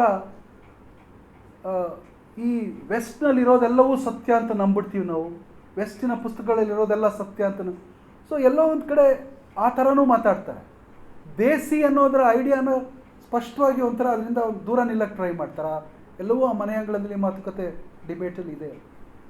ಸೊ ಮೇಷ್ಟ್ರು ಐಡಿಯಾಲಜಿಕಲ್ಲ ಅನ್ನೋ ಪ್ರಶ್ನೆ ಕೂಡ ಅದ್ರ ಜೊತೆಗೆ ಬರ್ತದೆ. ಮೇಷ್ಟ್ರು ಐಡಿಯಾಲಜಿಕಲ್ ಅಲ್ಲ, ಮೇಷ್ಟ್ರು ಟೆಕ್ನೋಕ್ರಾಟಿಕ್ಕು ಅಲ್ಲ. ಇವತ್ತಿನ ಆರ್ಟ್ ಇದೆಯಲ್ಲ, ಅಥವಾ ಎನಿ ಹೆವಿ ಐಡಿಯಾಲಜಿಕಲ್ ಸಂದರ್ಭಗಳಲ್ಲಿ ಹುಟ್ಕೊಳ್ಳೋವಂಥ ಆರ್ಟ್ ಇರ್ತದಲ್ಲ, ಅದು ಸೋವಿಯಟ್ ಆರ್ಟ್ ಇರ್ಬೋದು, ಅಥವಾ ಹಿಟ್ಲರ್ನ ಕಾಲದಲ್ಲಿ ಜರ್ಮನಿಯಲ್ಲಿ ಬಂದಂಥ ಆರ್ಟ್ ಇರ್ಬೋದು. ಅವೆಲ್ಲವಕ್ಕೂ ಕೂಡ ಯಾವುದೋ ಆ ಕಾಲದ ಒಂದು ಮಿತಿ ದೊಡ್ಡದಾಗಿ ಕೂತಿರ್ತದೆ. ಏನನ್ನೋ ಒಂದನ್ನು ನೀವು ಕಟ್ಟಬೇಕು ಅಂತ ಹೋಗ್ತಿರ್ತೀರಿ. ಆಫ್ಕೋರ್ಸ್ ಆರ್ಟ್ ಅದನ್ನು ಎಸ್ಕೇಪ್ ಆಗ್ಬೋದು. ನನಗೆ ಲಿಥುವೇನಿಯಾದ ಒಬ್ಬ ದೊಡ್ಡ ಆರ್ಟಿಸ್ಟ್ ಪರಿಚಯ. ಅವರು ಪೋಲೆಂಡ್ನಲ್ಲಿ ಕಮ್ಯುನಿಸಮ್ ಇದ್ದಾಗ ಅದು ವಿರೋಧವಾಗಿ ಮಾಡಿದ ಆರ್ಟೇ ಬಹಳ ಬೇರೆ ಥರ ಇವತ್ತು ಯುರೋಪ್ನಲ್ಲಿ ಪ್ರದರ್ಶನಗೊಳ್ತಾ ಇದೆ. ಸೊ ಅದು ಆ ಯೂನಿವರ್ಸಲ್ ಐಡಿಯಾಲಜಿಕಲ್ ಲೋಕಲ್ಲ ಅನ್ನೋ ಪ್ರಶ್ನೆಗಳು ಬಂದಾಗ ಮೇಷ್ಟ್ರು ಬೇರೆ ಬೇರೆ ಥರ ಕಾಣ್ತಾರೆ, ಆದರೆ ಇಸೆನ್ಷಿಯಲಿ ಯೂನಿವರ್ಸಲ್. ನಿಮಗೆ ನಾನು ಇಲ್ಲಿ ಅದು ಓದ್ಲಿಕ್ಕೆ ಹೋಗಲ್ಲ, ತಿರ್ಗಾ ಕೆಲವು ಪೇಜ್ ನಂಬರ್ಸ್ ಹೇಳ್ತೀನಿ. ನಾವು 107ನೇ ಪುಟದಲ್ಲಿ ಅವ್ರ ಅಂತರಂಗದ ಬಗ್ಗೆ ಮಾತಾಡ್ತಾರೆ. ಅಂತರಂಗ ಲೋಕಲ್ ಅಲ್ಲ. ಅಂದರೆ ಅವ್ರು ಹೇಳ್ತಾರೆ ಅವನ ಅಂತರಂಗದಲ್ಲಿ ಒಂದಷ್ಟು ಅಭಿರುಚಿ ಇದ್ದಿದ್ದರೆ ಅಂತ ಮಾತಾಡ್ತಾರೆ. ಸೊ ಯೂನಿವರ್ಸಲ್ ಟರ್ಮ್ಸಲ್ಲಿ ಮಾತಾಡ್ತಾರೆ. ವಿಷನ್ ಅಂತ ಮಾತಾಡ್ತಾರೆ. ಪರಂಪರೆ ಅನ್ನೋದನ್ನು ನೋಡುವಾಗ ಅವರಿಗೆ ಒಂದು ಬೇರೆ ಥರದ ಲಾರ್ಜರ್ ಕ್ವೆಶ್ಚನ್ಸ್ ಬರ್ತವೆ. ಸಂಕುಚಿತವಾದ ಪರಂಪರೆಯ ಕ್ವೆಶ್ಚನ್ಸ್ ಬರೋಲ್ಲ ನೆಕ್ಸ್ಟ್. ಮತ್ತು ಅವರು ಈ ಎಲ್ಲ ಕಡೆಯೂ ಎಲ್ಲ ಯೂನಿವರ್ಸಲ್ ಆಗಿರುವಂಥ ಕೆಲವು ಹ್ಯೂಮನ್ ಎಮೋಷನ್ಸ್ ಇರ್ತಾವಲ್ಲ, ಎಸ್ಪೆಷಲಿ ಅತೃಪ್ತಿ ಅನ್ನೋ ಒಂದು ಅಂಶವನ್ನು ಅವರು ಭಾಳ ಬೇರೆ ರೀತಿ ಗ್ರಾಸ್ಪ್ ಮಾಡಲಿಕ್ಕೆ ಟ್ರೈ ಮಾಡ್ತಾರೆ ಅಂತ ಅನಿಸ್ತದೆ. ಸೊ ಮೇಷ್ಟ್ರು ಯೂನಿವರ್ಸಲ್ ಟರ್ಮ್ಸಲ್ಲಿ ಮಾತಾಡ್ತಿರ್ತಾರೆ. ಆದರೆ ಈ ಸಮಸ್ಯೆ ಅಂದರೆ ಕಾಂಟ್ರಡಿಕ್ಷನ್ ಅಂತ ನಾವು ಹೇಳಿದ್ನಲ್ಲ, ಆ ಸಮಸ್ಯೆ ಅಡಿಗರಲ್ಲೂ ಇತ್ತು. ನನ್ನ ಪ್ರಕಾರ ಅಡಿಗರು ಫೈನ್ ಹ್ಯೂಮನಿಸ್ಟ್. ನನಗೆ ಅವ್ರ ಜೊತೆ ಭಾಳ ಒಡನಾಟ ಇತ್ತು, ತುಂಬ ಪ್ರೀತಿಸ್ತಾ ಇದ್ದೆ ನಾನು ಅವರನ್ನು. ಅವರು ಬರೆದ ಎಲ್ಲವೂ ಕೂಡ ಇಡೀ ಜಗತ್ತಿನ ಯಾವುದೇ ಇದಕ್ಕೂ ಕೂಡ ಸ್ಪಂದಿಸೋ ಥರ ಇರ್ತಾಯಿತ್ತು. ಆದರೆ ಅವರು ಪಶ್ಚಿಮ ಬುದ್ಧಿ ಅನ್ನೋ ಥರದ ಒಂದು ಕಾನ್ಸೆಪ್ಟ್ಗಳನ್ನು ಎಕ್ಸ್ಪ್ಲೋರ್ ಮಾಡೋಕ್ಕೆ ಟ್ರೈ ಮಾಡೋದು. ಸೊ ಆ ಕಾಂಟ್ರಡಿಕ್ಷನ್ಸ್ ಎಲ್ಲರಲ್ಲೂ ಇರ್ತದೆ, ಮೇಷ್ಟ್ರಲ್ಲೂ ಇತ್ತು, ಹಡಪದ ಮೇಷ್ಟ್ರಲ್ಲೂ ಇತ್ತು. ಅದನ್ನು ತಾತ್ವಿಕವಾಗಿ ಆ ಗೊಂದಲಗಳು, ಆ ಕಾಲದ ಗೊಂದಲಗಳು, ಅದನ್ನು ಅವರು ಮತ್ತು ಎಲ್ಲೋ ಒಂದು ಕಡೆ ಅಂತೂ 112ನೇ ಪುಟದಲ್ಲಿ ಒಬ್ಬ ಮಾರ್ಕ್ಸಿಸ್ಟ್ ರೆವಲ್ಯೂಷನರಿ ಥರ ಮಾತಾಡ್ತಾರೆ. ಬಡತನದ ಬಗೆಗೆ, ಹಸಿವಿನ ಬಗೆಗೆ, ಅಧಿಕಾರದ ಬಗೆಗೆ, ಅವನು ಯಾರೋ ಅಧಿಕಾರಶಾಹಿಯ ಬಗೆಗೆ, ಅವನು ಯಾರೋ ನಮ್ಮನ್ನು ಎಕ್ಸ್ಪ್ಲಾಯ್ಟ್ ಮಾಡ್ತಾರೆ ಈ ಸಾಹುಕಾರರು. ಮತ್ತು ಈ ಚಿತ್ರಗಳ ಪ್ರದರ್ಶನ ಕುರಿತಾಗಿ, ಚಿತ್ರಗಳ ಪ್ರದರ್ಶನ ಅನ್ನೋದನ್ನು ವೆಸ್ಟರ್ನ್ ಐಡಿಯಾ ಅಂತ ಮಾತಾಡ್ತಾರೆ ಅವರು, which is not entirely correct, but he is right in one sense. So ಆ ಥರ ಮಾತನಾಡಬೇಕಾದಾಗ ಮೇಷ್ಟ್ರು ಒಂಥರ ಕಾಣ್ತಾರೆ, ಬಟ್ ಈಸ್ ಲಾರ್ಜ್ಲಿ ಯೂನಿವರ್ಸಲ್. ಆ ಯೂನಿವರ್ಸಲ್ ಮತ್ತು ಲೋಕಲಿನ ವಿಚಾರ ಭಾಳ ಮುಖ್ಯ ಇವತ್ತು. ಯಾಕೆ ಅಂತ ಹೇಳಿದ್ರೆ, ನಾವು ಒಂಥರದ ಅಗ್ರೆಸಿವ್ ನ್ಯಾಷನಲಿಸಮಿನ ಮಾತನಾಡ್ತಾ ಇರಬೇಕಾದಾಗ, ಸಿ ಲೋಕಲ್ ಅಂದರೆ ಏನು, ಯೂನಿವರ್ಸಲ್ ಅನ್ನೋದಕ್ಕೆ ಹಲವು ಕೇಂದ್ರಗಳಿರ್ತವೆ. ಆ ಹಲವು ಕೇಂದ್ರಗಳ ನಡುವೆ ನೀವು ಈ ಗಡಿಗೆರೆಗಳನ್ನು ಭಾಳ ಜೋರಾಗಿ ಎಳೆದಿರಲ್ಲ ಅಷ್ಟೇ. ಮನುಷ್ಯರು ಒಂದು ಕಡೆಯಿಂದ ಇನ್ನೊಂದು ಕಡೆ ಸುಲಭವಾಗಿ ಹೋಗ್ತಾರೆ, ಗ್ಲೋಬಲ್ ಆಗಿರ್ತಾರೆ. ಐಡಿಯಾಗಳು ಅದೇ ರೀತಿ ಟ್ರಾವರ್ಸ್ ಆಗ್ತಾ ಇರ್ತವೆ. ಇದು ನನ್ನದು, ಅದು ಅವನದು ಅನ್ನುವ ಭೇದ ಭಾವ ಮಾಡಲ್ಲ, ಎಲ್ಲರೂ ಮನುಷ್ಯರು ಅಂತ ನೋಡ್ತಾ ಇರ್ತೀವಿ. ಸೊ ಈ ರೀತಿಯಾದ ಯೂನಿವರ್ಸಲ್, ಈ ಅಮರ್ತ್ಯ ಸೇನ್ ಅವರ ಆಟೋಬಯೋಗ್ರಫಿ ಬಂದಿದೆಯಲ್ಲ ಈಚೆಗೆ, ಹೋಮ್ ಇನ್ ಅ ವರ್ಲ್ಡ್ ಅಂತ ಕರೀತಾರೆ ಅವರು. ಅಂದರೆ ಜಗತ್ತು ಮತ್ತು ನನ್ನ ಮನೆ ಮತ್ತು ಜಗತ್ತಿನ ಅದರ ನಡುವಿನ ಒಂದು ಅನುಸಂಧಾನ ಇರ್ತದೆ, ನೆಗೋಸಿಯೇಷನ್ ಭಾಳ ಅದ್ಭುತವಾಗಿ ಮಾಡ್ತಾ ಹೋಗ್ತಾರೆ. ಟ್ಯಾಗೋರ್ ಅದನ್ನು ತುಂಬ ಚೆನ್ನಾಗಿ ಮಾಡ್ತಾರೆ. ನಮ್ಮಲ್ಲಿ ಅನೇಕ ರೈಟರ್ಸ್ ಅದನ್ನು ತುಂಬ ಚೆನ್ನಾಗಿ, ಕುವೆಂಪು ಅದ್ಭುತವಾಗಿ ಮಾಡ್ತಾರೆ ಅದನ್ನು. ಅನಂತರದ ಜನ್ರೇಷನ್ ಇದಿಲ್ಲ, 70s ನಂತರ ಪ್ರಾಮುಖ್ಯತೆಗೆ ಬಂದಂಥ ಅನೇಕ ರೈಟರ್ಸು ಎಲ್ಲೋ ಒಂದು ಕಡೆ ಆ ರೀತಿಯಾದ ಎಕ್ಸ್ಪ್ಲೋರೇಷನ್ ಇದೆಯಲ್ಲ, ಲೋಕಲ್ ಆ್ಯಂಡ್ ಯೂನಿವರ್ಸಲ್, ಅವ್ರಿಗೆ ಲೋಕಲ್ ಒಂದು ಕ್ಯಾಟಗರಿ ರೆಪ್ರೆಸೆಂಟೇಟಿವ್ ಕ್ಯಾಟಗರಿ ಆಗುತ್ತೆ. ದೆಹಲಿಯಲ್ಲಿ ದೊಡ್ಡವರಾಗೋದಕ್ಕೆ ನಾನು ಕನ್ನಡದಲ್ಲಿ ಬರಿತೀನಿ ಅಂತ ಹೇಳ್ಕೊತಾ ಇರ್ತಾರೆ, ಬಟ್ ಕನ್ನಡದಲ್ಲೇ ನಾನು ಜಗತ್ತನ್ನು ತಲುಪಬಲ್ಲೆ ಅಂತ ಬರೀತಾರಲ್ಲ, ಅದು ವ್ಯತ್ಯಾಸ ಇದೆ. ಕನ್ನಡದ ಅವರ ಸ್ಟ್ರಕ್ಚರ್ಸು ಅನುವಾದಕ್ಕೆ ಅನುಗುಣವಾಗಿ ಬೆಳೀತಾ ಹೋಗ್ತದೆ. ಸೊ ಈ ಥರದ್ದು ಅನೇಕ ಅಲ್ಲಿನ ಪಾಲಿಟಿಕ್ಸ್ ಇದೆ, ಆ ಬರವಣಿಗೆಯ ಅದು ಈಗಿನ ಸಂದರ್ಭದಲ್ಲಿ ಮಾತನಾಡೋದಲ್ಲ. ಸೊ ಇದು ನನಗೆ ಬಹಳ ಮುಖ್ಯವಾದ ಪ್ರಶ್ನೆ ಅಂತ ಅನ್ನಿಸ್ತು. ಈ ಯಾವುದು ಲೋಕಲ್ ಯೂನಿವರ್ಸಲನ್ನು, ಅಥವಾ ಈಗ ನಾವು ನೇಟಿವು, ನಾವು ಭಾರತೀಯರು, ನಾವು ನಮ್ಮ ಫೆಡ್ರಲ್ ಸ್ಟ್ರಕ್ಚರನ್ನು ನಾವು ಕ್ರಿಯೇಟ್ ಮಾಡ್ಕೋಬೇಕಾದಾಗಲೂ ಕೂಡ ಈ ಬೇರೆ ರೀತಿಯಾದ ಭಾಷೆಯಲ್ಲಿ ಹೇಳೋದಾದರೆ, ನಾನು ಒಪ್ಪದ ಭಾಷೆ, ಭುವನೇಶ್ವರಿಯ ಒಂದು ಕಲ್ಪನೆ ಇದೆ, ಭಾರತ ಮಾತೆಯ ಕಲ್ಪನೆ ಇದೆ, ಭಾರತ ಮಾತೆಯ ತನುಜಾತೆ ಅನ್ನುವ ಕಲ್ಪನೆ ಕೂಡ ನಮ್ಮ ನಡುವೆ ಇದೆ. ಸೊ ನಾವು ನಮ್ಮ ಇಂಡಿಯಾ ಅಂತ ಒಂದು ಇಮ್ಯಾಜಿನೇಷನನ್ನು, ಒಂದು ಜಿಯೋಗ್ರಫಿಕಲ್ ಇದನ್ನು ಬೌಂಡ್ರಿ ಹಾಕ್ಕೊಂಡ್ವಲ್ಲ, ಆಗ ಈ ರೀತಿಯಾದ ಅನೇಕ ಕಲ್ಚರಲ್ ಆದಂತಹ ಅನುಸಂಧಾನಗಳನ್ನು ಮಾಡಿದ್ವಿ ನಾವು. ಲಿಂಗ್ವಿಸ್ಟಿಕ್ ಸ್ಟೇಟ್ಸ್ ಅಂತ ಕ್ರಿಯೇಟ್ ಮಾಡಿದ್ವಿ, ಭಾಷಾವಾರು ಪ್ರಾಂತಗಳು. ಬಟ್ ಆ ಭಾಷಾವಾರು ಪ್ರಾಂತಗಳು is not going to stand the test of time. ಅದು ನನ್ನ ಕಳೆದ ವಾರದ ಕಾಲಮಲ್ಲಿ ಬರೆದೇನೆ. ಯಾಕೆ ಅಂತ ಹೇಳಿದ್ರೆ, ಕಾನ್ಸ್ಟಿಟ್ಯೂಷನಲ್ ಫೆಡ್ರಲಿಸಮ್ ಅದು, ಬಟ್ ಕಲ್ಚರಲ್ ಫೆಡ್ರಲಿಸಮ್ ಇದೆ.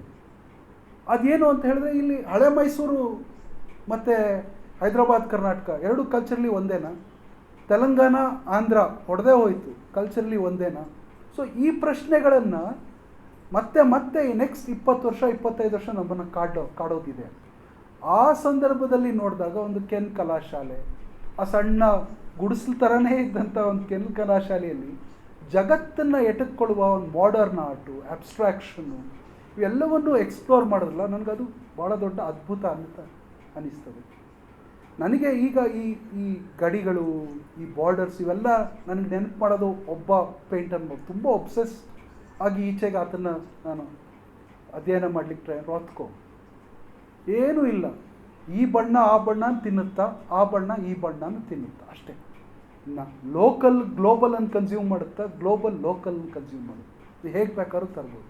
ಸೊ ರಾತ್ಕೋ ನನಗೆ ಈಚೆಗೆ ಅವನು ಒಂದು ಸಾಯೋಕ್ಕೆ ಮುಂಚೆ ಸ್ಯೂಸೈಡ್ ಮಾಡ್ಕೊತಾನೆ ನ್ಯೂಯಾರ್ಕಲ್ಲಿ.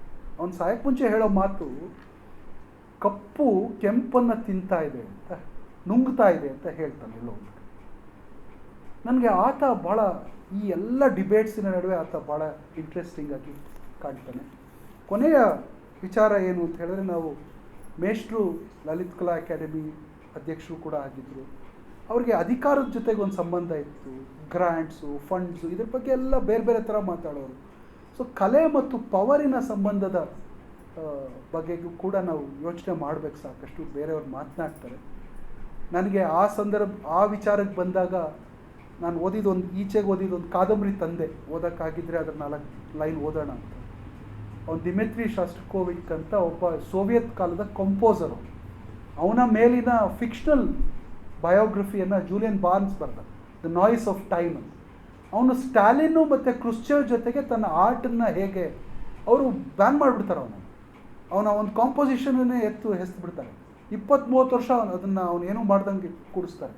ಕೊನೆಗೆ ಅವ್ನು ಕ್ರುಶ್ಚೇವ್ ಬರ್ತಾನಲ್ಲ, ಸ್ಟಾಲಿನ್ ಹೋದ್ಮೇಲೆ ಅವ್ನು ಹೇಳ್ತಾನೆ, ನೀನು ಪಾರ್ಟಿಗೆ ಸೇರ್ಕೊಂಬಿಡು, ನಾವೆಲ್ಲವನ್ನೂ ಬಿಡುಗಡೆ ಮಾಡ್ತೀವಿ. ಸೊ ಯಾಕೆ ಅದನ್ನು ಹೇಳ್ತಾ ಇದ್ದೀನಿ ಅಂತ ಹೇಳಿದ್ರೆ, ಕರ್ನಾಟಕದ ಸಂದರ್ಭದಲ್ಲಿ ಮೇಷ್ಟ್ರು ಅಥವಾ ಮೇಷ್ಟ್ರಿನ ಮುಂಚೆ, ಮೇಷ್ಟ್ರಿನ ನಂತರವೂ ಕೂಡ ನಾವು ಸರ್ಕಾರದ ಜೊತೆಗಿನ ಸಂಬಂಧ ಇದೆಯಲ್ಲ, ಆರ್ಟಿಸ್ಟ್ಸು, ರೈಟರ್ಸು, ಇವರೆಲ್ಲರದ್ದು they have freely allowed themselves to be ಕೋಆಪ್ಟೆಡ್.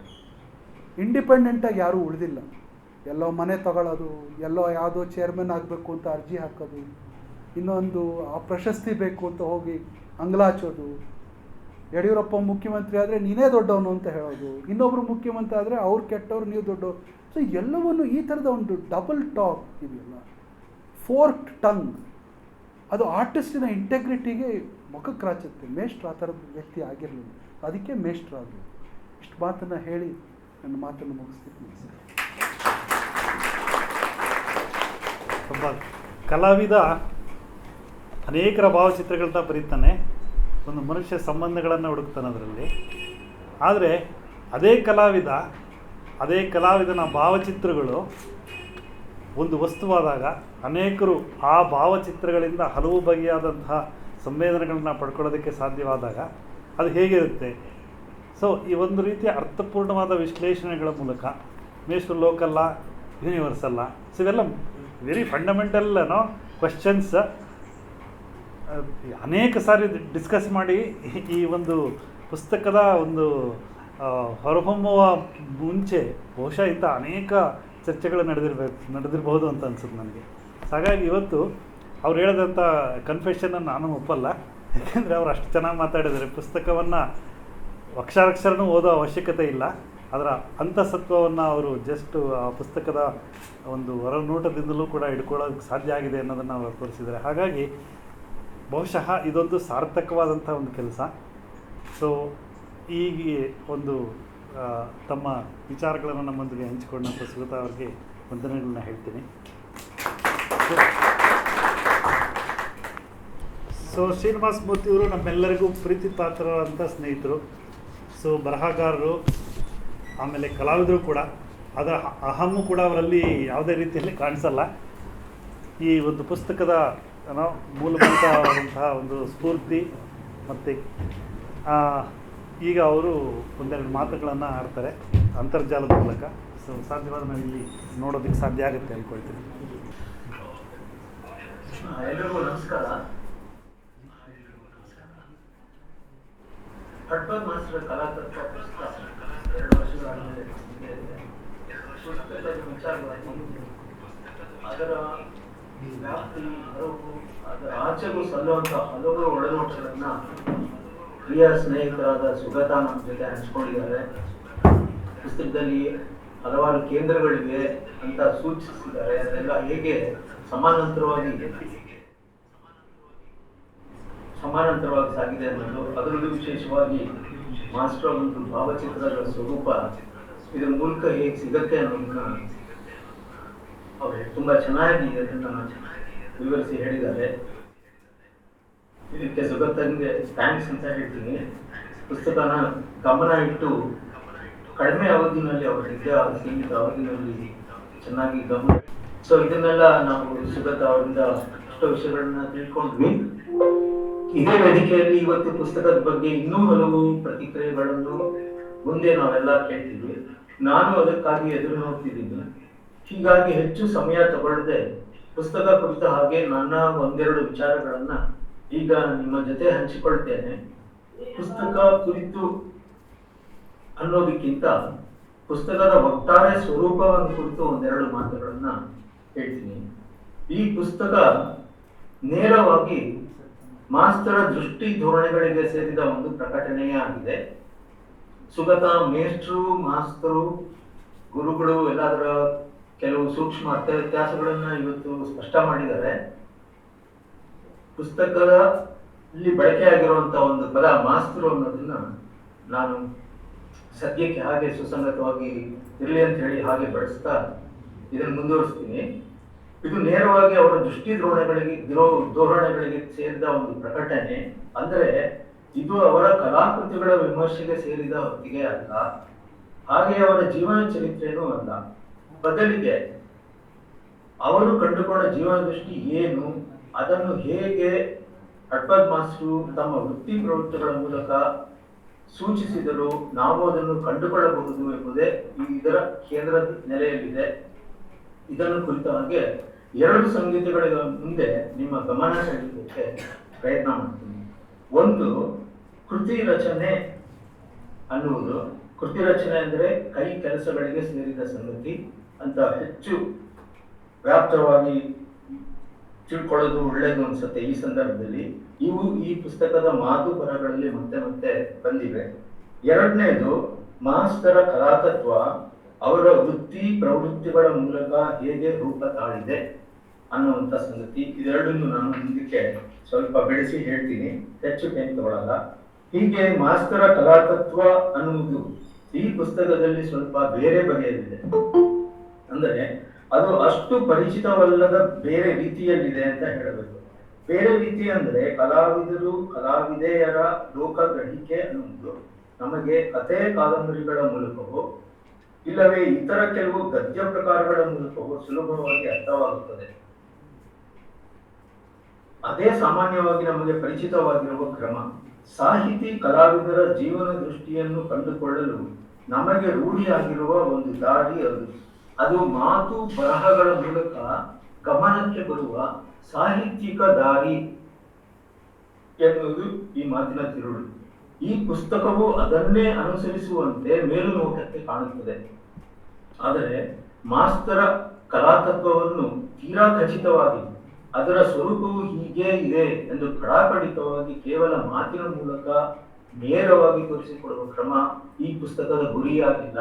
ಇದನ್ನ ಸುಗತ ಸಹ ತುಂಬಾ ಚೆನ್ನಾಗಿ ಪತ್ತೆ ಮಾಡಿ ನಮ್ಮ ಗಮನಕ್ಕೆ ತಂದಿದ್ದಾರೆ. ಬದಲಾಗಿ ಕೆನ್ ಕಲಾಶಾಲೆಯ ಆವರಣವೇ ಕಲಾವಿದ ಹಡಪದ ಮಾಸ್ತರ ಕ್ಯಾನ್ವಾಸ್ ಆಗಿದೆ ಎಂದು ತಿಳಿದುಕೊಳ್ಳೋಣ. ಆಗ ಈ ಆವರಣದಲ್ಲಿ ಮಾಸ್ತರು ಚಿತ್ರಿಸಿದ ಹಲವು ಬಣ್ಣದ ಕಾಣಿಕೆಗಳು, ಒಳನೋಟಗಳು ನಮ್ಮ ಕಲ್ಪನೆಗೆ ಬರಬಹುದು. ಇಲ್ಲಿ ನನ್ನ ಮಾತುಗಳನ್ನು ಕೇಳುತ್ತಿರುವ ಮಾಸ್ತರ ವಿದ್ಯಾರ್ಥಿಗಳಿಗೆ ಇದರ ನೇರ ಪರಿಚಯ ಇದೆ. ಇತರರು ಈ ಪುಸ್ತಕದ ಮೂಲಕ ಈ ಸಂಗತಿಗಳಿಗೆ ಸುಲಭವಾಗಿ ಸ್ಪಂದಿಸಬಹುದು. ಕೃತಿಯೇ ಕೊನೆಯಲ್ಲ, ಕೃತಿ ರಚನೆಗೆ ಸೇರಿದ ಮಾತು ಅಂದರೆ ಏನು ಅನ್ನೋದನ್ನ ಸ್ವಲ್ಪ ಬಿಡಿಸಿ ಹೇಳ್ತೀನಿ. ಕೃತಿ ರಚನೆ ಮಾಡುವುದೆಂದರೆ ಕೈ ಕೆಲಸವೆಂದೇ ಅರ್ಥ. ಕೈ ಕೆಲಸ ಎನ್ನುವುದನ್ನು ಒಂದು ರೂಪಕವಾಗಿ ಅರ್ಥ ಮಾಡಿಕೊಳ್ಳಬೇಕು. ಅದೊಂದು ಶಾರೀರಿಕ ಕ್ರಿಯೆಯೂ ಆಗಿದೆ. ಹಾಗೆಯೇ ಹಲವು ಭೌತಿಕ ಅಂಶಗಳು ಅದಕ್ಕೆ ಇವೆ. ಕೃತಿ ರಚನೆ ಎಂಬ ಯಾವುದೇ ಕೈಕೆಲಸಕ್ಕೆ ಇವು ಎರಡೂ ಬೇಕು. ಉದಾಹರಣೆಗೆ ಚಿತ್ರಕಲಾವಿದರು ಬಳಸುವ ಸಾಮಗ್ರಿಗಳಿಗೂ ಇಲ್ಲಿ ಮಹತ್ವ ಇದೆ. ಹೀಗಿರೋದ್ರಿಂದ ಭೌತಿಕ ಅನ್ನುವ ಮಾತು ಬಂತು.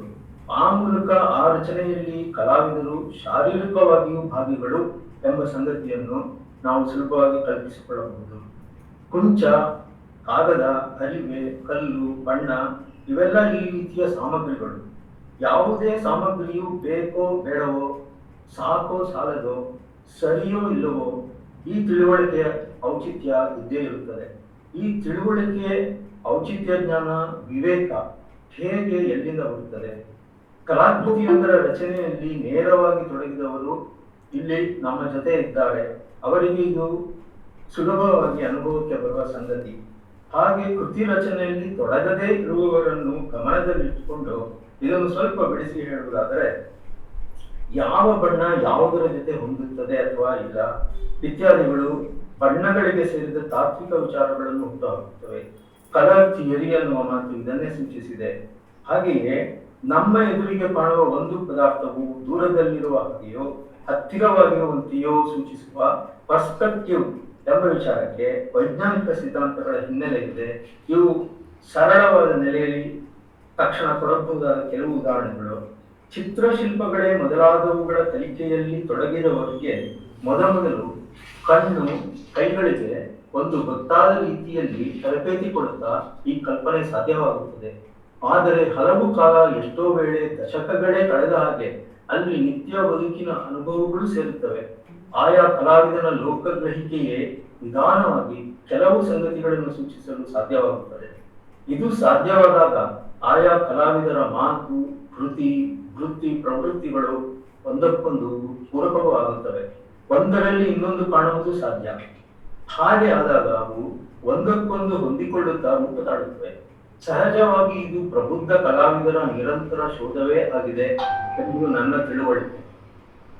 ಮೊದಲು ಗ್ರಹಿಕೆ, ನಂತರ ಅದನ್ನು ಕುರಿತ ಚಿಂತನೆ, ಆನಂತರ ತನ್ನ ಕಲೆ ಬದುಕಿನಲ್ಲಿ ಅದನ್ನು ಅಳವಡಿಸಿಕೊಳ್ಳುವ ಕ್ರಮ. ಹಡಪದ ಮಾಸ್ತರು ತಮ್ಮ ವೃತ್ತಿ ಪ್ರವೃತ್ತಿಗಳ ಮೂಲಕ ಈ ರೀತಿಯಲ್ಲಿ ತಮ್ಮ ಕಲಾ ತತ್ವಕ್ಕೆ ಒಂದು ಕಾರ್ಯಯೋಜನೆಯನ್ನೇ ಕಂಡುಕೊಂಡಿದ್ದಾರೆ ಅನ್ನುವುದು ನನ್ನ ಮಾತು. ಈ ಯೋಜನೆಯಲ್ಲಿ ಕಲಾಕೃತಿ ಅನ್ನುವುದು ಒಂದು ವಸ್ತು ಅಲ್ಲ, ಅದೊಂದು ಹುಡುಕಾಟ, ಪ್ರಕ್ರಿಯೆ ಅನ್ನುವ ಸಂಗತಿ ಇದೆ. ಹೀಗಂದರೇನು ಎಂಬುದನ್ನು ಈಗ ಸ್ವಲ್ಪ ವಿವರಿಸಲು ಪ್ರಯತ್ನ ಮಾಡ್ತೀನಿ. ಮಾಸ್ತರು ಒಂದು ಕಡೆ ಕಲೆಯ ಶಿಕ್ಷಕರಾಗಿ ವಿದ್ಯಾರ್ಥಿಗಳಿಗೆ ಕೃತಿ ರಚನೆಯ ಮೂಲಕವೇ ತಮ್ಮ ಜೀವನ ದೃಷ್ಟಿಯನ್ನು ತೋರಿಸಿಕೊಟ್ಟವರು. ಇನ್ನೊಂದು ಕಡೆ ಹಾಗೆ ರೂಪ ತಾಳಿದ ಕೃತಿಯೇ ಕೊನೆಯಲ್ಲ ಎಂಬುದನ್ನು ಹಲವು ಬಗೆಯಲ್ಲಿ ತೋರಿಸಿದವರು. ಪುಸ್ತಕದ ಬೆನ್ನುಡಿಯಲ್ಲಿ ಅವರ ವಿಚಾರವೊಂದು ಇದನ್ನೇ ನೇರವಾಗಿ ತೋರಿಸಿಕೊಟ್ಟಿದೆ. ಅವರ ಮಾತಿನಲ್ಲಿ ಹೇಳುವುದಾದ್ರೆ, ನಮ್ಮನ್ನು ನಾವು ರೂಪಿಸಿಕೊಳ್ಳುವಂತಹ, ಇದನ್ನು ಪುಸ್ತಕದ ಬೆನ್ನುಡಿಯಲ್ಲಿ ನೀವು ನೋಡಬಹುದು. ಮೊದಲನೇ ವಾಕ್ಯ, ನಮ್ಮನ್ನು ನಾವು ರೂಪಿಸಿಕೊಳ್ಳುವಂತಹ ಅಥವಾ ನಮ್ಮನ್ನು ಯಾವ ದಿಕ್ಕಿಗೆ ಅದು ಒಯ್ಯುತ್ತದೋ ಆ ಕಡೆಗೆ ಒಯ್ದ ಕಲಾತ್ಮಕ ರಚನೆ ಮಾಡುವಲ್ಲಿ ನಮ್ಮ ಬದುಕೆ ನಮಗೆ ವಿಸ್ಮಯಗಳನ್ನು ನಿರ್ಮಾಣ ಮಾಡುತ್ತದೆ. ಇದನ್ನು ಮನೆಯಂಗಳದಲ್ಲಿ ಮಾತುಕತೆಯಲ್ಲಿ ಗಣಪತ್ ಮಾಸ್ಟರ್ ಹೇಳ್ತಾರೆ. ಹೀಗಂದ್ರೆ ನಾನು ಇದನ್ನ ಅರ್ಥ ಮಾಡ್ಕೊಂಡಿರೋದು, ಕಲಾತ್ಮಕ ರಚನೆ ಅಥವಾ ಕಲಾಕೃತಿ ಒಂದರ ರಚನೆಯಿಂದ ನಮ್ಮನ್ನು ನಾವು ಕಂಡುಕೊಳ್ಳುವುದು ಆಗುತ್ತದೆ. ಇದೊಂದು ಪ್ರಕ್ರಿಯೆ. ಅಂದರೆ ಕೃತಿ ರಚನೆಯ ಸಂದರ್ಭದ ಉದ್ದಕ್ಕೂ ಹೊಸ ಒಳನೋಟಗಳು ಇರುತ್ತವೆ. ಇದನ್ನು ನಾವು ಮುಕ್ತ ಮನಸ್ಸಿನಿಂದ ಬರಮಾಡಿಕೊಳ್ಳುವಂತೆ ಆಗಬೇಕು. ಆ ಹೊಸ ನೋಟಗಳು ಕರೆದೊಯ್ಯುವ ದಾರಿಯಲ್ಲಿ ಹೋಗಲು ತಯಾರಾಗಿರಬೇಕು. ಇವೆರಡು ಒಂದೇ ನಾಣ್ಯದ ಎರಡು ಮುಖಗಳು. ಈ ನಮ್ರತೆ, ಮುಗ್ಧತೆ, ತೆರೆದ ಮನಸ್ಸು ನಮಗೆ ಸಾಧ್ಯವಾದರೆ ಮಾಸ್ಟರ್ ಹೇಳುವಂತೆ ಬದುಕೇ ನಮಗೆ ವಿಸ್ಮಯಗಳನ್ನು ನಿರ್ಮಾಣ ಮಾಡುತ್ತದೆ. ಕೃತಿ ರಚನೆ ಅಂದರೆ ಬರೇ ಕಲಾಶಾಲೆಗಳಲ್ಲಿ ಹೇಳಿಕೊಡುವ ಕೆಲವು ಕಲಾ ಪ್ರಕಾರಗಳು ಮಾತ್ರ ಅಲ್ಲ, ದಿನನಿತ್ಯದ ಬದುಕಿನಲ್ಲಿ ನಾವೆಲ್ಲರೂ ಕಾಣುವ, ರೂಢಿಸಿಕೊಂಡಿರುವ ಕೈಕೆಲಸಗಳೇ ಆಗಿವೆ. ಈ ಪುಸ್ತಕದಲ್ಲಿ ಈ ರೀತಿಯ ಕುಶಲ ಕಲೆಗಳ ವಿಚಾರ ಬರುವುದಿಲ್ಲ. ಆದರೂ ಈ ಸಂಗತಿಯನ್ನು ನಾನು ಇಲ್ಲಿ ಹೇಳಬೇಕಾಗಿದೆ. ಯಾಕೆಂದರೆ ಹಡಪದ ಮಾಸ್ತರು ಕಲೆ ಮತ್ತು ಬದುಕಿನ ನಡುವೆ ಕಂಡುಕೊಂಡ ನಂಟು ಇಷ್ಟು ವ್ಯಾಪ್ತವಾಗಿವೆ. ಕೃತಿ ರಚನೆ ಎಂಬುದರ ಈ ಹರವನ್ನು ಹೀಗೆ ಮನಸ್ಸಿನಲ್ಲಿಟ್ಟುಕೊಂಡಾಗ ಮಾತ್ರ ಕಲೆ ಮತ್ತು ಬದುಕಿನ ನಂಟನ್ನು ಮಾಸ್ತರು ನಮಗೆ ಸೂಚಿಸಿರುವ ರೀತಿ ಅರ್ಥವಾಗುತ್ತದೆ. ಹಡಪದ ಮಾಸ್ತರು ತಮ್ಮ ಕಲಾಶಾಲೆಯನ್ನು ನಡೆಸಿದ ಕ್ರಮವನ್ನೇ ನೋಡಿ. ಅಲ್ಲಿ ಶಾಲೆಯೇ ತೆರೆದ ವೇದಿಕೆಯಾಗಿ ಅವರು ಕಲ್ಪಿಸಿಕೊಂಡ ಎಲ್ಲರನ್ನು ಬರಮಾಡಿಕೊಂಡರು. ಅಲ್ಲಿ ವೈಯಕ್ತಿಕ ಸಾರ್ವತ್ರಿಕ ಎಂಬ ಎರಡು ಪೈಕಿಗಳನ್ನು ಬೇರೆ ಬೇರೆಯಾಗಿ ಮಾಡಲಾಗದ ಹಾಗೆ ಹತ್ತಿರ ತಂದರು. ಈ ವಿವರಗಳನ್ನು ಕಣ್ಣಿಗೆ ಕಟ್ಟುವ ಹಾಗೆ ಈ ಪುಸ್ತಕದ ಉದ್ದಕ್ಕೂ ಕಾಣುತ್ತೇವೆ.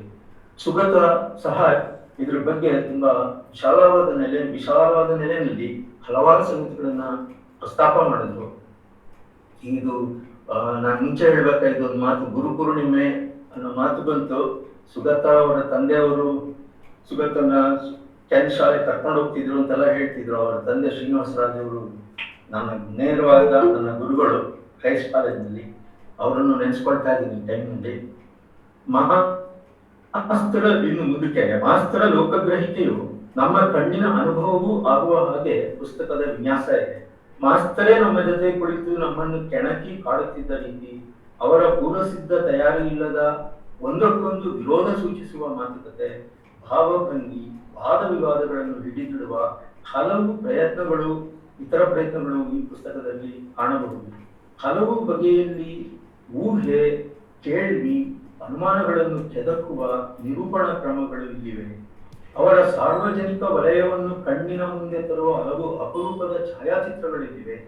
ಒಂದು ಭಾವಚಿತ್ರದ ಮುಂದೆ, ಇದನ್ನು ಸುಗತ ಚೆನ್ನಾಗಿ ಪಾಯಿಂಟ್ ಔಟ್ ಮಾಡಿದ್ರು, ಅದೊಂದು ಅವರ ಭಾವಚಿತ್ರದ ನೆನಪನ್ನು ತರುತ್ತೆ ಅಂತ. ಹೀಗೆ ಇತರ ಕೆಲವು ಓದುಗರು ನನಗೆ ಈ ಪುಸ್ತಕದ ಬಗ್ಗೆ ಈ ಒಂದು ಅಂಶವನ್ನ ನನ್ನ ಗಮನಕ್ಕೆ ತಂದ್ರು. ಒಂದು ಭಾವಚಿತ್ರದ ಮುಂದೆ ನಿಂತರೆ ಆಯಾ ವ್ಯಕ್ತಿಯನ್ನು ಕುರಿತ ಹಾಗೆ ನಮ್ಮಲ್ಲಿ ಒಬ್ಬೊಬ್ಬರಿಗೆ ಒಂದೊಂದು ರೀತಿಯ ಭಾವನೆ ವಿಚಾರಗಳು ಬರಬಹುದು.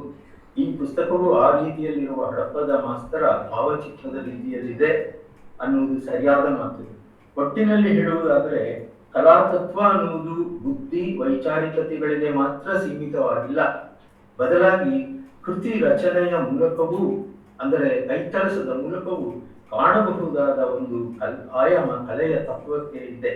ಇದು ಮಾಸ್ತರು ವೈಯಕ್ತಿಕವಾಗಿ ಕಂಡುಕೊಂಡು ಉದ್ದೇಶಪೂರ್ವಕವಾಗಿ ಕಾರ್ಯರೂಪಕ್ಕೆ ತಂದ ಒಂದು ಯೋಜನೆ ಎಂದು ತಿಳಿಯುವುದೇ ಸರಿ. ಆದರೆ ಅವರ ಈ ಕಾರ್ಯಯೋಜನೆಯ ಸ್ವರೂಪ ಹೇಗಿದೆ ಅಂದರೆ, ಅದಕ್ಕೆ ಮೊದಲೇ ಗೊತ್ತು ಮಾಡಿಕೊಂಡ ಕಟ್ಟುಪಾಡುಗಳೇನಿಲ್ಲ. ಇಂಥ ಕೇಳುಗರು ನೋಡುಗರು ಯಾವುದನ್ನು ಮೊದಲೇ ಗೊತ್ತುಪಡಿಸಿಕೊಂಡ ಕ್ರಮ ಇಲ್ಲಿ ಇಲ್ಲ. ಯೋಜನೆ ಅಂದ್ರೆ ನಮ್ಗೆ ಹಾಗನ್ಸುತ್ತೆ, ಅದೆಲ್ಲ ಮುಂಚೆನೆ ಪ್ಲಾನ್ ಮಾಡ್ಕೊಂಡು ಮಾಡ್ತಾ ಇರೋದು ಅಂತ. ಮಾಸ್ತರ್ದು ಯೋಜನೆ ನಿಜ, ಆದ್ರೆ ಅದಕ್ಕೆ ಕಟ್ಟುಪಾಡುಗಳಿಲ್ಲ ಅನ್ನೋದನ್ನ ನಾನು ಹೇಳ್ತಾ ಇದ್ದೀನಿ. ಹೀಗಿದ್ದರೂ ಮಾಸ್ತರ ನಡೆ ನುಡಿಗಳ ಮೂಲಕ ನಮಗೆ ಕಾಣುವ ಈ ಯೋಜನೆಯು ಬರೇ ಮೇಲ್ಪದರದಲ್ಲಿ ಆಕಸ್ಮಿಕವಾಗಿ ತೋಚಿದ ಒಂದು ವಿಚಾರ ಅಲ್ಲ. ಬದಲಾಗಿ ಹಲವು ದಶಕಗಳ ಕಾಲದಲ್ಲಿ ಅವರು ಆಳವಾಗಿ ನಂಬಿ ಸುಸಂಗತವಾಗಿ ನಡೆಸಿಕೊಟ್ಟ ಯೋಜನೆಯೇ ಆಗಿದೆ. ಅವರ ಲೋಕದೃಷ್ಟಿ ಮತ್ತು ಕ್ರಿಯಾಶೀಲತೆಯ ಒಂದು ಆಯಾಮ ಇದು. ಇದಕ್ಕೆ ಮತ್ತೊಂದು ಸ್ವಾರಸ್ಯಕರವಾದ ಆಯಾಮವೂ ಇದೆ. ಸುಗತರ ಮಾತಿನಲ್ಲೂ ಅದನ್ನು ಬಂತು, ಅದನ್ನು ಇಲ್ಲಿ ಹೇಳಿಬಿಡೋಣ ಅನ್ನಿಸ್ತಿದೆ. ಈ ಲೋಕದೃಷ್ಟಿಯಲ್ಲಿ ಕಲಾತತ್ವವು ಒಂದು ಕಡೆ ಸಮಾಜಮುಖಿಯಾಗಿ ಸಾಗಿರುವ ಕಾರ್ಯಯೋಜನೆ ಆಗಿದೆ. ಇನ್ನೊಂದು ಕಡೆ ಕಲಾವಿದ ತನ್ನ ಅಂತರಂಗವನ್ನು ಬಗೆದು ನೋಡುವ ಒಂದು ಸಾಧನವೇ ಆಗಿದೆ. ಇದನ್ನು ಇಲ್ಲಿ ನಾನು ಬಿಡಿಸಿ ಹೇಳಲು ಹೋಗುವುದಿಲ್ಲ, ಯಾಕೆಂದರೆ ಪುಸ್ತಕದ ಉದ್ದಕ್ಕೂ ನೀವು ಇದನ್ನು ಕಾಣುತ್ತೀರಿ. ಅವರು ಅಳವಡಿಸಿಕೊಂಡ ಈ ಕಾರ್ಯ ಯೋಜನೆಯು ಒಟ್ಟಾರೆ ಸಾಂಸ್ಕೃತಿಕ ಕೊಡುಕೊಳೆಗೆ ಸೇರಿದ ಮಹತ್ವದ ವಿಚಾರ. ಕಲೆ ಮತ್ತು ಸಾಹಿತ್ಯಗಳ ಕರುಳ ಸಂಬಂಧವನ್ನು ಕುರಿತ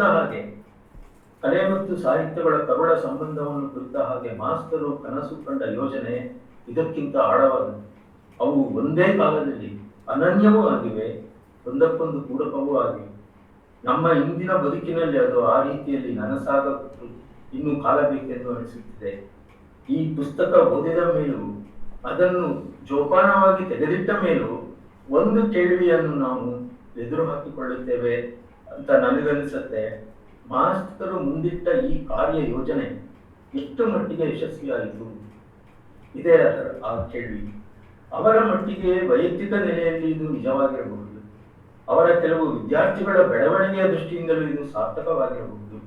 ಕಲೆಯ ತಾತ್ವಿಕತೆಯು ಕೃತಿ ರಚನೆಯ ಹರವನ್ನು ಮೀರಿದ ಲೋಕಗ್ರಹಿಕೆ ಆಗಿದೆ.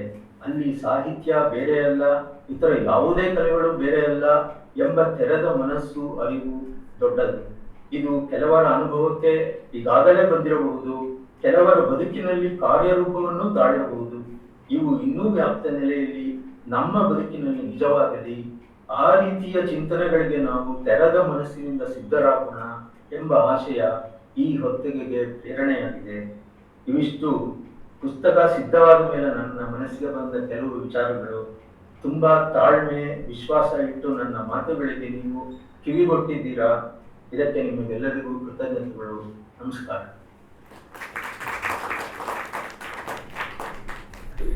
ಸ್ನೇಹಿತರೆ, ಮೂರ್ತಿಯವರು ಕೆಲವೇ ಮಾತುಗಳಲ್ಲಿ ಈ ಕೃತಿಯ ರಚನೆಯ ಹಿಂದಿರುವ ಆಶಯಗಳನ್ನು ಬಿಡಿಸಿ ನಮ್ಮ ಮುಂದೆ ಇಟ್ಟಿದ್ದಾರೆ. ಬಹುಶಃ ನಾವು ತಮಗೆಲ್ಲರಿಗೂ ಇಲ್ಲಿ ನನ್ನ ವಂದನೆಗಳನ್ನು ಹೇಳ್ತಾ, ನನ್ನ ಶಾಲೆ ಕೆನ್ ಶಾಲೆಯಲ್ಲಿ ನಾನು ಓದಿದ್ದು ಪೂರ್ತಿ ಅಲ್ಲೇ ಮಲ್ಲಿಗೆ ಅಲ್ಲೇ ಇದ್ದು ಕೊನೆಗೆ ಸಡಿಗುಡ್ಡು ಹೋಗೋ ಮಟ್ಟನೂ ಅಲ್ಲೇ ಇದ್ದೆ. ಬೇರೆ ಬೆಂಗಳೂರಲ್ಲಿ ರೂಮೇ ತೊಗೊಂಡಿಲ್ಲ. ಈ ಒಂದು ವ್ಯವಸ್ಥೆಯೊಳಗೆ ನನಗೆ ಶಾಲೆ ಯಾವ ರೀತಿ ಕಂಡಿತು, ಅದನ್ನು ಪದ್ಯದ ರೂಪದಲ್ಲಿ ಬರೆದ್ರೆ ಏನಾಗುತ್ತೆ ಅನ್ನೋದು, ಮಾಸ್ಟ್ರ್ ಬಗ್ಗೆ ಒಂದು ಅವ್ರ ಬಗ್ಗೆನೇ ಬರೆದಂಥ ಅವರು ತೀರ್ಕೊಂಡ ಸಂದರ್ಭದಲ್ಲಿ ಒಂದು ಪದ್ಯ ಬರ್ತಿದ್ದೆ, ಅದನ್ನು ಆ ಟೈಮಲ್ಲಿ ಹೇಳಿದ್ದೆ. ಅದನ್ನು ಕೂಡ ಜೊತೆಗೆ ಇನ್ನೊಂದು ಏನಾರ ಪದ್ಯ ಹೇಳಿದ್ರಿ ಅಂತೇಳಿ ನಮ್ಮ ಶ್ರೀ ವಿಶ್ವನಾಥ್ ಅವ್ರು ಹೇಳಿದರು. ಆವಾಗ ನನಗೆ ತಕ್ಷಣ ಹೊಳೆದಿದ್ದು ಮಾಸ್ಟ್ರು ವೈಯಕ್ತಿಕವಾಗಿ ಅವ್ರ ಬಗ್ಗೆ ಬರೆದಿದ್ದು. ಪುಸ್ತಕದಲ್ಲಿ ಕೂಡ ನಾನು ಅವರ ಜೊತೆ ನನ್ನ ಕಲಿಕೆ ಬಂದಾಗ ಏನು ಸಂಬಂಧಗಳಿತ್ತು ಅದನ್ನು ಬರೆದಿರೋದಿದೆ. ಹಾಗೆ ಶಾಲೆಯನ್ನು ಒಂದು ಚಿತ್ರೀಕರಣವನ್ನು ಯಾವ ರೀತಿ ಮಾಡ್ಬೋದು ಅನ್ನೋದಕ್ಕೆ ನಾನಿನ್ನೆ ಊರು ಬಿಡ್ತಿದ್ದೆ, ಗದಲಿಂದ ಬಂದೆ. ಆ ಊರು ಬಿಡ್ತಿದ್ದೆ, ಟ್ರೈನಲ್ಲಿ ಕುಂತ್ಕೊಂಡು ಬರೆದೆ. ಇವತ್ತು ಬಂದು ಒಂದು ಫೈನಲ್ ಮಾಡಿದ್ದೀನಿ ಅಂತ ಅನಿಸುತ್ತೆ. ಇನ್ನೂ ಕರೆಕ್ಷನ್ ಇದ್ದರೆ ಮತ್ತೆ ಬದಲಾಯಿಸ್ಕೊಳ್ತೀನಿ. ಈಗ ನನ್ನ ಶಾಲೆ ಪುರದ ಕೊಳದ ಅಂಚೆ ಅಂಚಿನ ಕೆನ್ ಶಾಲೆ ಅಂಗಳ, ಕುದುರೆಲಾಯ, ಸಣ್ಣ ತೊಟ್ಟಿ, ಜೊತೆ ಕಲ್ಯಾಣ ಕೆಪೆ, ದಪ್ಪ ಮೀಸೆ ತಾತ ಇರುವ ಕಣ್ಣಂಗಳ. ಪುರದ ಕೊಳದ ಅಂಚಿನ ಕೆನ್ ಶಾಲೆ ಅಂಗಳ, ಕುದುರೆಲಾಯ, ಸಣ್ಣ ತೊಟ್ಟಿ, ಜೊತೆ ಕಲ್ಯಾಣ ಕೆಪೆ, ದಪ್ಪ ಮೀಸೆ ತಾತ ಇರುವ ಕಣ್ಣಂಗಳ. ಇಲ್ಲಿ ದಾರಿಗಿಲ್ಲ ಕೀಲಿ, ಎದುರು ಗೋಡೆಗೆರಡು ಕಣ್ಣು, ಅದರ ಗುಂಟ ಚಿತ್ರ. ಒಳಗೆ ಬರ್ರಿ, ಕರೆಯೋದೊಂದು ಮರ, ಜೊತೆಗೆ ಇತರೆ ಮರಿ ಮರಗಳು. ಇನ್ನೂ ಐತಿ ಕಡಕ್ಕಾದ ಕದ ಕಿರ್ಕಿರ್ರಿ ಅನ್ನುತ್ತಾ ಅಂಟಿಸಿಕೊಂಡಿರುತ್ತದೆ ನೋಟಿಸು, ಫಲಿತಾಂಶ, ಕಲಾ ಪ್ರದರ್ಶನ ಪತ್ರಗಳ ವಿವರ. ಅಲ್ಲೇ 2 ಬಾಗಿಲು, ಮುಂದೆ ಕಪಾಟುಗಳ ಸಾಲು, ದಿನ ತುಂಬಿದವಳಂತೆ ಒಳಗಿರುವ ಚಿತ್ರಗಳು. ಇಲ್ಲೇ ಮಾಸ್ತರ್ ಪುಸ್ತಕದಾಗ ಮಸ್ತಕ ಇಟ್ಟಿದ್ದು, ಗೋಡಿಗೆ ದೇವಿ ಆವಿಕಲ ಅಲಂಕಾರ, ಮಧ್ಯೆ ಒಂದೇ ಚಿತ್ತಾರದ ಕಂಬ. ಇಲ್ಲಿ 2 ಕ್ಲಾಸು, 2 ಕೂಡಿ ಒಂದೇ ಕ್ಲಾಸು. ಮಾಸ್ತರ್ ಪಾಠಕ್ಕೆ ತಗಡು ಹೊತ್ತ ಚಾವಣಿ, ನೆತ್ತಿ ಮೇಲೆ ಮಳೆ ನೀರಿನ ಕಾಲುವೆ, ಗ್ರಾಫಿಕ್ ರೂಮ್ ಗೋಡೆಗೊಂದಿಷ್ಟು ಕಪಾಟು, ಆ ಕಡೆ ಕಸಾಯಿ ಕಾಣೆ ಕಾವುಕ ಎನ್ನುವ ಕಾಗೆಗಳು. ಜೇಡ ಬೀಡು ಬಿಟ್ಟಿದೆ, ಜಡೆ ಬಿಚ್ಚಿದವಳಂತೆ, ಕೊರಿಬಿಡಿ ಮನೆ ಕೋಣೆ, ಸುಳಿದಾಡುವ ಮಾರ್ಜಾಲಗಳು, ವಸ್ತು ಚಿತ್ರಕ್ಕಿಡುವ ವಸ್ತುಗಳು ಸಾಲು, ಮಾಸ್ತಾರ್ ಚಿತ್ರಗಳ ದಾಸ್ತಾನು, ಅಲ್ಲೇ ಕಲ್ಲರೆಯುವ ಕಟ್ಟೆ. ಬರ್ರಿ ಕಲಾವಿದರ ಬರ್ರಿ ಎನ್ನುವ ಸೊಲ್ಲು, ರಾಶಿ ಪುಸ್ತಕ ಮಧ್ಯೆ ಮಲಗೋ ಮಂಚ, ಕದವಿಲ್ಲದ ಬಾಗಿಲು, ಒಳಗಿರುವ ಹಂಡೆ, ಚರಗಿ, ಸೌಟು, ಹಸಿರು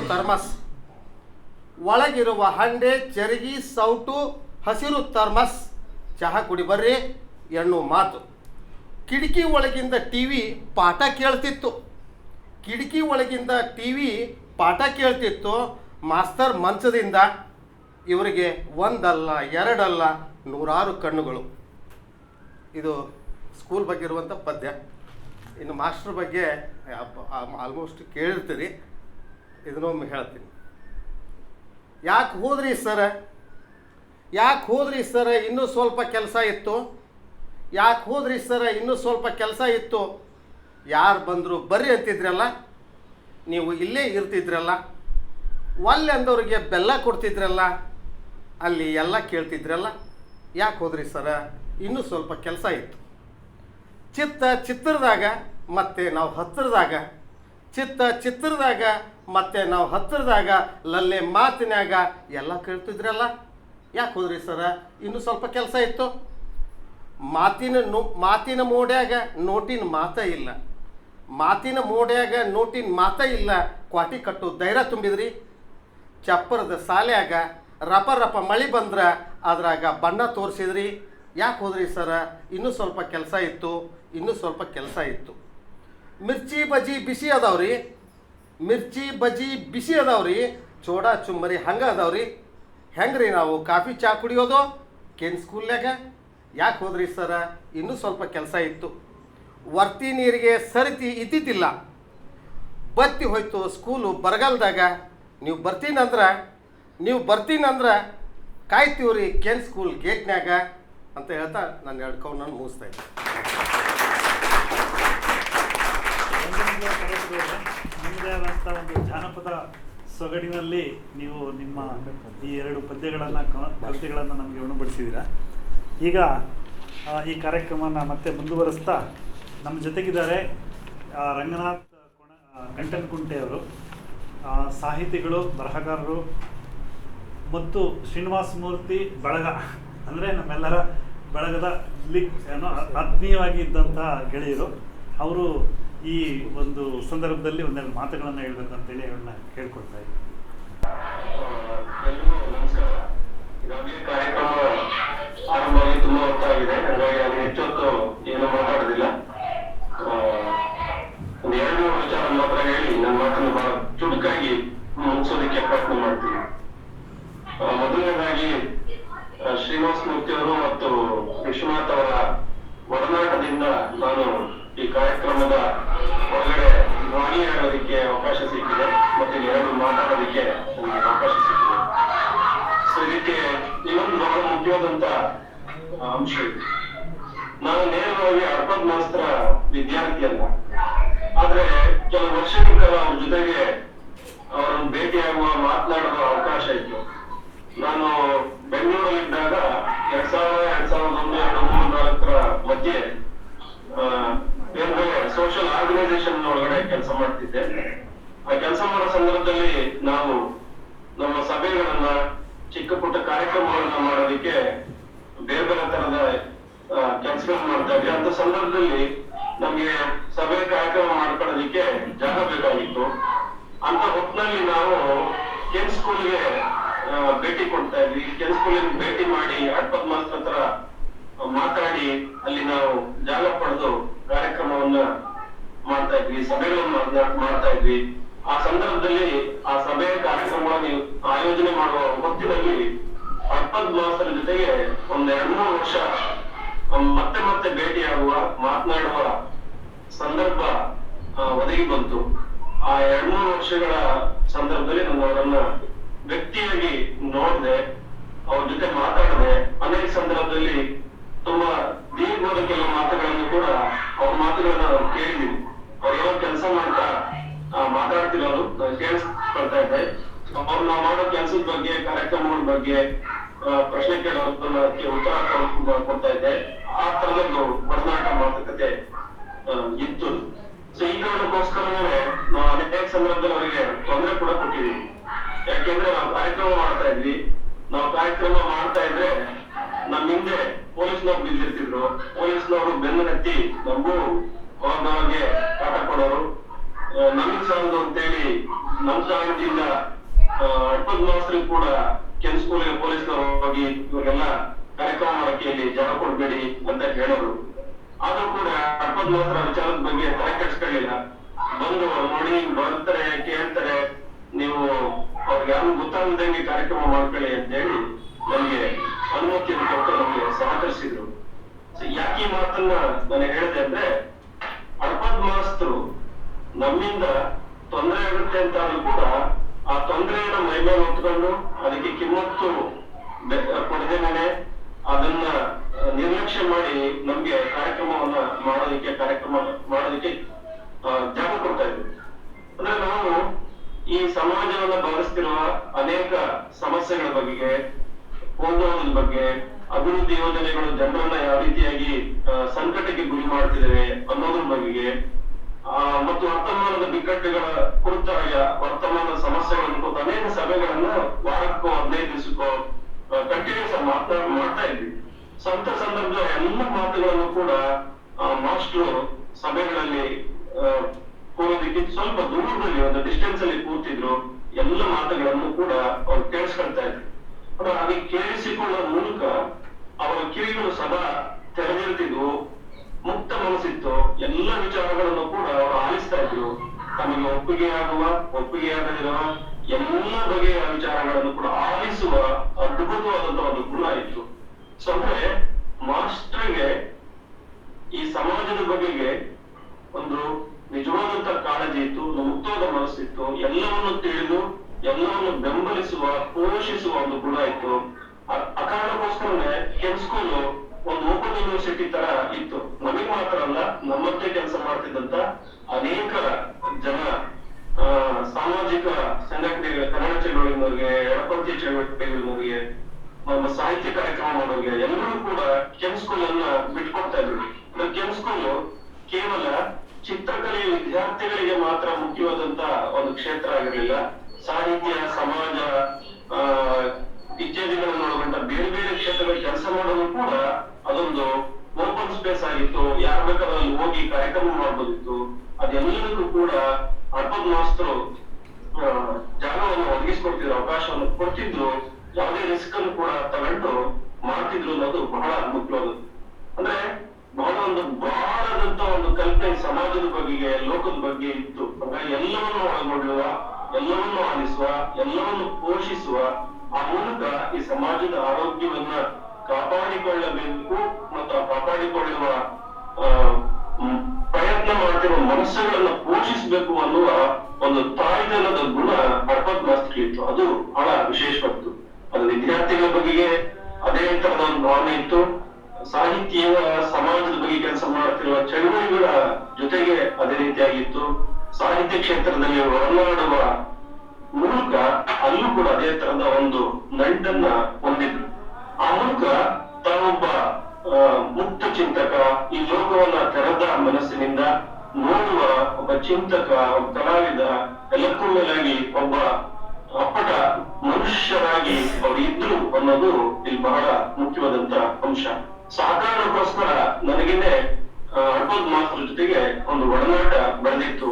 ಹಾಗಾಗಿ ಅಂತ ಗುರುಗಳ ಜೊತೆಗೆ ಒಡನಾಡುವ ಅವಕಾಶ ಸಿಕ್ಕಿತ್ತಲ್ಲ ಅನ್ನೋದನ್ನೇ ನನ್ನ ನೆನಪಿನ ಒಳಗಡೆ ಉಳಿದಿರುವ ಒಂದು ನಿಜವಾದಂತ ಒಂದು ಚಿತ್ರಗಳು. ಈಗ ನಾನು ನೆನಪಿಸ್ಕೊಂಡ್ರೆ, ನಾವು ಅಲ್ಲಿ ಕೂತು ಕಾರ್ಯಕ್ರಮ ಸಭೆ ಮಾಡ್ತಾ ಇದ್ರೆ ಅರ್ಪದ್ ಮಾಸ್ತರು ಪಕ್ಕದಲ್ಲಿ ವಿದ್ಯಾರ್ಥಿಗಳ ಜೊತೆಗೆ ಕೂತಿರುವ ಚಿತ್ರಗಳು ನನ್ನ ಎದುರುಗಡೆ ಬರ್ತಿದ್ದಾವೆ.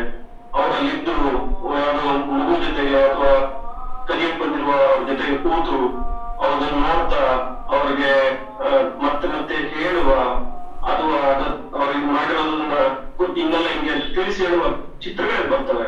ಮತ್ ನನ್ನ ಸಭೆಗಳ ಸುತ್ತಮುತ್ತ ಕೂತು ಅವ್ರು ಕೇಳಿಸಿಕೊಟ್ಟಿದ್ದಂತ ಒಂದು ಸಹನಶೀಲವಾದ ಗುಣವನ್ನು ಹೊಂದಿದ್ದಂತ ಒಂದು ವ್ಯಕ್ತಿತ್ವ ಅರ್ಪದ್ ಮಾಸ್ತರ ಚಿತ್ರ ನಮ್ಮ ಎದುರುಗಡೆ ಬರ್ತದೆ. ಇದು ನನಗೂ ಮತ್ತು ಅವ್ರಿಗೂ ಒಡನಾಡೋದಕ್ಕೆ ಕೆಲವು ಅವಕಾಶವನ್ನು ಮಾಡಿಕೊಟ್ಟಂತ ಒಂದು ಸಂದರ್ಭ. ಅಂತ ಸಂದರ್ಭ ಬಹಳ ಮುಖ್ಯವಾದದ್ದು. ಅಂದ್ರೆ ಅರ್ಪದ್ ಮಾಸ್ತರಿಗೆ ಚಿತ್ರಕಲೆ ಮಾತ್ರ ಅಲ್ಲದೆ ಸಾಹಿತ್ಯ, ಸಮಾಜ, ಚಳುವಳಿ, ಸಂಗೀತ, ಬೇರೆ ಬೇರೆ ಜ್ಞಾನ ಶಿಸ್ತುಗಳ ಕ್ಷೇತ್ರಗಳ ಜೊತೆಗೆ ಒಂದು ಒಡನಾಟ ಇತ್ತು. ಸೊ ನನಗೆ ಅರ್ಪದ್ ಮಾಸ್ತರ ಬಗ್ಗೆ ಮೊದಲು ಕಿವಿಮಾತ್ ಅವ್ರ ಹೆಸರನ್ನ ಹೇಳಿ ಉಲ್ಲೇಖ ಮಾಡಿ ನನಗೆ ಪರಿಚಯಿಸಿದ್ದೇನೆ ಕೀರಂ ಮಾಸ್ಟರ್. ಕೀರಂ ನಾಗರಾಜ್ ಅವರು ನನಗೆ PhD ಗೈಡ್ ಆಗಿದ್ರು, MA ನಲ್ಲಿ ಪಾಠ ಮಾಡಿದ್ರು. ಸೊ ಅವ್ರ ಜೊತೆಗೂ ನಮ್ಗೆ ಒಂದು 13 ವರ್ಷಗಳ ಒಡನಾಟ ಇತ್ತು. ಸೊ ನನಗೆ ಇವರಿಬ್ಬರು ಕೂಡ ಒಂದೇ ತರದ ವ್ಯಕ್ತಿತ್ವವನ್ನ ಹೊಂದಿದ್ದಂತವ್ರು. ವಿದ್ಯಾರ್ಥಿ ಪರವಾಗಿ, ಜ್ಞಾನ ಪರವಾಗಿ ಮುಕ್ತವಾದಂತ ಒಂದು ಆಲೋಚನಾ ಕ್ರಮವನ್ನ ಹೊಂದಿದ್ದಂತವ್ರು. ಯಾವುದೇ ಒಂದು ನಿರ್ದಿಷ್ಟ ಸಿದ್ಧಾಂತಕ್ಕೆ ಜೋತು ಬೀಳದೆ ಎಲ್ಲೆಲ್ಲಿ ಆರೋಗ್ಯಕರವಾದ ಚಿಂತನೆ ವಿಚಾರಗಳಿದ್ದವೋ ಆ ಎಲ್ಲ ವಿಚಾರಗಳನ್ನು ಕೂಡ ಮುಕ್ತ ಮನಸ್ಸಿಂದ ಅದಕ್ಕೆ ತೆರೆದುಕೊಳ್ಳುವ, ಅದನ್ನು ಒಪ್ಪಿಕೊಳ್ಳುವ, ಅದನ್ನು ಬೆಳೆಸೋದಕ್ಕೆ, ಅದನ್ನು ವಿಸ್ತರಿಸೋದಕ್ಕೆ ಬೇಕಾದಂತ ಒಂದು ಪ್ರಯತ್ನವನ್ನ ಮಾಡುವ ಮನಸ್ಸು ಅವ್ರಿಗಿತ್ತು ಅನ್ನೋದು ಬಹಳ ಮುಖ್ಯವಾದಂತ ಅಂಶ. ಹಾಗಾಗಿ ಕೀರಂ ಮತ್ತು ಅರ್ಪದ್ಮಾಸ್ತರು ಇಬ್ಬರ ನಡುವೆ ಆ ತರದೊಂದು ಹೋಲಿಕೆ ಇದೆ. ಸಾಹಿತ್ಯ ಕ್ಷೇತ್ರದಲ್ಲಿ ಕೀರಂ ಅವರನ್ನು ಕೂಡ ಮೇಷ್ಟ್ರು ಅಂತ ಕರೆಯೋದು ನಮ್ಮೆಲ್ಲರೂ ಕೂಡ ಗೊತ್ತಿರದೆ.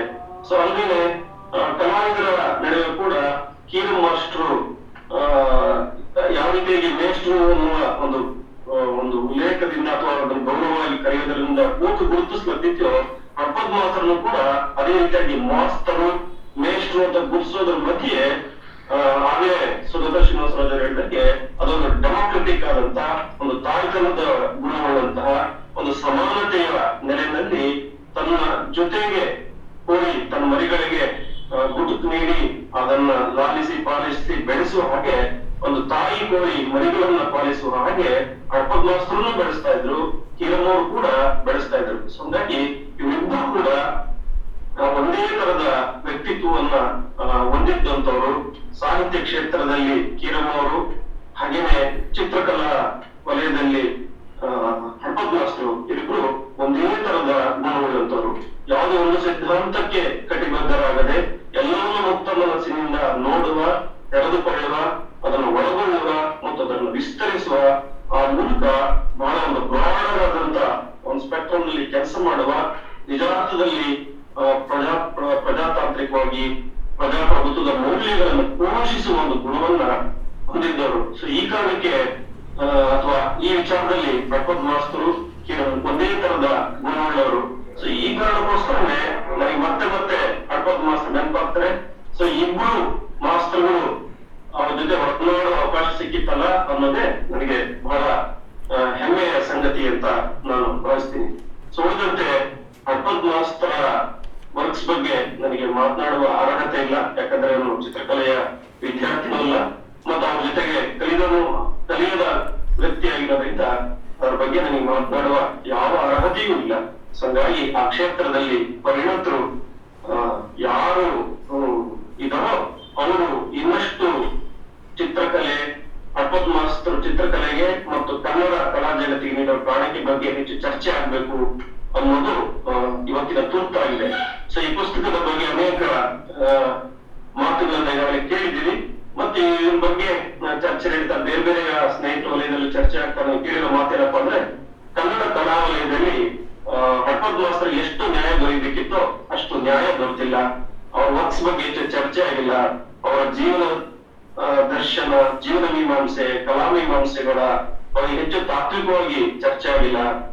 ಪ್ರಾಥಮಿಕವಾದಂತ ಕೆಲವು ಪ್ರಯತ್ನಗಳಾಗಿದೆ ಬಿಟ್ರೆ ಹೆಚ್ಚು ಬ್ರಾಡ್ ಸ್ಪೆಕ್ಟ್ರಮ್ ನಲ್ಲಿ ಅಧ್ಯಯನ ಆಗಿಲ್ಲ ಅನ್ನುವ ಅನುಮಾನಗಳನ್ನು ಅನೇಕರು ವ್ಯಕ್ತಪಡಿಸಿದರೆ, ಆ ಹಿನ್ನೆಲೆಯಲ್ಲಿ ಅರ್ಪದ್ಮಾಸ್ತರಿಗೆ ಅವರ ವರ್ಕ್ಸ್ ಬಗ್ಗೆ, ಅವರ ಕಾಂಟ್ರಿಬ್ಯೂಷನ್ ಬಗ್ಗೆ ಹೆಚ್ಚೆಚ್ಚು ಚರ್ಚೆ ಆಗ್ಬೇಕಾದಂತ ಅಗತ್ಯ ಇದೆ. ಈ ಚರ್ಚೆ ಆಗಲಿಲ್ಲ ಅಂತಂದ್ರೆ ಕನ್ನಡ ಜಗತ್ತು ಅಥವಾ ಕರ್ನಾಟಕದ ಸಾಂಸ್ಕೃತಿಕ ಜಗತ್ತು ಬಹಳ ಬೇಗ ಅರ್ಪದ್ಮಾಸ್ತರಂತ ವ್ಯಕ್ತಿತ್ವಗಳನ್ನ ಮರೆತು ಬಿಡುವ ಸಾಧ್ಯತೆ ಇದೆ. ಆದ್ರೆ ಅಂತ ಮಾಸ್ತರ್ಗಳನ್ನ, ಕಲಾವಿದರನ್ನ ಮರೆಯಲು ಬಿಡದೆ ಅವರ ವಿಚಾರಗಳನ್ನ, ಅವರ ಕಲೆಯ ಸಾಧ್ಯತೆಗಳನ್ನ ನಾವು ಇನ್ನಷ್ಟು ಕುರಿತು ಚರ್ಚೆ ಮಾಡ್ತಾ ಅವರ ವಿಚಾರಗಳನ್ನ, ಅವರ ವ್ಯಕ್ತಿತ್ವವನ್ನ ಜೀವಂತವಾಗಿ ಇಡ್ತಾ ಆ ದಾರಿನಲ್ಲಿ ಮುಂದುವರಿಬೇಕಾದಂತ ಅಗತ್ಯ ಇದೆ ಅಂತ ಹೇಳ್ತೀನಿ. ಅಂದ್ರೆ ಅರ್ಪದ್ಮಾಸ್ತರು ಕರ್ನಾಟಕ ಕಲಾ ಜಗತ್ತಿಗೆ ಮತ್ತು ಆ ಮೂಲಕ ಭಾರತೀಯ ಕಲಾ ಚರಿತ್ರೆಗೆ ನೀಡುವ ಕಾಂಟ್ರಿಬ್ಯೂಷನ್ ಏನು ಅನ್ನೋದನ್ನ ಹೆಚ್ಚು ಸೈದ್ಧಾಂತಿಕವಾಗಿ ಚರ್ಚೆ ಮಾಡಬೇಕಾದಂತ ಅಗತ್ಯ ಇದೆ ಅನ್ನೋದು ನನ್ನ ಮುಖ್ಯವಾದಂತ ಒಂದು ಮಾತು. ಈ ಬಗ್ಗೆ ಆ ಕ್ಷೇತ್ರದಲ್ಲಿ ಹೆಚ್ಚು ತೊಡಗಿಸಿಕೊಳ್ಳುವವರು ಕೆಲಸ ಮಾಡ್ಲಿ ಅನ್ನೋ ಅಪೇಕ್ಷೆ ನಂದು. ಸೊ ಒಂದು ವಚನವನ್ನ ಓದಿ ನನ್ನ ಈ ಮಾತುಗಳನ್ನು ಮುಗಿಸ್ತೀನಿ. ಬಸವಣ್ಣನವರ ಈ ವಚನ ಅರ್ಪದ್ಮಾಸ್ತರಿಗೆ ಚೆನ್ನಾಗಿ ಹೊಂದಿಕೆ ಆಗುತ್ತೆ ನನಗೆ ಅನಿಸ್ತಿದೆ. ಹೊನ್ನಿನೊಳಗು ಹೊನ್ನಿನೊಳಗೊಂದೊರೆಯ ಸೀರೆಯೊಳಗೊಂದೆಳೆಯ ಹೊನ್ನಿನೊಳಗೊಂದೊರೆಯ ಸೀರೆಯೊಳಗೊಂದೆಳೆಯ ಇಂದಿಂಗೆ ನಾಳಿಂಗೆ ಬೇಕೆಂದೆನಾದರೆ ಹೊನ್ನಿನೊಳಗೊಂದೊರೆಯ ಸೀರೆಯೊಳಗೊಂದೆಳೆಯ ಇಂದಿಂಗೆ ನಾಳಿಂಗೆ ಬೇಕೆಂದೆನಾದರೆ ನಿಮ್ಮ ಆಣೆ ನಿಮ್ಮ ಮಮತರಾಣೆ ನಿಮ್ಮ ಶರಣರಿಗಲ್ಲದೆ ಮತ್ತೊಂದ ಕಿಕ್ಕೆನಯ್ಯ ಕೂಡಲ ಸಂಗಮ ದೇವ ಅನ್ನುವ ಈ ವಚನ ಇದೆಯಲ್ಲ, ಇದು ಹಡ್ಪದ್ ಮಾಸ್ತರ್ಗೆ ಸರಿಯಾಗಿ ಹೊಂದಿಕೆಯಾಗುತ್ತೆ, ಅವರ ವ್ಯಕ್ತಿತ್ವಕ್ಕೆ ಸರಿಯಾಗಿ ಜೋಡಣೆ ಆಗುತ್ತೆ ಅಂತ ಅನ್ಸುತ್ತೆ. ಯಾಕೆಂದ್ರೆ ಹಡ್ಪದ್ ಮಾಸ್ತರ್ಗೆ ಇದ್ದ ಶಕ್ತಿ, ಕಲಾ ಸಾಮರ್ಥ್ಯ, ಅದನ್ನ ಬಂಡವಾಳವಾಗಿ ಮಾಡಿ ಲಾಭವನ್ನು ಗಳಿಸಲು, ಖಾಸಗಿ ಸಂಪತ್ತನ್ನ ಕೂಡಿಸಿಕೊಳ್ಳಲು, ಗಳಿಸಲು ಪ್ರಯತ್ನ ಮಾಡಿದ್ರೆ ಅವರು ಸಾಕಷ್ಟು ಮಾಡಬಹುದಾಗಿತ್ತು. ಆದ್ರೆ ಅವರಿಗೆ ಅಂತ ಖಾಸಗಿಯಾಗಿ ಗಳಿಸುವ, ತಮ್ಮ ಕಲಾಕೃತಿಗಳ ಮೇಲೆ ಹಕ್ಕುಸ್ವಾಮ್ಯವನ್ನ ಪ್ರತಿಪಾದಿಸುವ, ಆ ಮೂಲಕ ಇದು ತನ್ನದು, ಇದು ಖಾಸಗಿಯಾದದ್ದು, ಇದರ ಮೇಲೆ ನನ್ನ ಹಕ್ಕಿದೆ, ಇದನ್ನ ನಾನು ಕೂಡಿಡಬೇಕು, ಇದು ನನ್ನ ವೈಯಕ್ತಿಕ ಆಸ್ತಿ ಅಂತ ಚಿಂತಿಸಿದ ಅಲ್ಲ ಅಂತ ನನ್ಗನ್ಸುತ್ತೆ. ಸೊ ಈ ಪುಸ್ತಕದಲ್ಲೂ ಕೂಡ ಆ ತರ ವಿಚಾರಗಳಿದ್ದಾವೆ. ಮತ್ತು ಹಡ್ಪದ್ ಮಾಸ್ತರ್ ನಾನು ನೋಡಿರುವ ಸಂದರ್ಭದಲ್ಲಿ ನಾನು ಅವರನ್ನು ಕಂಡು ಅರ್ಥ ಮಾಡಿಕೊಂಡು, ಅವರು ತಾನು ತನ್ನದು ತನಗಾಗಿ ತಾನು ಗಳಿಸಬೇಕು ಅಂತ ತಮ್ಮ ಸಾಮರ್ಥ್ಯವನ್ನ, ಪ್ರತಿಭೆಯನ್ನ, ತಮ್ಮ ಕಲೆಯನ್ನ ಯಾವತ್ತೂ ಬಳಸಿಕೊಂಡವರಲ್ಲ. ಸೊ ಆ ದೃಷ್ಟಿಯಿಂದ ಯೋಚನೆ ಮಾಡಿದಾಗ ಬಸವಣ್ಣನವರ ಈ ವಚನ ಹೆಚ್ಚು ಸೂಕ್ತವಾಗಿ ಹೊಂದಿಕೆಯಾಗುತ್ತೆ. ಮತ್ತು ಆ ದೃಷ್ಟಿಯಿಂದ ನೋಡಿದ್ರೆ ನಿಜವಾದ ಬಸವ ತತ್ವದ ಅನುಯಾಯಿ ಹಡ್ಪದ್ ಮಾಸ್ತರು ಆ ವಿಚಾರವನ್ನು ಅವರು ವೈಗೂಡಿಸ್ಕೊಂಡು ಬೆಳೆದಿದ್ರು ಅನ್ನೋದು ನಮಗೆ ಗೊತ್ತಾಗುತ್ತೆ. ಸೊ ಇನ್ನು ಅನೇಕ ವಿಚಾರಗಳನ್ನ ಚರ್ಚೆ ಮಾಡಬೇಕಾದಂತ ಅಗತ್ಯ ಅದ್ರ ಬಗ್ಗೆ, ಅದೆಲ್ಲವೂ ಕೂಡ ಮುಂದಿನ ದಿನಗಳಲ್ಲಿ ನಡೀಲಿ ಅಂತ ಹೇಳ್ತಾ ಇಷ್ಟು ಮಾತನ್ನ ಮಾತಾಡ್ಲಿಕ್ಕೆ ಅವಕಾಶ ಕೊಟ್ಟ ತಮ್ಮೆಲ್ಲರಿಗೂ ವಂದಿಸಿ ನನ್ನ ಮಾತನ್ನ ಮುಗಿಸ್ತೀನಿ. ನಮಸ್ಕಾರ. ತಮ್ಮ ನೇರ ಶಿಷ್ಯ ಅಲ್ಲದಿದ್ರೂ ಕೂಡ ಹಲವರನ್ನು ಹಡ್ಪದ್ ಮಾಸ್ತರು ಹೇಗೆ ಪ್ರಭಾವಿಸಿದ್ರು, ಅವರ ವಿಚಾರಗಳ ಮೇಲೆ ಹೇಗೆ ಅವರು ಪ್ರೇರಣೆಯನ್ನು ನೀಡ್ತಾ ಇದ್ರು ಅನ್ನೋದಕ್ಕೆ ರಂಗನಾಥ್ ಅವರ ಮಾತುಗಳು ಸಾಕ್ಷಿಯಾಗಿದೆ. ಈಗ ನಮ್ಮ ಜೊತೆಯಲ್ಲಿದ್ದಾರೆ ಶೀಲಾಗೌಡ ಅವರು. ಶೀಲಾಗೌಡ ಅವರು ನೇರವಾಗಿ ಹಡ್ಪದ್ ಮಾಸ್ತರ ಜೊತೆಯಲ್ಲಿ ಅವರ ಮಾರ್ಗದರ್ಶನದಲ್ಲಿ ಕಲಾಭ್ಯಾಸವನ್ನು ಮಾಡಿದಂಥವರು, ನಮ್ಮೆಲ್ಲರಿಗೂ ಪ್ರೇರಣೆ ಆಗಿದ್ದಂಥವರು. ಸೊ ಹಡಪದ ಮಾಸ್ತರರ ಬಗ್ಗೆ ಹೆಚ್ಚಿಗೆ ತಿಳ್ಕೊಂಡಂಥವ್ರು, ನಮಗಿಂತ ಹೆಚ್ಚು ಕಾಲ ತಿಳ್ಕೊಂಡಂಥವ್ರು. ಹಾಗಾಗಿ ಅವರು ಇವತ್ತು ರಾಷ್ಟ್ರೀಯ ಮತ್ತು ಅಂತಾರಾಷ್ಟ್ರೀಯ ಮಟ್ಟದಲ್ಲಿ ತಮ್ಮ ಕಲಾಕೃತಿಗಳ ಮೂಲಕ ಗುರುತಿಸಲ್ಪಟ್ಟಿದ್ದಾರೆ. ಅವರೀಗ ನಮ್ಮೊಂದಿಗೆ ಒಂದೆರಡು ಮಾತುಗಳನ್ನು ಹಂಚಿಕೊಂಡು ಬಹುಶಃ ಈ ಒಂದು ಕಾರ್ಯಕ್ರಮಕ್ಕೆ ಮತ್ತೊಂದು ಮೆರುಗನ್ನು ಕೊಡ್ತಾರೆ ಅಂತೇಳಿ ನಾನು ಭಾವಿಸ್ತೀನಿ. ಹಡ್ಪದವ್ರ ಬಗ್ಗೆ ಈ ಇವತ್ತಿನ ಕಾರ್ಯಕ್ರಮದಲ್ಲಿ ಅವರ ವ್ಯಕ್ತಿತ್ವದ ಬಗ್ಗೆ, ಅವರ ಒಂದು ಅವ್ರು ಮಾಡಿದ ಸೇವೆ ಆಗಲಿ, ಅವರ ಸ್ಕೂಲ್ ಬಗ್ಗೆ ಆಗಲಿ, ಅದೆಲ್ಲದ್ರ ಬಗ್ಗೆನೂ ಬಹಳ ಹೇಳಿದ್ದಾರೆ. ಆದ್ರೆ ನಾನು ಸ್ವಲ್ಪ ಅವರ ಒಂದು ಅವರ ವರ್ಕ್ಸ್ ಬಗ್ಗೆ ಅಂತಲ್ಲ, ಅವ್ರು ಮಾಡಿರೋ ಅವರ ಕಲೆಯಲ್ಲಿ ಹಿಡಿದ ದಾರಿ, ಅದ್ರ ಬಗ್ಗೆ ಸ್ವಲ್ಪ ಮಾತಾಡ್ಲಿಕ್ಕೆ ಇಷ್ಟಪಡ್ತೇನೆ. ಹಡ್ಪದವರು ಜೆಜಸ್ ಸ್ಕೂಲ್ ಆಫ್ ಆರ್ಟ್ ಒಂದು ಐ ಥಿಂಕ್ ಅಲ್ಲಿ ಒಂದು ಸ್ಟೂಡೆಂಟ್ ಆಗಿದ್ರು ಸ್ವಲ್ಪ ಕಾಲದಲ್ಲಿ. ಬೇರೆ ನೂತನ ಕಲಾಮಂದಿರದಲ್ಲೂ ಇದ್ರು. ಈ ಉತ್ತರ ಕರ್ನಾಟಕದಲ್ಲಿ ಆಗ ಜೆಜಸ್ ಬೊಂಬೆದು ಬಹಳ ಒಂದು ಇನ್ಫ್ಲುಯೆನ್ಸ್ ಇತ್ತು. ಜೆಜಸ್ ಸ್ಕೂಲ್ ಆಫ್ ಆರ್ಟ್ ಅಲ್ಲಿ ಒಂದು ಕರಿಕ್ಯುಲಮ್ ಏನಿತ್ತು ಅಂದ್ರೆ, ಒಂದು ಬ್ರಿಟಿಷ್ ಕಾಲದಿಂದ ಅವರು ಒಂದು ಅಕಾಡೆಮಿಕ್ ರಿಯಲಿಸಮ್ ಅನ್ನ ತಂದಿದ್ರು. ಇದು ಬ್ರಿಟಿಷರಿಗೆ ಒಂದು ಕಾರಣ ಇತ್ತು. ಅವ್ರಿಗೆ ಕೆಲವೊಬ್ಬರನ್ನ ಅವರ ಒಂದು ಲ್ಯಾಂಗ್ವೇಜ್ ಮೂಲಕ ಟ್ರೈನ್ ಮಾಡೋ ಒಂದು ಅವಶ್ಯಕತೆ ಇತ್ತು. ಪ್ಲಸ್ ಅವ್ರಿಗೆ ನಿಜವಾಗ್ಲೂ ಇಂಡಿಯನ್ ಆರ್ಟ್ ಬಗ್ಗೆ ಅಷ್ಟೊಂದು, ಲ್ಯಾಂಗ್ವೇಜ್ ಬಗ್ಗೆ ಅಷ್ಟೊಂದು ತಿಳುವಳಿಕೆ ಇರಲಿಲ್ಲ. ಇದು ಎಲ್ಲಾನು ಬರೀ ಒಂದು ಹತ್ತು ಕೈ ಇರೋ ಒಂದು ವಿಗ್ರಹಗಳು, ಇವ್ರಿಗೆ ಮಸಲ್ಸ್ ಬರೆಯಕ್ ಬರಲ್ಲ, ಲೀಡರ್ಶಿಪ್ ಇದ್ದಾಗ ಏನೋ ಬರ್ತಾ ಇಲ್ಲ ಅನ್ನೋ ಒಂದು ಭಾವನೆಯಿಂದ ಅವರು ಬ್ರಿಟಿಷ್ ಅಕಾಡೆಮಿಕ್ ಅನ್ನೋದನ್ನ ಇಂಟ್ರೊಡ್ಯೂಸ್ ಮಾಡಿದ್ರು. ಅವರೇನೆ ಆಕ್ಚುಲಿ ಆರ್ಟ್ ಸ್ಕೂಲ್ ಮೊದಲು ತೆಗೆದದ್ದು ಅವರೇನೆ. ಅಲ್ಲಿವರೆಗೂ ಬರೀ ಗುರು ಶಿಷ್ಯ ಪರಂಪರಾ ಮೂಲಕ ಅಥವಾ ಒಂದು ಈ ರಾಜ ಒಂದು ತರ ನಡ್ಕೊಂಡು ಬರ್ತಾ ಇತ್ತು. ಹಡ್ಪದವರು ಈ ಇಂಥ ಕಲಾಶಾಲೆಯ ಇಂಥ ಒಂದು ಕರಿಕ್ಯುಲಮ್ ಇರುವಂತ ಶಾಲೆಯಲ್ಲಿ ಓದೋರು. ಅದರಿಂದ ಅವರ ಇವಾಗ ಒಂದು ಪೋರ್ಟ್ರೇಟ್ ಆಗ್ಲಿ ಲ್ಯಾಂಡ್ಸ್ಕೇಪ್ ಆಗ್ಲಿ ಯಾವಾಗ ಮಾಡಿದಾಗ ಅವರಲ್ಲಿ ಒಂದು ವಿಧಾನ ಇರ್ತಿತ್ತು. ಈ ಬ್ರಿಟಿಷ್ ಅಕಾಡೆಮಿಸಮ್ ಅಂದ್ರೆ ಏನಂದ್ರೆ ಅದು ಒಂದ್ ರೀತಿಯಲ್ಲಿ ಯುರೋಪ್ ನಲ್ಲಿದ್ದ ಒಂದು ಬಹಳ ಅಂದ್ರೆ ಪ್ರೋಗ್ರೆಸಿವ್ ಆಗಿರುವಂತಹ ಮೂವ್ಮೆಂಟ್ಸ್ ಗೆ ಅನ್ವಯಿಸ್ತಿರ್ಲಿಲ್ಲ. ಅದು it was a very rigid way of doing certain methodologies, very rigid methodology. ಒಂದು ಮೆಥಡಾಲಜಿ ಅದರಲ್ಲಿ ಬಹಳ ಪ್ರಾಮುಖ್ಯವಾದದ್ದು ಅಂದ್ರೆ ಒಂದು ನಮ್ಮ ಒಂದು ಮುಖದ ಆಕಾರವನ್ನು ಹೇಗೆ ಬಿಡಿಸೋದು. ಈಗ ನಾನು ಈಗ ಕೂತಿದ್ದೇನೆ, ನನ್ನ ಮೇಲೆ ಇಲ್ಲಿ ಸೈಡ್ ಇದೆ ಒಂದು ಬೆಳಕು ಬೀಳ್ತಾ ಇದೆ, ಈ ಕಡೆ ಕಪ್ಪಿದೆ, ಈ ಕಡೆ ಜಾಸ್ತಿ ಬೆಳಕಿದೆ. ಈ ಬೆಳಕು ಕಪ್ಪು ಇದರ ಮೂಲಕನೇ ನಾನು ನಿಮಗೆ ನಾನು ಒಂದು ವಾಲ್ಯೂಮ್ ಇದೆ ಅನ್ನೋದೊಂದು ಪರಿಚಯ ಆಗುತ್ತೆ. ಆದ್ರೆ ಇದು ಒಂದು this was a very typical British academic style ಅನ್ನೋದು. ಇದನ್ನೇ ನಾವು ಒಂದು ರೀತಿ ಒಂದು ಮೆಥಡ್ ಅಂತ ಕಲ್ತ್ಕೊಂಡು ಬಂದಾಗ ನಾವು ಪೋರ್ಟ್ರೇಟ್ ಮಾಡುವಾಗ ಯಾವಾಗಲೂ ಇದೇ ಒಂದು ಮೆಥಡ್ ನ ಅನ್ಭವಿಸ್ತಿದ್ವಿ. ಆದ್ರೆ ಈ ಒಂದು ಶೈಲಿ ಅನ್ನೋದು ಏನಿದೆ ಇದಕ್ಕೆ ಬೇರೆ ಬೇರೆ ರೀತಿಗಳು ಇದೆ. ಇವಾಗ ನಮ್ಮ ಎಸ್ಥೆಟಿಕ್ ಇದು ಇಂಡಿಯನ್ ಎಸ್ಥೆಟಿಕ್ಸ್ ನಲ್ಲಿ ರೇಖೆ ಅನ್ನೋದು ಬಹಳ ಮುಖ್ಯ. ರೇಖೆ ಮೂಲಕನೇ ಅಂದ್ರೆ ರೇಖೆನ ಒಂದು ಬರೆಯೋ ರೀತಿನಲ್ಲೇನೆ ನಾವು ವಾಲ್ಯೂಮ್ ತರ್ತಾ ಇದ್ವಿ, ಒಂದು ಓವರ್ಲ್ಯಾಪಿಂಗ್ ಅಲ್ಲಿ ವಾಲ್ಯೂಮ್ ತರ್ತಾ ಇದ್ವಿ, ಶೇಡಿಂಗ್ ಅಲ್ಲಿ ವಾಲ್ಯೂಮ್ ತರ್ತಾ ಇದ್ವಿ. ಅದರಲ್ಲಿ ಬೇರೆ ಕಡೆಯಿಂದ ಬೀಳೋ ಲೈಟ್ ಇಂದ ನಮ್ಮ ಆಕಾರ ಬದಲಾಗ್ತಾ ಇರ್ಲಿಲ್ಲ. ಆದ್ರೆ ನಾವು ಹೇಗೆ ನಮ್ಮ ಮುಖವನ್ನ ಮುಟ್ಕೊಂಡ್ರೆ ಹೇಗೆ ನಮ್ಗೆ ವಾಲ್ಯೂಮ್ ಫೀಲ್ ಆಗುತ್ತೋ ಅದೇ ರೀತಿನಲ್ಲಿ ನಾವು ಅದನ್ನ ಈಗ ಅಜಂತದಲ್ಲಾಗ್ಲಿ ಮಿನಿಯೇಚರ್ ನಲ್ಲಿ ಅದು ನೋಡ್ಕೊಂಡ್ ಬರ್ತೇವೆ.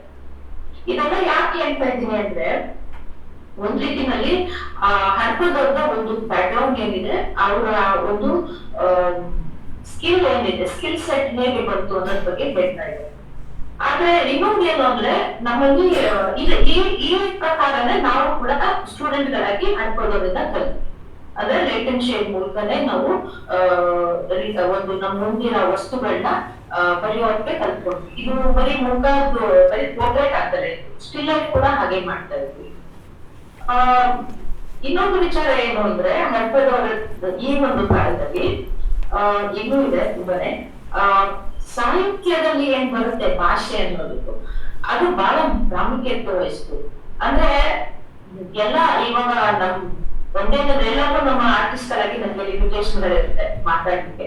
ಯಾಕಂದ್ರೆ ಇದು ನಮ್ಮ ಪೂರ್ತಿ ಭಾಷೆ ಅಲ್ಲ, ಇದು ನಮ್ಗೆ ಮಾತಾಡೋ ಅಂದ್ರೆ ಒಬ್ರಿಗೊಬ್ಬರ ಜೊತೆ ಸಂಪರ್ಕ ಇಟ್ಕೊಂಡು ಮಾತಾಡುವಂತ ಭಾಷೆ. ಆದ್ರೆ ಇದರಿಂದ ನಾವೊಂದು ಪ್ರಬಂಧ ಬರೀತೇವೆ ಅನ್ನೋದಕ್ಕೆ ಸ್ವಲ್ಪ ಕಷ್ಟನೇ ಆಗುತ್ತೆ. ಒಂದು ಭಾಷಣ ಮಾಡೋದಕ್ಕೆ ಒಂದು ಕಷ್ಟ ಆಗುತ್ತೆ.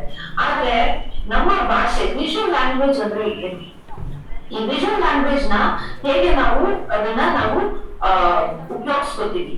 ಈ ವಿಜುವಲ್ ಲ್ಯಾಂಗ್ವೇಜ್ ಅನ್ನೋದು ಇವಾಗ ಅದರಲ್ಲಿ ಬೇರೆ ಬೇರೆ ಎಲಿಮೆಂಟ್ಸ್ ಇರ್ತವೆ. ಒಂದು ಬಣ್ಣ ಇರ್ಬೋದು, ಇನ್ನೊಂದು ರೇಖೆ ಇರ್ಬೋದು, ಇನ್ನೊಂದು ಶೇಡ್ ಇರ್ಬೋದು, ಟೋನ್ಸ್ ಇರ್ಬೋದು, ಟೋನಾಲಿಟೀಸ್ ಇರ್ಬೋದು.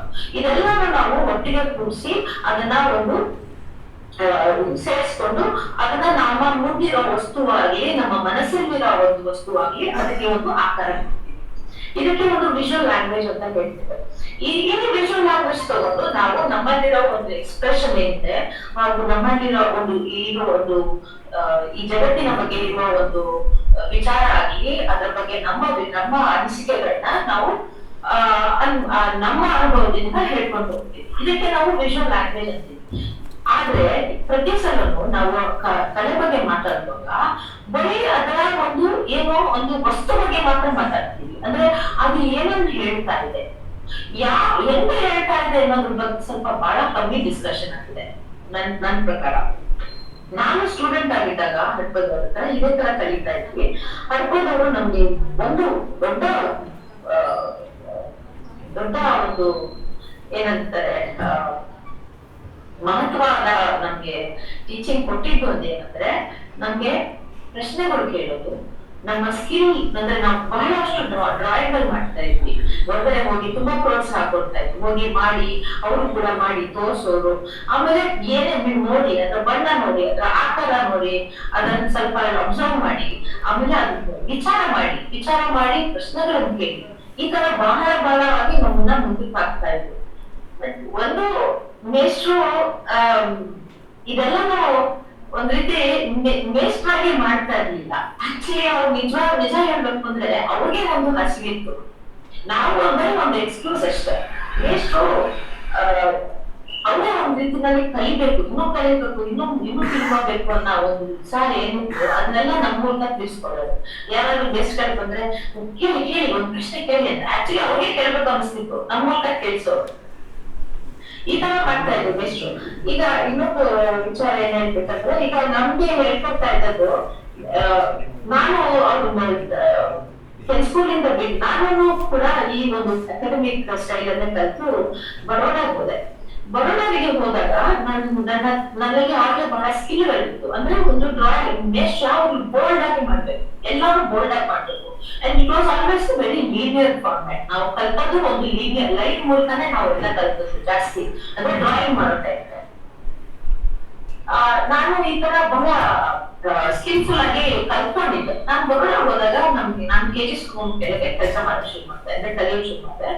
ಅವರು ನಮ್ಮ ಹೈಪರ್ ಬಗ್ಗೆ ಹಾಗೆ ಸ್ವಲ್ಪ ಕೇಳಿದ್ರು. ಅವರು ನನ್ನ ಸ್ಕೂಲ್ ಅಲ್ಲಿ ಮಾಡಿದ್ದ ಡ್ರಾಯಿಂಗ್ ಗಳನ್ನ ತೋರಿಸ್ದೆ. ಆಮೇಲೆ ಅಲ್ಲಿ ಒಂದು ಝೂ ಇತ್ತು, ಝೂ ನಲ್ಲಿ ಹೋಗಿ ಒಂದಿಷ್ಟು ಡ್ರಾಯಿಂಗ್ ಮಾಡಿ ಒಂದು ಆನೆದು ಡ್ರಾಯಿಂಗ್ ಮಾಡಿದೆ. ಡ್ರಾಯಿಂಗ್ ಮಾಡಿದಾಗ ಅವ್ರು ಬಂದು ಅವರು ತೋರಿಸ್ದೆ. ಅವರು ಚೆನ್ನಾಗಿದೆ, ಬಹಳ ಸ್ಕಿಲ್ ಇದೆ ಅಂತೆಲ್ಲ ಅಪ್ರಿಶಿಯೇಟ್ ಮಾಡಿದ್ರು. ಬಿಕಾಸ್ ಅದು ಒಂದು ಸಂಕೋಚದಿಂದ ಮಾಡಿದ ಒಂದು ಡ್ರಾಯಿಂಗ್ ಅಲ್ಲ, ಅದು ಬಹಳ ಬೋಲ್ಡ್ ಆಗಿ, ಅಂದ್ರೆ ನಮ್ಗೆ ಏನ್ ಹೇಳ್ಕೊಟ್ಟಿತ್ತು ಆ ಒಂಚೂರು ಕೊರಿದಲ್ಲೇನೆ ಒಂದು ಲೀನಿಯರ್ ಫಾರ್ಮ್ ಅಲ್ಲಿ ಒಂದು ಲೈವ್ ಡ್ರಾಯಿಂಗ್ ಮಾಡಿದೆ, ಅಂದ್ರೆ ಲೈವ್ ಎಲಿಫೆಂಟ್ ಡ್ರಾಯಿಂಗ್ ಮಾಡಿದೆ. ಇದು it's not easy to do. Stylise ಕೂಡ ಆಗಿರ್ಲಿಲ್ಲ.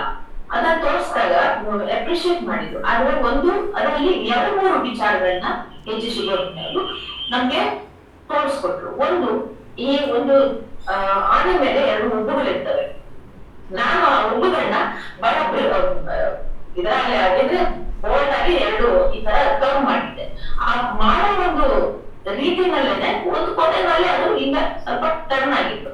ಈಗ ಸುಬ್ರಹ್ಮಣ್ಯ ಕೇಳಿದ್ರು ಇದೇನಿದು ಅಂತ ಹೇಳಿದ್ರು, ಇದೇನಿದು ಅಂತ. ಅದ್ರಲ್ಲಿ ಅದು 2 ಬಂಕು ಆನೆ ಮೇಲೆ ಇರುತ್ತಲ್ಲ ತಲೆ ಮೇಲೆ ಅದು ಅಂತ. ಆದ್ರೆ ಇದು ಕೊನೆಗೆ ಹಿಂಗ್ ಹೋಗಿದೆಯಲ್ಲ ಅಂತ. ಅದು ಆಕ್ಚುಲಿ ನಿಜ ಹೇಳ್ಬೇಕು ಅಂದ್ರೆ ಅದನ್ನ ಅರ್ಥ ಮಾಡ್ಸಕ್ ಹೋದ್ರೆ ಆ ರೇಖೆನ ಅದು ಒಂದು ಬಂಪ್ ಆಗಿ ಈಗ ಬಂಪ್ ಆಗಿ ನಿಧಾನವಾಗಿ ಸೈಡಿಗೆ ಹೋಗ್ತಾ ಇದೆ. ಅದು ಹೋಗಿ ಒಂದು ಏನೋ ಗ್ರೀಸ್ ಆದ್ರೆ ಕಾಣ್ತಾ ಇತ್ತು. ಸೊ ಈ ಒಂದು ಸೆನ್ಸಿಟಿವಿಟಿ ಏನಿದೆ ಒಂದು ರೇಖೆಗೆ ಅದನ್ನ ನನ್ಗೆ ಹೆಚ್ಚಿಸುವವರು ಹೇಳ್ಕೊಟ್ರು. ಈ ಸ್ಟೈಲೈಸ್ ಇದರಿಂದಲೇ ನಾವು ಸ್ಟೈಲೈಸೇಷನ್ ಹಾಕ್ತೀವಿ ಅಂತ. ಹಡಪದೂರಲ್ಲಿ ಏನು ಅವರು ಮಾತಾಡ್ತಾ ಇದ್ರು, ಎಷ್ಟು ವಿಚಾರಗಳ ಬಗ್ಗೆ ಮಾತಾಡ್ತಾ ಇದ್ರು, ಎಷ್ಟು ವಿಚಾರಗಳ ಬಗ್ಗೆ ಅವರು ಒಂದ್ ರೀತಿನಲ್ಲಿ ಕುತೂಹಲ ಇತ್ತು. ಇದೆಲ್ಲ ನೆನ್ಸ್ಕೊಂಡ್ರೆ ನನ್ಗೆ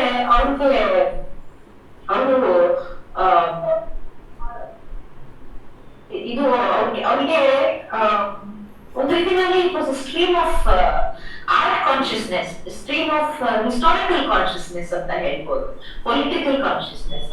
ಇವೆಲ್ಲನೂ ಅವರಲ್ಲಿ ಒಂದು ಮಾತಾಡಿದ್ರೆ ನಿಲ್ಲಿಸ್ತಾನೆ ಇಲ್ಲ. It used to be monologue. ನಮ್ಮಿಂದ ಪ್ರಶ್ನೆ ಕೇಳೋದು ಬರ್ತಾ ಇತ್ತು, ಆದ್ರೆ ಜಾಸ್ತಿ ಅದು ಮೊನೋಲಾಗ್. ಒಂದೊಂದ್ಸತಿ ಒಂದೊಂದ್ ಕಡೆ ಎಲ್ಲೆಲ್ಲೋ ಹೋಗ್ಬಿಡೋದು.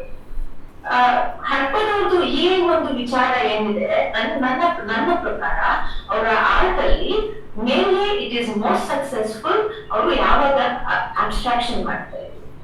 ಈ ಅಬ್ಸ್ಟ್ರಾಕ್ಷನ್ ಅಲ್ಲಿ ಅವರ ಏನ್ ಎಕ್ಸ್ಪ್ರೆಷನ್ ಅನ್ನೋದು ಏನಿದೆ, ಅವರ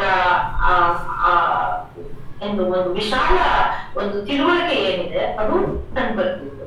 ಆದ್ರೆ ಅದನ್ನೇ ಅವರು ಫಿಗರೇಟಿವ್ ಮಾಡಿದಾಗ ದಟ್ಸ್ ಅ ಪ್ರಾಬ್ಲಮ್ ನನ್ನ ಪ್ರಕಾರ. ಏಕೆಂದ್ರೆ ಅದು ಆ ಒಂದು ಅಕಾಡೆಮಿಸಮ್ ಏನ್ ನಾವು ಕಲ್ತಿದ್ವಿ ಅದು ಅಷ್ಟು ಸುಲಭವಾಗಿ ಬಿಟ್ಟು ಹೋಗ್ಲಿಲ್ಲ. ಒಂದು ರೀತಿಯಲ್ಲಿ ಪ್ರಯತ್ನ ಮಾಡ್ತಾ ಇದ್ರು, ಅದನ್ನ ಬಿಟ್ಟು ಹಿಂದೆ ಬಿಟ್ಟು ಮುಂದೆ ಹೋಗಿ ಏನೋ ಒಂದು ಹೊಸದು ಮಾಡ್ಬೇಕು ಅನ್ನೋದು ಪ್ರಯತ್ನ ಕೊನೆವರೆಗೂ ಮಾಡ್ತಾ ಇದ್ರು. ಆದ್ರೆ ತುಂಬಾ ಸಲ ಫಿಗರೇಷನ್ಗಳು ಸ್ಟೈಲೈಸೇಷನ್ ಆಗ್ತಾ ಇತ್ತು. ಸ್ಟೈಲೈಸೇಷನ್ ಆಗಿ ಅದೊಂದೇ ಅಲ್ಲ, ಇನ್ನೊಂದು ಸೀರೀಸ್ ಮಾಡ್ತಾ ಇದ್ದಾಗ ಇದು ಒಂದು ಸೀರೀಸ್ ಕಾಂಪ್ಯಾಕ್ಟ್ ಆಗಿ ಒಂದು ಭಾಷೆಯನ್ನ ಉಪಯೋಗಿಸ್ಕೊಂಡು ಮಾಡ್ತಾ ಇದ್ರು. ಒಂದು ರಾತ್ರಿ ಮಾಡ್ತಾ ಇದ್ರು, ಒಂದು ವಾರದಲ್ಲಿ ಮಾಡ್ತಾ ಇದ್ರು, ಅದಕ್ಕೊಂದು ಸಂಪೂರ್ಣತೆ ಇರ್ತಿತ್ತು. ಆದ್ರೆ ಅದೇ ಇನ್ನೊಂದು ಸೀರೀಸ್ ಮಾಡಿದಾಗ ಲಿಂಕ್ಗಳು ಅಷ್ಟೊಂದು ಇರ್ತಿರ್ಲಿಲ್ಲ. ಅದು ಒಂದ್ ರೀತಿನಲ್ಲಿ it was a drawback. Because ಒಂದು ಹಡ್ಪದವ್ರ ಜೊತೆ ಒಂದು ಬೆಳೆಯೋದಕ್ಕೆ ಒಂದು ಸಮಾಲೋಚನೆ ಏನಿದೆ, ಬೇರೆ ಆರ್ಟಿಸ್ಟ್ಗಳು ಅಷ್ಟೊಂದು ಇರ್ಲಿಲ್ಲ. ಶಾಂತಿನಿಕೇತನ ಇದ್ದಂಗೆ ಇವಾಗ ಶಾಂತಿನಿಕೇತನಲ್ಲಿ ನಂದಲಾಲ್ ಬೋಸ್ ಅವರಿದ್ರು, ಅವರ ಕೆಳಗಡೆ ಅವರ ಜೊತೆಗೆ ವಿನೋದ್ ಬಿಹಾರಿ ಮುಖರ್ಜಿ ಇದ್ರು, ರಾಮಚಂದ್ರ ಬೇಜ್ ಇದ್ರು. ಇವರೆಲ್ಲರೂ ಕೂಡ ಒಂದ್ ರೀತಿಯಲ್ಲಿ ಒಡನಾಡೋದ್ರಿಂದ ಒಂದು ಲ್ಯಾಂಗ್ವೇಜ್ ಅನ್ನೋದನ್ನ ಡೆವಲಪ್ ಮಾಡಿದ್ರು. ಲ್ಯಾಂಗ್ವೇಜ್ ಅಂದ್ರೆ ಬರೀ ಅವ್ರದ್ದು ಸ್ವಂತ ಭಾಷೆ ಅಲ್ಲ, ಆದ್ರೆ ಅವರು ಮಾಡಕ್ ಹೊರಟಿದ್ ಏನು ಅಂದ್ರೆ ನಮ್ಮ ಬೆಂಗಾಲ್ ಸ್ಕೂಲ್ ನಲ್ಲಿ, ಅದೇ ಲೇಟರ್ ಬೆಂಗಾಲ್ ಸ್ಕೂಲ್ ಅಭಿನಂದ್ರನಾಥ್ ಟ್ಯಾಗೋರ್ ಮಾಡಿರೋದ್ರಿಂದ ಅವರ ಭಾಷೆನಲ್ಲಿ ನನ್ಲಾಲ್ ಬೋಸ್ ಕಡೆಯಿಂದ ಶುರುವಾಗಿದ್ದ ಭಾಷೆಯಲ್ಲಿ ಏನಂದ್ರೆ ನಮ್ಮ ಬ್ರಿಟಿಷ್ನವರು ಏನ್ ಬಿಟ್ಟು ಹೋಗಿದ್ದಾರೆ ಅದನ್ನ ನಾವು ಬಿಟ್ಟು ನಮ್ಮಲ್ಲಿ ಏನಿದೆ ಅಂದ್ರೆ ನಮ್ಮ ಇಂಡಿಯನ್ ಎಸ್ಥೆಟಿಕ್ಸ್ ನಲ್ಲಿ ಲ್ಯಾಂಗ್ವೇಜ್ ಅನ್ನೋದು ಏನಿದೆ ಅದನ್ನ ಆಯ್ದುಕೊಂಡು ಅವರು ತಮ್ಮ ಕಂಟೆಂಪ್ರರಿ ಒಂದು ಸಮಸ್ಯೆಗಳಾಗ್ಲಿ, ಕಂಟೆಂಪ್ರರಿ ವಿಚಾರಗಳನ್ನಾಗ್ಲಿ ಅವರ ಒಂದು ಇಂಡಿವಿಜುವಾಲಿಟಿಯನ್ನ ಇಟ್ಕೊಂಡು ಅವರು ಹೇಗೆ ಅದನ್ನ ತಮ್ಮದಾಗಿ ಮಾಡಿಸ್ಕೊಂಡ್ರು ಅನ್ನೋದ್ ಬಗ್ಗೆ. ಅದು it is not applicable only as an individual style or anything. It's an investigation. It's an investigation into the broader idea of Indian art.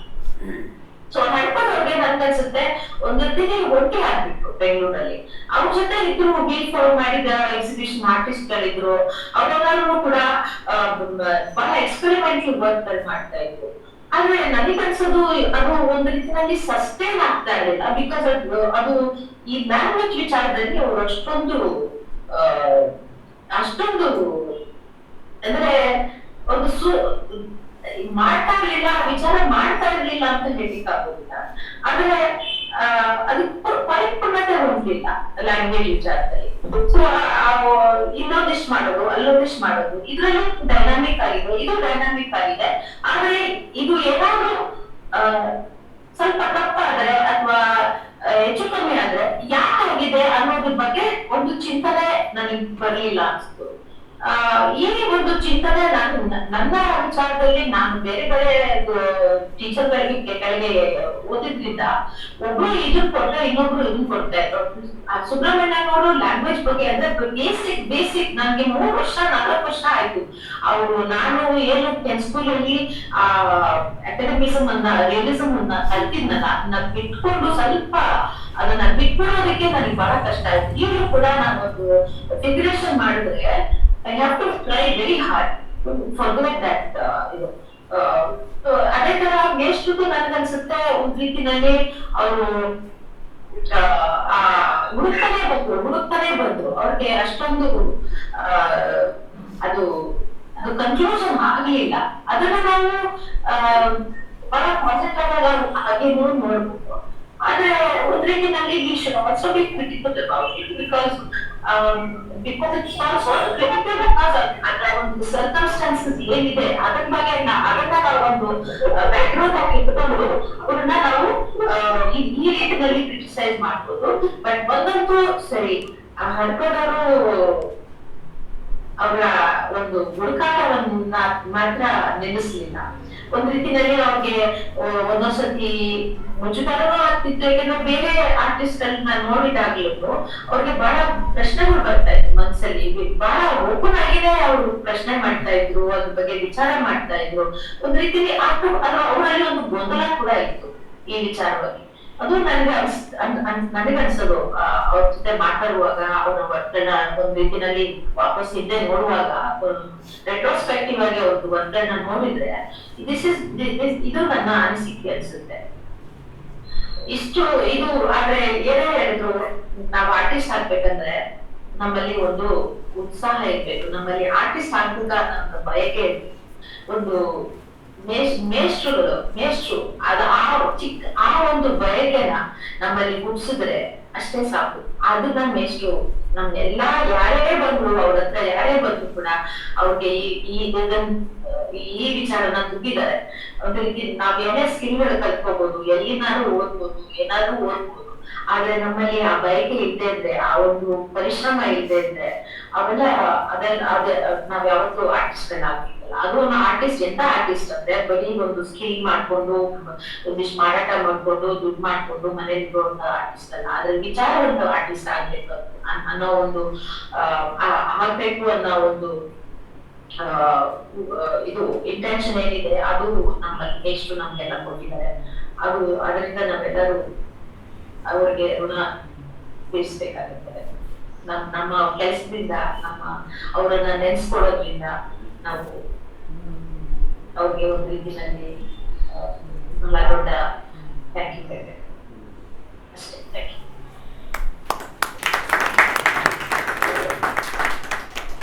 Sheila ಅವರಿಗೆ ಧನ್ಯವಾದಗಳನ್ನ ಹೇಳ್ತೀನಿ. ಸೊ ಅವರು ಅತ್ಯಂತ ಒಂದು ಸೂಕ್ಷ್ಮವಾಗಿ ಅವರು ವಿದ್ಯಾರ್ಥಿಯಾಗಿದ್ದಾಗ ಹಡಪದ ಮಾಸ್ತರನ್ನು ಗ್ರಹಿಸಿದ ಬಗ್ಗೆ ಮತ್ತು ಅದರ ಪ್ರಭಾವಗಳನ್ನು ಅವರು ಮುಂದೆ ಹೆಂಗೆ ಕ್ಯಾರಿ ಮಾಡ್ಕೊಂಡು ಹೋದರು, ಅದರ ಸಂಕೀರ್ಣತೆ ಮತ್ತು ಹಡಪದ ಮಾಸ್ತರರ ವ್ಯಕ್ತಿತ್ವದಲ್ಲೇ ಇದ್ದಂಥ ಒಂದು ಕಾನ್ಫ್ಲಿಕ್ಟ್ಸ್ಗಳೇನಿತ್ತು ಅದು ಕಲಾಕೃತಿಗಳ ಮೂಲಕ ಹೇಗೆ ಅವರನ್ನು ಸಾಲ್ವ್ ಮಾಡ್ಕೊಳ್ಳೋಕ್ಕೆ ಪ್ರಯತ್ನ ಪಡ್ತಾಯಿದ್ರು. ಸೊ ಇದೆಲ್ಲವನ್ನು ತುಂಬ ಸೂಕ್ಷ್ಮವಾಗಿ ಹಂಚ್ಕೊಂಡಿದ್ದಾರೆ. ತುಂಬ ಧನ್ಯವಾದಗಳು. ನಾವು ಕಾರ್ಯಕ್ರಮದ ಕೊನೆಗೆ ಬಂದಿದ್ದೀವಿ. ಇಲ್ಲಿ ಇನ್ನಿಬ್ಬರು ಈ ಒಂದು ನಮ್ಮ ಜೊತೆ ವಿಚಾರಗಳನ್ನ ಹಂಚ್ಕೊಳ್ಬೇಕಾಗಿತ್ತು. ಮನೋಜ್ ಚಕ್ರವರ್ತಿ ಮತ್ತು ಗಿರೀಶ್ ಕಾಸರವಳ್ಳಿ. ಕಾರಣಾಂತರಗಳಿಂದ ಇವತ್ತು ಅವರು ನಮ್ಮ ಜೊತೆಯಲ್ಲಿ ಇರೋದಕ್ಕೆ ಆಗ್ತಾಯಿಲ್ಲ. ಸೊ ನಾನು ಅವರಿಗೆ ಬಹುಶಃ ಇನ್ನೊಂದು ಸಂದರ್ಭದಲ್ಲಿ ನಾವು ಅವ್ರನ್ನ ಮುಖಾಮುಖಿ ಆಗ್ಬೋದು ಅಂತ ಹೇಳಿ ಮತ್ತೊಮ್ಮೆ ನಿಮಗೆಲ್ಲರಿಗೂ ನಾನು ನೆನಪಿಸೋದೇನು ಅಂತಂದರೆ, ಈ ಪುಸ್ತಕ ಇವತ್ತು ಸಿಗುತ್ತೆ. ನಿಮಗೆ ಇನ್ನೂ ಹೆಚ್ಚು ಇದು ಪುಸ್ತಕಗಳು ಬೇಕು ಅಂತಂದರೆ ನೀವು ವಿಶ್ವನಾಥ್ ಅವರ ಒಂದು ವಾಟ್ಸಪ್ಗೆ ನಿಮಗೆ ಎಷ್ಟು ಕೃತಿಗಳು ಬೇಕು ಅಂತೇಳಿ ಅವರಿಗೆ ವಾಟ್ಸಪ್ ಮಾಡಿ ಪೇಟಿಎಮ್ ಮೂಲಕ ನೀವು ಅದನ್ನು ಪಡೆದುಕೊಳ್ಬೋದು. ಸೊ ಈಗ ಕಾರ್ಯಕ್ರಮದ ಕೊನೆಗೆ ಎಲ್ಲರಿಗೂ ವಂದನೆಗಳನ್ನ ಹೇಳೋದಕ್ಕೆ ವಿಶ್ವನಾಥ್ ಮತ್ತೆ ನಾನು ಆಹ್ವಾನಿಸ್ತೇನೆ. ಈ ಒಂದು ಯೋಜನೆ ಒಂದು ಹಂತಕ್ಕೆ ಬಂದಿದೆ. ಇದೊಂದು ಈ ಥರ ಒಂದು ಯೋಜನೆ ಕಾರ್ಯರೂಪಕ್ಕೆ ತರೋದು ನಮಗೂ ಹೊಸತು. ಹಾಗಾಗಿ ಸುಮಾರಷ್ಟು ಲೋಪದೋಷಗಳು ಆಗಿರಬಹುದು. ಎಲ್ಲ ನಿಮ್ಮಲ್ಲಿ ಒಂಥರ ಸಾರಿ ಅಂತ ಕೇಳ್ಕೊಳ್ತೀನಿ. ಆದರೂ ಕೂಡ ಎಷ್ಟು ಸಪೋರ್ಟು ನಮಗೆ ಸಿಕ್ಕಿದೆ ಅದಕ್ಕೆ ನಾನು ಕೃತಜ್ಞತೆಗಳನ್ನ ಹೇಳಲೇಬೇಕು. ಸುಗತಾ ಅವರು ಡೆಲ್ಲಿಯಿಂದ ಈ ಕಾರ್ಯಕ್ರಮಕ್ಕೋಸ್ಕರ ಟೈಮ್ ಮಾಡಿಕೊಂಡು ಬಂದರು. ಅದು ಭಾಳ ಸಂತೋಷದ ಸಂಗತಿ. ಅವ್ರಿಗೂ ನಾವು ಆಭಾರಿಗಳಾಗಿದ್ದೇವೆ. ಅಲ್ಲದೆ ನಮ್ಮ ಸ್ನೇಹಿತರು, ಹಡಪದ ಮಾಸ್ಟರು, ವಿದ್ಯಾರ್ಥಿಗಳು, ಆತ್ಮೀಯರು ಎಲ್ಲರೂ ಬಂದಿದ್ದೀರಾ. ತುಂಬ ಮಳೆ ಇದ್ದರೂ ಕೂಡ ಎಲ್ಲರೂ ಬಂದು ಸೇರಿದ್ದೀರಾ. ಗೂಗಲ್ ಮೀಟ್ನಲ್ಲೂ ಸೇರಿದ್ದೀರಾ. ನಿಮ್ಮೆಲ್ರಿಗೂ ನಾನು ಕೃತಜ್ಞನಾಗಿದ್ದೇನೆ. ಗಣೇಶ್ ಶೋಲಾಪುರ್ ಅವರು ಈ ಗೂಗಲ್ ಮೀಟ್ನ ಸಾಧಿಸಿದ್ದಾರೆ. ಅವ್ರಿಗೂ ನನ್ನ ಕೃತಜ್ಞತೆಗಳು. ತಮ್ಮೆಲ್ರಿಗೂ ಧನ್ಯವಾದಗಳು. ನಮಸ್ಕಾರ.